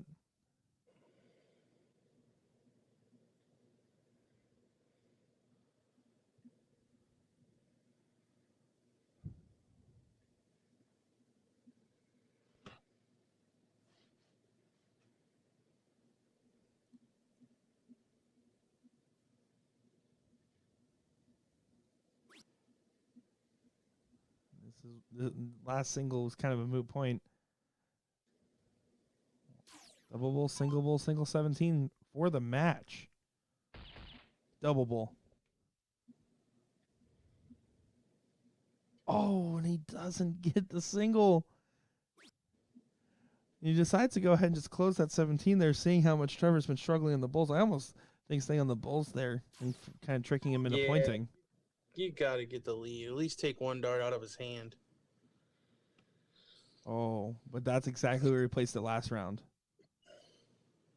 It may work to Randy's favor, but yeah, I still agree. I think the right shot was the bull, because you know he's going to go bulls anyways. Exactly. It takes the dart out of his hand, and again, tricking him into pointing. And when you're hot on bulls, we'll see though. It looks like it's going to be very costly for Trevor at the moment.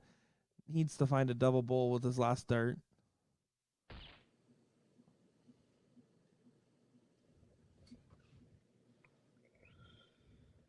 Randy for the win here. And he gets it. 3 straight there for Randy Fern. And Trevor in a heartbreaking loss there. You can definitely see the emotion on his face. He was not happy with how that ended up finishing out for him. So it looks like that will bid adieu for the gentleman there. Congratulations on Randy Fern for go ahead and getting his spot in the Invitational shootouts. Coming up next here, we have the ladies, Catherine Middleton, Crystal Wagner coming at you. We're going to go ahead and get those ladies over to the board, and we'll be back in just a moment here. Don't go far, folks.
Well, here we go, folks. This is another final here. Catherine Middleton and Crystal Wagner taking it on the dartboard in the women's singles combo format. So I get a chance to see some 0-1 here, and excited to see what these ladies have in store for us. Nick DeShera, DJ Sayer in here, and I'm excited to see what these ladies got for us. What do you think? Well, Kathy has the queen seat, so gotta favor her. Crystal I've seen play a couple times, but not all too familiar with her. So yeah, a little anxious to see what happens in this one. It is for a place in the ESPN Invitational, so a lot on the line here for the ladies, other than the prize in the first place in the regional. Yeah, an invite to South Carolina to try to earn your right to play on ESPN. Yeah, and that you can't understate that enough. I mean, it is seriously one of the most anticipated, not just in soft tip, but in darts in the U.S. Event every single year now. So to have the opportunity and the invitation to play for it doesn't matter about what your expectations are of your game versus the rest of the field. It matters more so if you get that invitation, you get that call to action. How do you not go ahead and take a big swing at it? You know. I think it ultimately comes down to if the stars aligned and you had your best day imaginable, could you qualify? If that answer is yes, then you should go. That's a fair way to put it. See, if I would have had that mentality back when I was a player, I would have saved myself a lot of travel costs because I would have stayed home. But there needs to be a bit of realism for people. Oh, I'll admit. For sure. I think there are a lot of people that think too highly of themselves and their game, and then there's the opposite as well, that quite a few that, you know, are certainly a lot better than they give themselves credit for. But I think if you're self-aware and you can analyze and say, you know, my best day is X is good enough to qualify, I should go. That's a good way to see about it. And also on the other end too, if it's convenient for you to go, it's invaluable practice. I mean, even if you don't think you have a chance of taking the qualifier or winning it out, right? I mean, you can't pay for better practice than to play against people that are, you know, above your average, which in that field there's so many people that there isn't a favorite. Well, I think Alex Spellman would disagree with that. Well, he's 2 for 2, so if he isn't the favorite, I don't know who would be. I mean, he might be the Vegas odds favorite, but I bet if you asked him right now, hey, do you feel like you're a favorite coming to this event? I think he would give a more humbleized media answer there, just because he is a pretty cool, collected person. He's very pragmatic and very much a realist. If he denies that he's the favorite, he's lying. That might be the case. Like, now, that I won't disagree with you on. To be honest, there's at a certain point, being humble and nice is just ingenuous. Like, you're clearly the favorite if you've won it back to back and you're playing as well as he has. Well, I definitely am excited to see how the field will end up stacking up for that event. It'll be exciting to see for sure. It also depends. The game changes, and it's an annual event right now, right? So the game changes a lot between events. When you see a player develop in between what goes on. With Alex, you expect to only improve because of his focus on his game all around currently. Well, yeah, we obviously can't see the future. So, I mean, Alex's game takes a nosedive in the next, 9 months or 10 months, whatever it is. Certainly, he's not going to be the favorite. But at this moment, no matter who qualifies in the U.S., I have to believe that Alex is the favorite to win that event.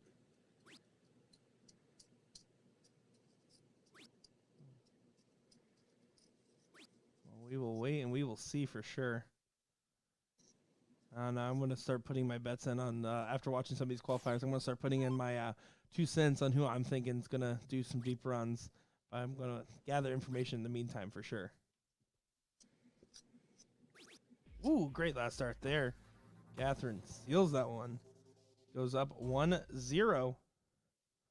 And puts herself in a race to 2. Yeah, huge moments already. So no turning back for Crystal Wagner now. She's going to have to win the next 2 straight just to send it to another set. Well, what tone will Crystal set here? Needs to set a strong one.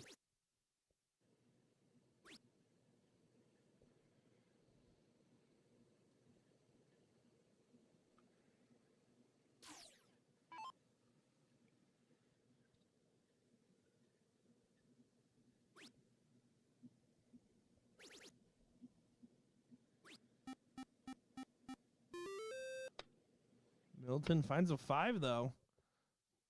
Putting yourself right in suit.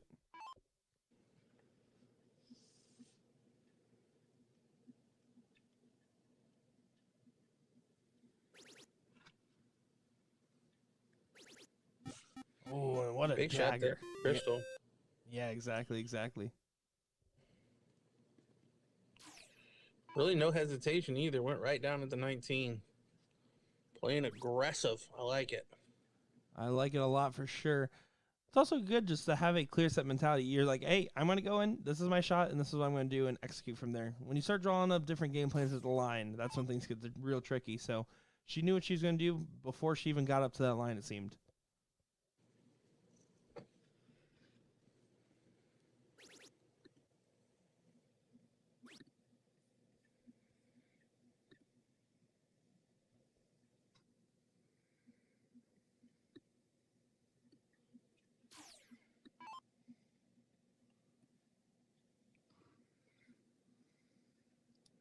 This is a repeat of our ladies queen seat match. Kathy won that 2-1. So can almost expect a leg 3 here again.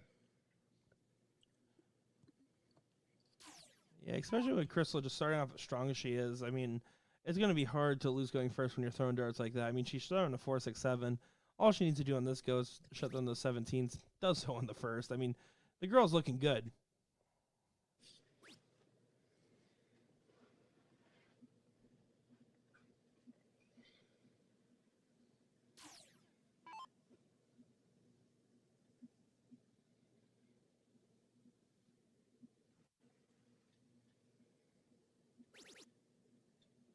Great last start there from Middleton, but not enough in this one so far. So 2 15s and then over to the 16 will be Crystal shot now. Making no waste of time in this leg. This one's really been breezing.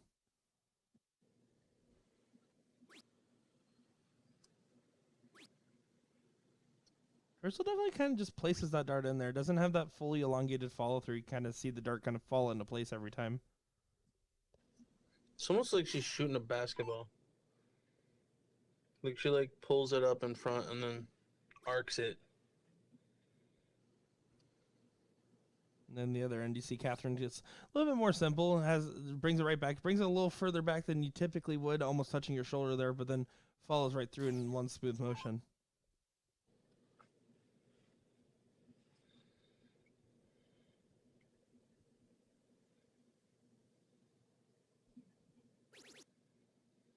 Sneaks it in the trip there and finds a bull as well, shooting a 4-0 at the moment. Crystal looking strong.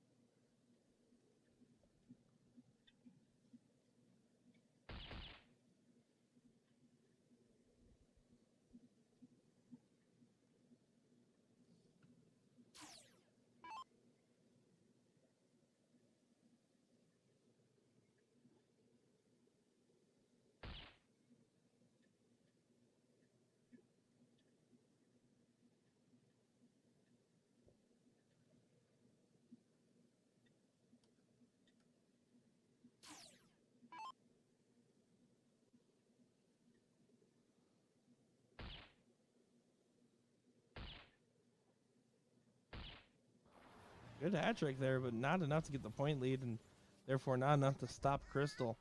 One bull now. With 3 numbers and the point advantage, meaning there's no outshot available, can just shoot right at this. Does do so. Gets it there. One apiece now in this final.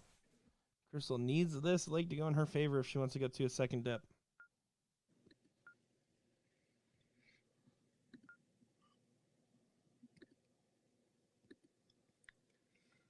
Catherine to show first here in the diddle.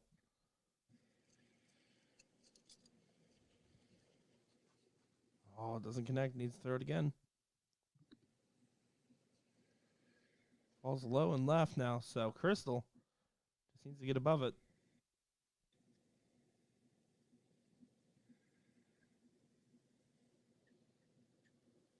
Ooh. Kind of comes in a funny angle there. Does course correct, though. Looks like Crystal just barely got it. It's close. Actually, they might be tied.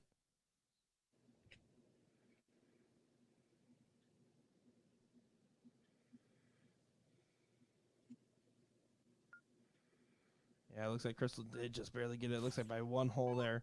And that's huge to start and the last leg being 0-1. I mean, that is massive. Yeah, Crystal needs to win this one to send us to another set.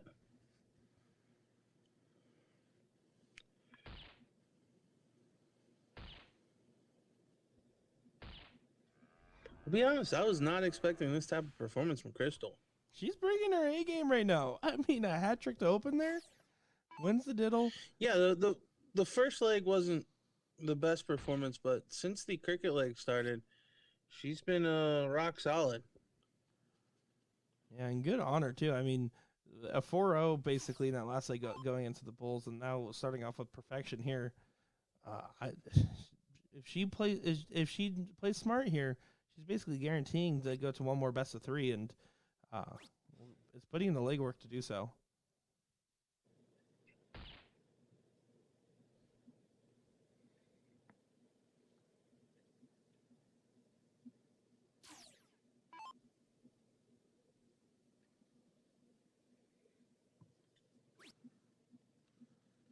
Cat following right underneath and stacking in. Ooh, doesn't quite get it there in the last. So Crystal well ahead here. 2 bulls and a good follow, leaving out.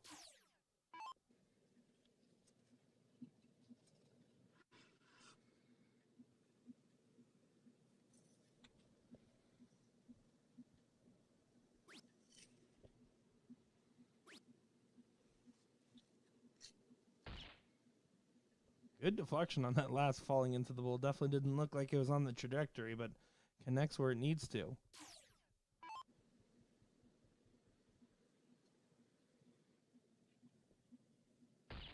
Cat needs to get in range to set herself up here.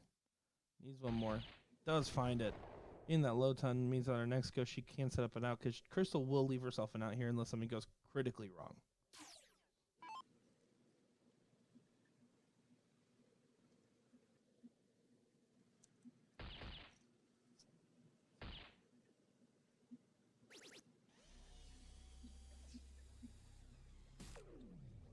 Switched over to that trip 16 on the last there, knowing that 46 is a bogey basically. So great shot there, and Crystal getting down to 72. Cat has to leave herself an out. And great hat trick there, puts a lot of pressure on it. 72 now has to go. These ladies put on a little bit of a show for us here. Yeah. Honestly, I'd hate to see either one of these women lose. And that might be Crystal right here. If Cat can take out 95. Yeah, lack of focus on the last start from Crystal. Just and she knew as soon as she threw it that it wasn't going the direction she wanted. So now 80 left. How'd she approach? Oh, she went right for that bull. I like personally with 80 just to shoot the 20 trip 20, get the guaranteed dart.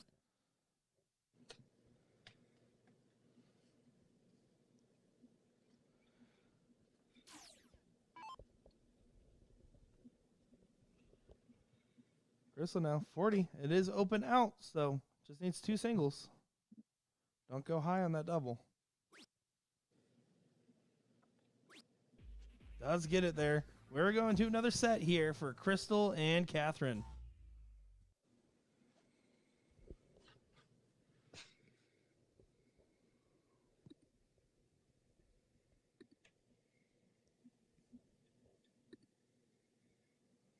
If Crystal plays in this last dip how she just played in this first, Catherine's going to have her hands full because she definitely put on a show there.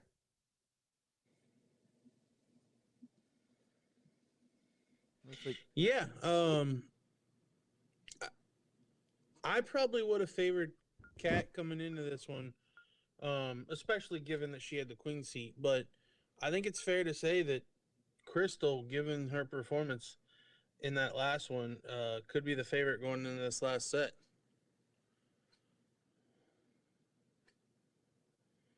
And I believe Crystal did win the coin flip as well. How did you know that? Because I saw Catherine point. Oh. Like, you can see the coin? That's pretty impressive. I didn't even know you could do that. No, I just saw her point at her. What camera angle are you not showing me? Well, that's the extra angle. That's on our premium package. How much is the premium subscription? What do you like to know? I wasn't going to buy it personally, but I figured the folks might like to know. Do you want to give an update here? Looks like on our third place match, Josh Bird wins out there on the men's singles cricket, so he's going to be waiting the loser of the king seat match that is underway right now between Gage Middleton and Tyler Thomas, which I assume Gage is Catherine's better half? I think it's her son. Son? Okay, there you go. Yeah. You're lying, though, right? Like, the loser's bracket's not waiting on the winner's bracket, is it? That they are currently playing the king seat match on the board, and then third place just got there. So fourth place match just finished. How is that even possible? All right. Yeah, they're finding Loton starting to break out from the second position here. Crystal not showing the same signs of dominance in the last 0-1 game that she had, so just needs to dial in as she shows that her scoring power on those Bulls is incredible.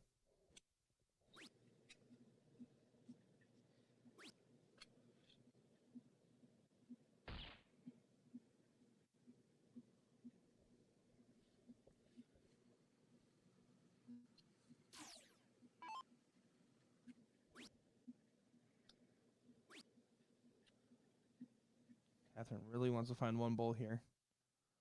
Just needs to compose herself. Oh, that's not a good connection, though. So, yeah, that's the opening Crystal needed. So she's essentially got the darts back now. Going first from 300 to 283. Basically just spotting the opponent 17 points there. Oh, that's a good start. I'll take that. Oh, yeah, for sure.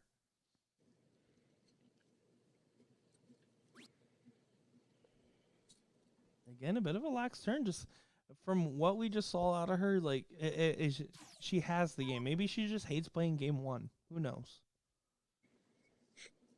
It's a dangerous way to live. Riding on the edge. Cat here loads it up, finds a hat trick, and sets herself up kindly.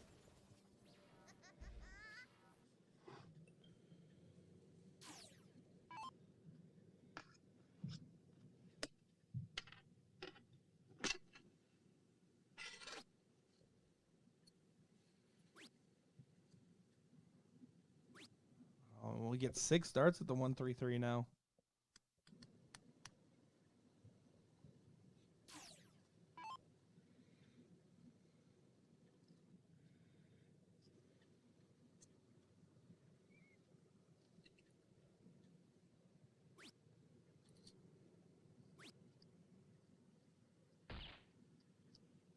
X on the last cleans it up.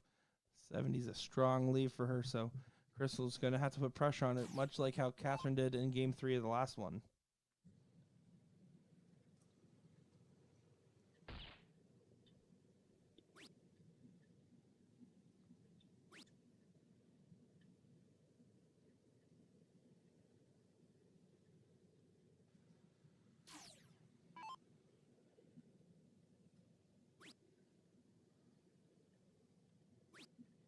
Oh, not going to be able to take it now. Needed a big 16. Needed to just focus on hitting a big single 8. Ooh, That's not ideal. 42, still one dart finish, but a little bit trickier to clean up. And not when you're feeling nervy in a final, you don't want to have to worry about doing cleanup.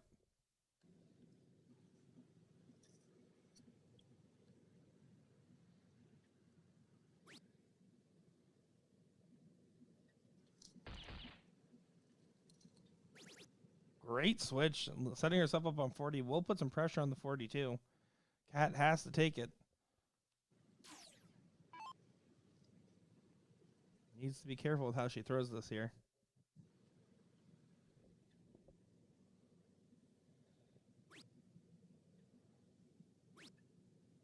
Single 17, still a finish.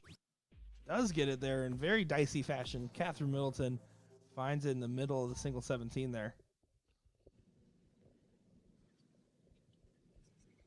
Yeah, dramatic finish to a leg that, I mean, could have went both ways until Kat put in the big shot, and then she almost allowed Crystal back into it.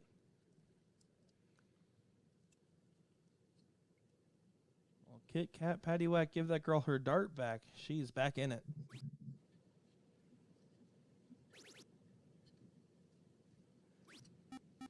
Five mark open for Crystal. Starting off strong. Yeah, I think cricket is Crystal's favorite game. It shows. It truly does.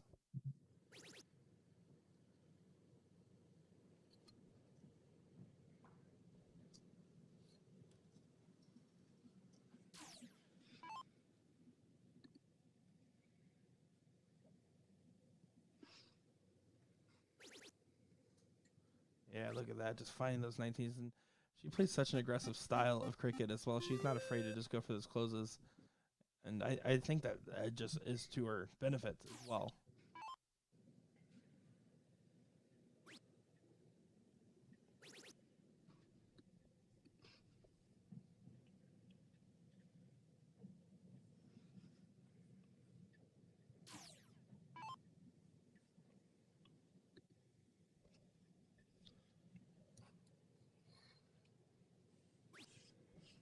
Congratulations to Gage Middleton winning out the king seat there, beating out Tyler Thomas 2-1. So we will be getting the finals of that after this.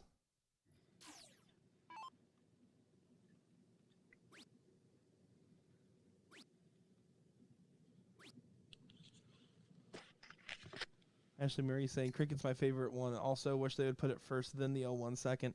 I will say, as I've seen tournaments that have done the 0-1 second, when you have a loser goes first the format like that, it makes it so it's almost always a all three game scenario if you put the 0-1 in the second rather than the first slot. Yeah, much harder to break in 0-1 than it is cricket. At least with the first game being 0-1. And typically it's a cork. I know these ladies flip and go, but you're actually earning the right to go first in that 0-1 leg. Exactly.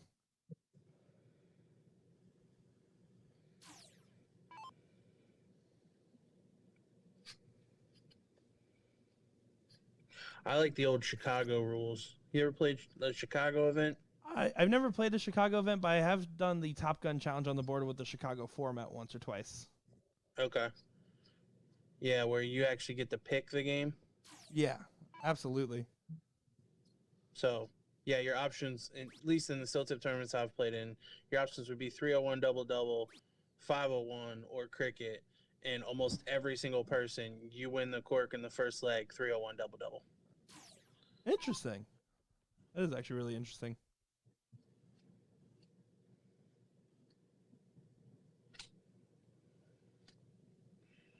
It's just the hardest one to win if your opponent gets in right away and they go first.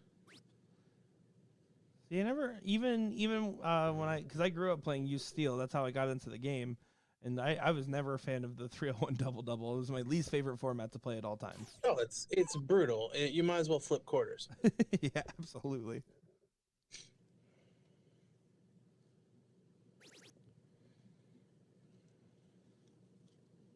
$54-point difference here. Crystal's still shooting a 4-0, just like she was going into the Bulls in the last go-around here, so needs to find a trip to get the point lead in 2/16s. The 3 has advantage, and I think you can quickly switch to it, but we'll see her approach here.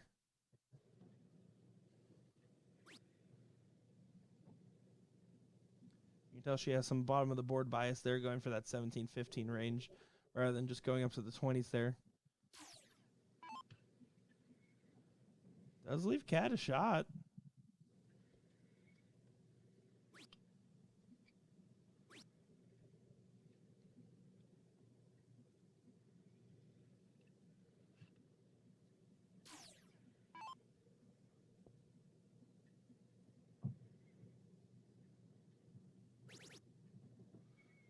Now Crystal's finding those 17s. Oh, and in full she is. Almost connected to the double. Great 7 mark there from Wagner.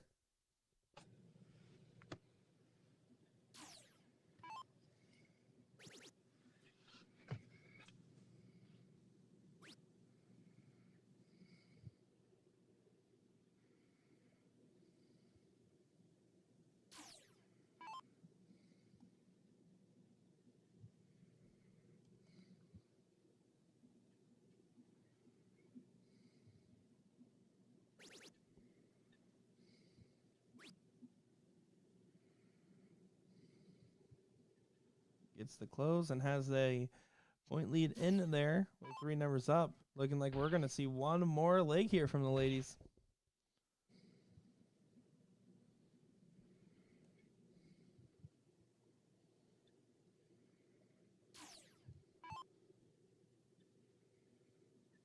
So while Crystal might take this, Catherine's still 1 game away from winning the final, and her son, Gage Middleton, in the men's bracket. I mean, that'd be pretty interesting to see a mother-son win both of the 2 out of the 3 brackets.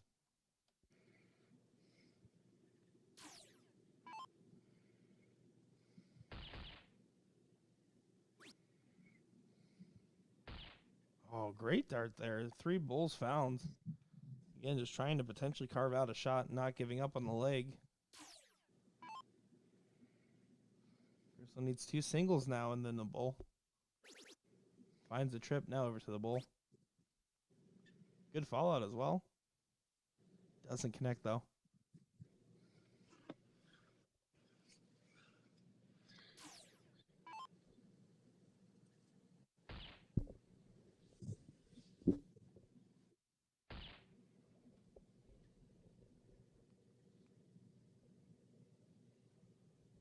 $14-point difference.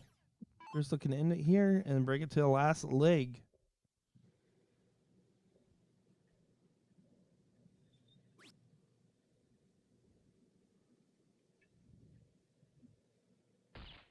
There she goes.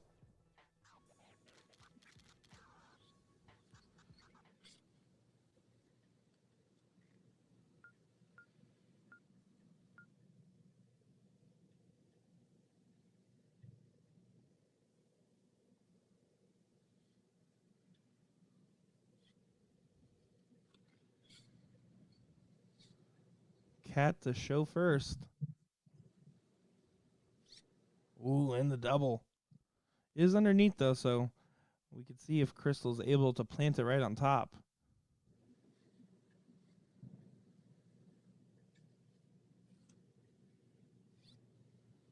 Oh, they tie it. Oh.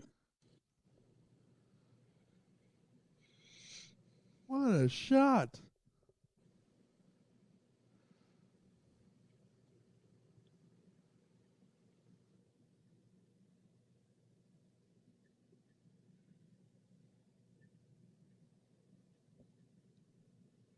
Another good dart. It looks like there's a little bit of a platform for Cat to ride in if she puts a good one on it. Yeah, exactly. It's about aiming for that top of the flight and letting the barrel glide right on in underneath.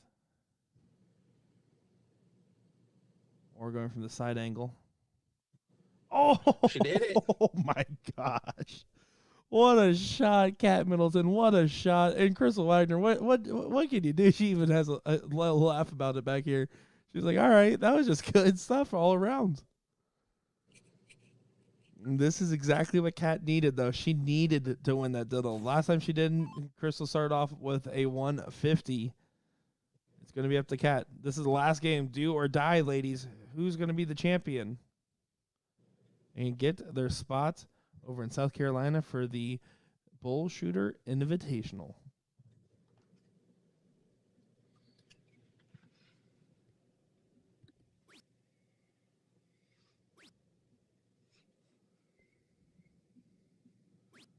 Well, girls, I think you spent all your bulls on the diddle.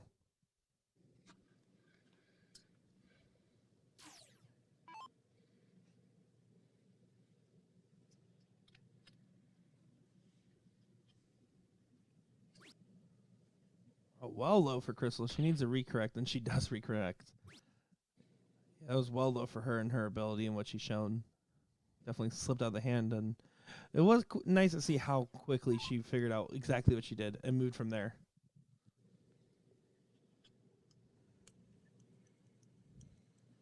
Leticia summing up that diddle perfectly. Nah. Yeah, that's how it felt seeing it. That was some good stuff. And look at this. Cat. Ooh, barely doesn't connect on that last, but scoring just fine there, 105. Crystal's going to have to come from behind now.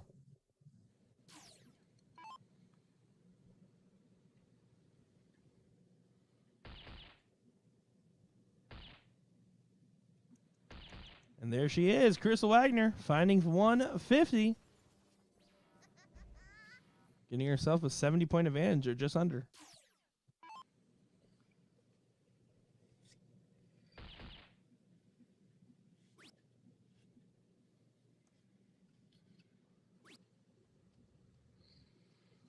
Crystal's stolen the darts here. She'll go first with a 3-point advantage. 2 bulls and a good fallout. See what she can do. Not going to be able to leave it out. Took a moment to look at the scoreboard there, but at that point you just want to stay true and get low. If you can't, at 257, there's no potential out you can set up there, so you just want to try to score. Handing the opportunity back to Cat.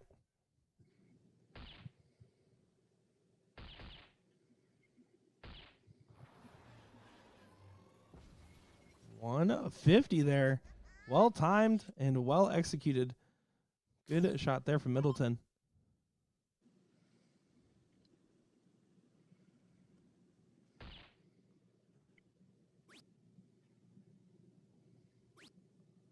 Oh, unlucky on the last. I was going to say good fallout on the second there, but she needed to either move angles if she was going to stay on the bull or hit a cover shot in that situation there.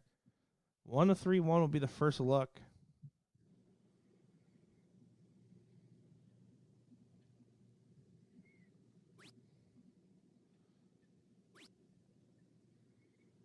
Bull here is very important. 70's a perfectly fine leave. 168 though is an out. She'll have to take a look. She has to take 1 dart for it.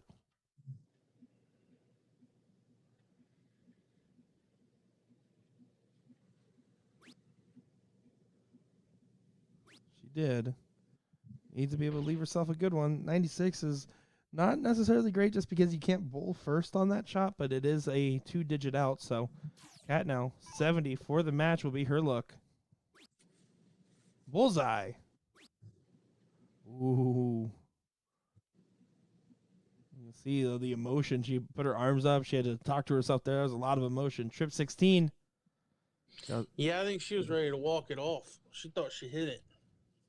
Yeah, that's rough because now 96. Trip 20 this would be a huckle buck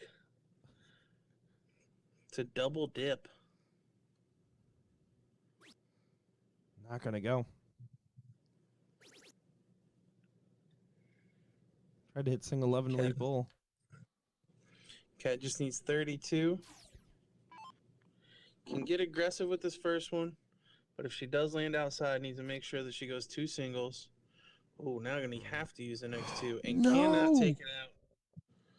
What in the world? No, that was pure nerves there. She moves too quick on that second dart. Oh, no. You hate to see it because now Crystal clear opportunity, if you ask me. 2 14s is all she needs. Yeah, I think this is gone.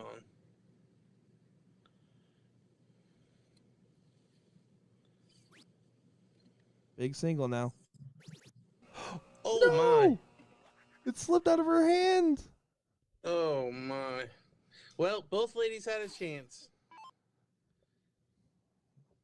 Let's see who's able to capitalize. Now with how nervy it is, these big singles become so hard to hit. She has to hit single 11 here. Don't go high on it. like that. Oh no. These girls are playing phenomenal leading up to this. This is purely finish line anxiety for them at the moment. I'm starting to feel, you can hear it in my voice. I'm feeling it from these ladies. I know the feeling, and this is rough. Who's going to be able to snap out of it?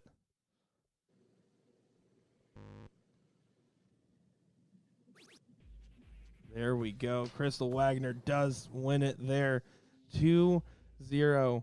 Kat Middleton, I respect the gamesmanship right there. Immediately goes up, gives a hug and a clap. It's so frustrating when you get so close to finishing and don't collect, yet she was able to immediately regroup and do the right thing, give a hug and a handshake, and that's not a bad start to the week and get in second place in this event.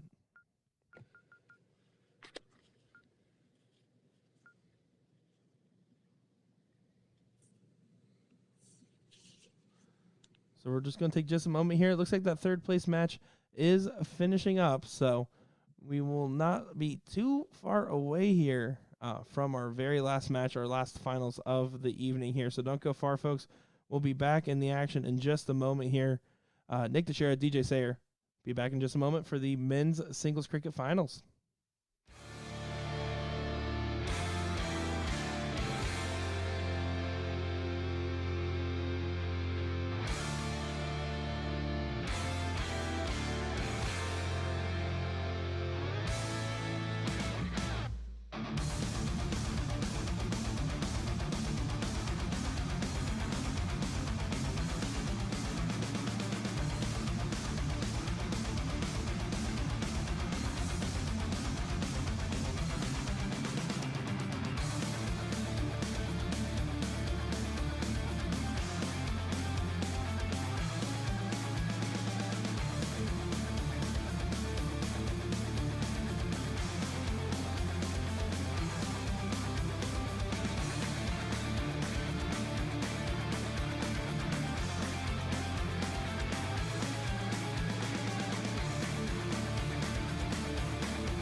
one more time coming at you, Nick DeShera, DJ Sayer, for one more final. The men's singles cricket bracket here. Gage Middleton, son of Kate Middleton, that we just saw in the women's final, falling second to Crystal Wagner, versus Josh Bird, which fought his way back from that middle bracket and had a deep run in it. So congratulations to these guys as they are one step away from sealing the title and getting some hardware.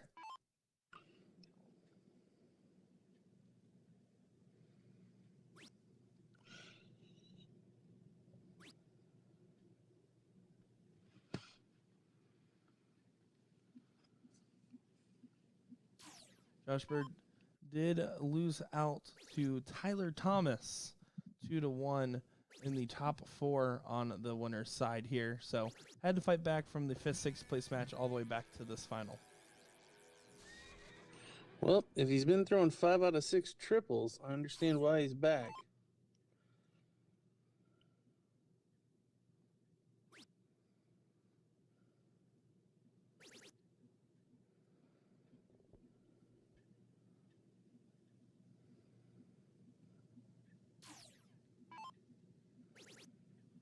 Look at this. He's still on a tear.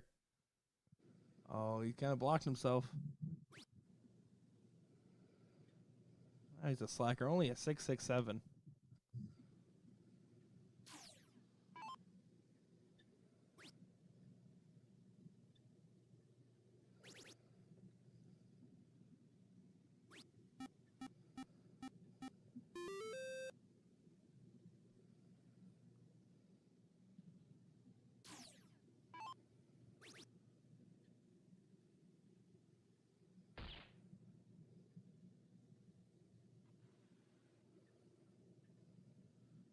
Bird's looking solid right now. Rock solid. 5.75 going into the Bulls now. Just 2 away from taking the first leg here. Best of 3 format on both sides here, so just going to be best of 3. Gage just needs to win one of these sets here.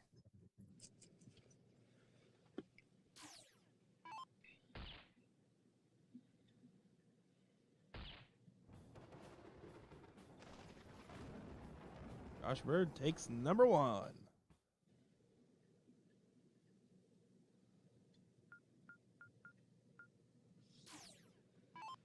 These guys have been going at it for a while. I mean, we're playing the finals. It's 1:30 in the morning here, and which for the size of the bracket and everything is well run in my opinion. But you know, 6 hours. Some of these players, especially on the non-pro side, aren't going to be as used to the longevity of getting this deep, and it's going to be about who's really burnt out and who still has the energy to keep going here.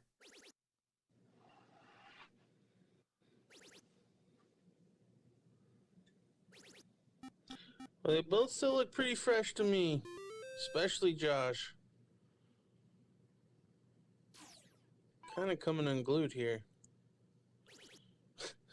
Like, even his buddy that's hanging out in the bullpen, I think he's just ignoring. Like, bud, I am trying to play. Did someone yell at him to move right now? I hope so. Get out of there. What are you doing? Oh, no, he's back. We're good. We're good. We're good. False alarm. I need to input myself into the thing that is happening. That's very important. Listen. You can see. Look, he don't even want to talk to him. He don't want to give him a high five, nothing. Like, bud, just leave me alone. Daddy's mad. He's hitting triples. Let me go. You know, one of the best pieces of advice I got early on, when I was getting into darts, and I was especially getting into watching darts, when I started traveling to all these tournaments. It was actually when I was watching the late Eddie Morales play in the Space Coast tournament against, I believe, Tom Evans. And my dad said, listen, when you're watching this, be seen, not heard. They're in the zone. They're going to do their thing. If they want to say something to you, they want an audible reaction, they'll look at you. Otherwise, just be seen. I think the gentleman in the background's taking to being seen just a little too literally, though. Well, he's trying to be heard, too. There's a problem. There's a little miscommunication. We'll see how that goes. Like, no lie, Josh has ignored this guy like 3 different times. And dude is not picking up on the hint. Yeah, well, I mean, Josh is just dialed in. I don't think there's a whole crowd of people there with pom poms and everything else going on that would break his concentration at the moment. Good on him, especially because Mr. McNasty over here is not going to give the lax game like he did in the first one. Yeah, Gage definitely playing better in leg number 2, but Josh still with the higher average on the board. Oh, this could be a huge steal. Might need to take a look. He decides to stay on those 18s there. That was a huge 7 mark, but I think taking the higher ground might be worth it just by how well Gage has been hitting it.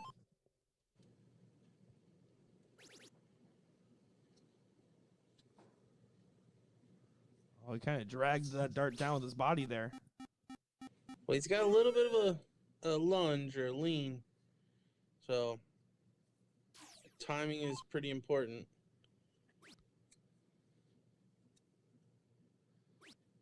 Josh forced to just go 1, 2, 3 on the close. With the scores being even, I do like the shot at the close there, but we'll see how much. Yeah, but there's a lax turn. Not finding 2 triples on that turn is gonna hurt. Yeah, exactly.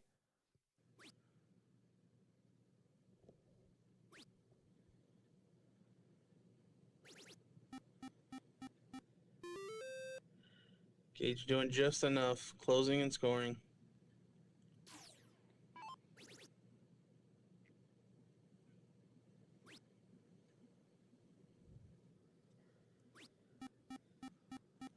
It's not too often you see somebody that holds the dart above their eye line. I think it's extremely hard to do. Yeah. Josh bringing it back to his forehead. It's not like crazily above the head or anything, but still above the eye line. A little interesting. Like the rest of it, I mean, there's no argument that it's straight back, straight forward, no body movement, but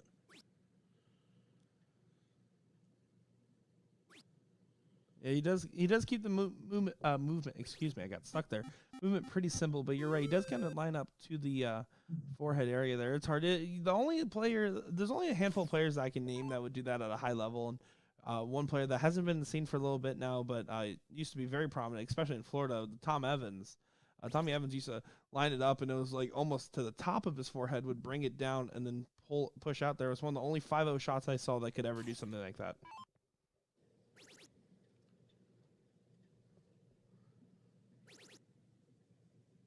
Oh, huge shot here for Josh.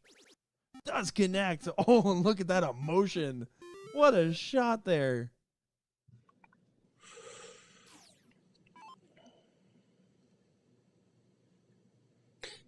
again, the ignoring. I knew you were going to say it. I heard you. Huge answer. That was a great shot from Gage there. Good on Gage, because honestly, Josh is throwing everything at him, and Gage is keeping this competitive, forcing Josh to have to hit 3 bulls here. Oh, and it just got harder. Yep, and that's a forced error. Gage's big shot on the last turn is why that happened. And it looks like we're also this guy bothering Josh. Well, there you go. You can see Gage Middleton does stay true there. 4-8 beats out a 5-3, makes it 1 apiece now, going into a last leg decider for the first set. If Gage wins it, it goes back one more time. Or, excuse me, if Gage wins it, it's over. Yes. See the late night starting to catch up to me.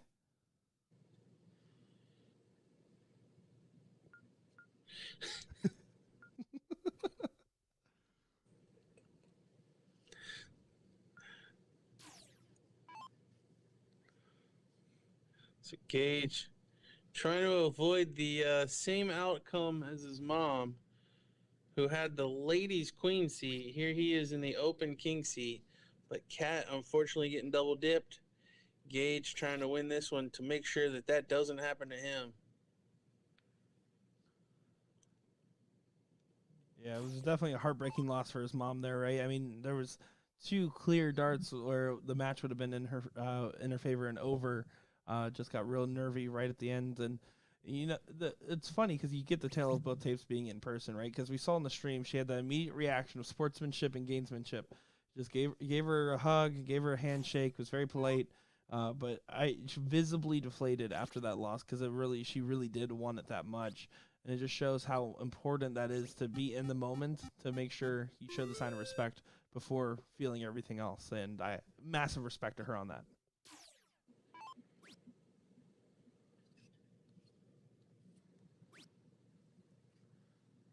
This is not the same Josh we saw leg number 1. That's for sure.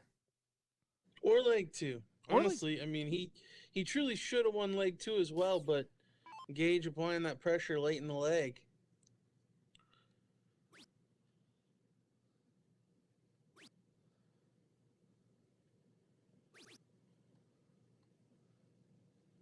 Middleton does what he needs to do here.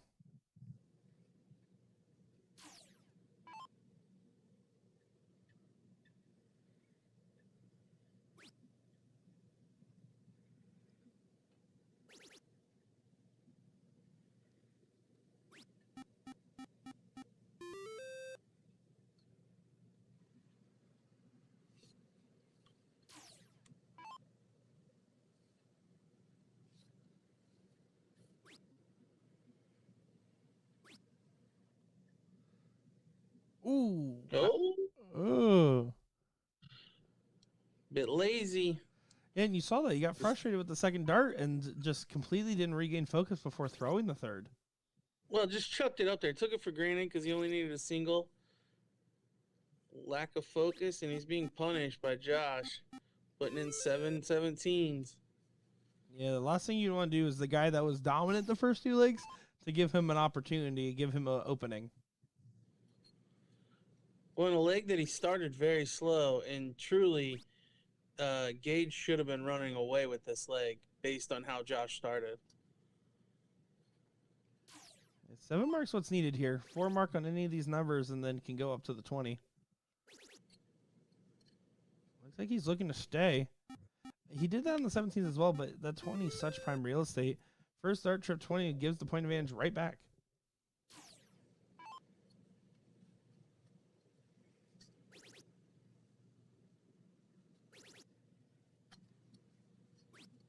Decides to bury it.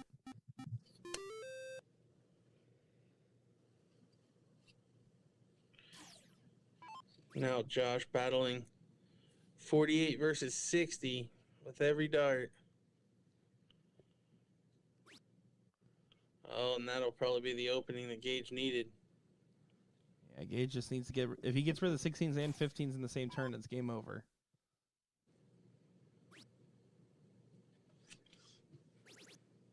Oh, that was a good switch. And what a shot there from Gage Middleton. 7 mark on him. Great shot. Yeah, as you said, that probably wraps this one up. You see even Josh's fan back there. He threw in the towel. Oh, wait, he's back. Hey, that's a ride or die fan if you ask me.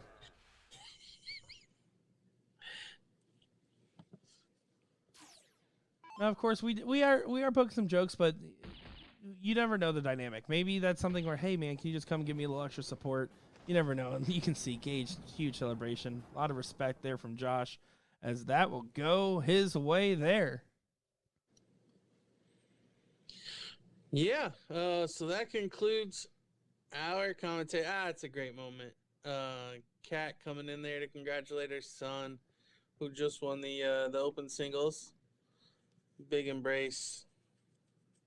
Yeah, some beautiful moments being done here in Kalamazoo, Michigan, for the 30th Regional Tour that we're doing. I'm excited to bring you coverage all day tomorrow and on Sunday as well, as it's me and DJ in the booth all weekend long. Everyone just go ahead.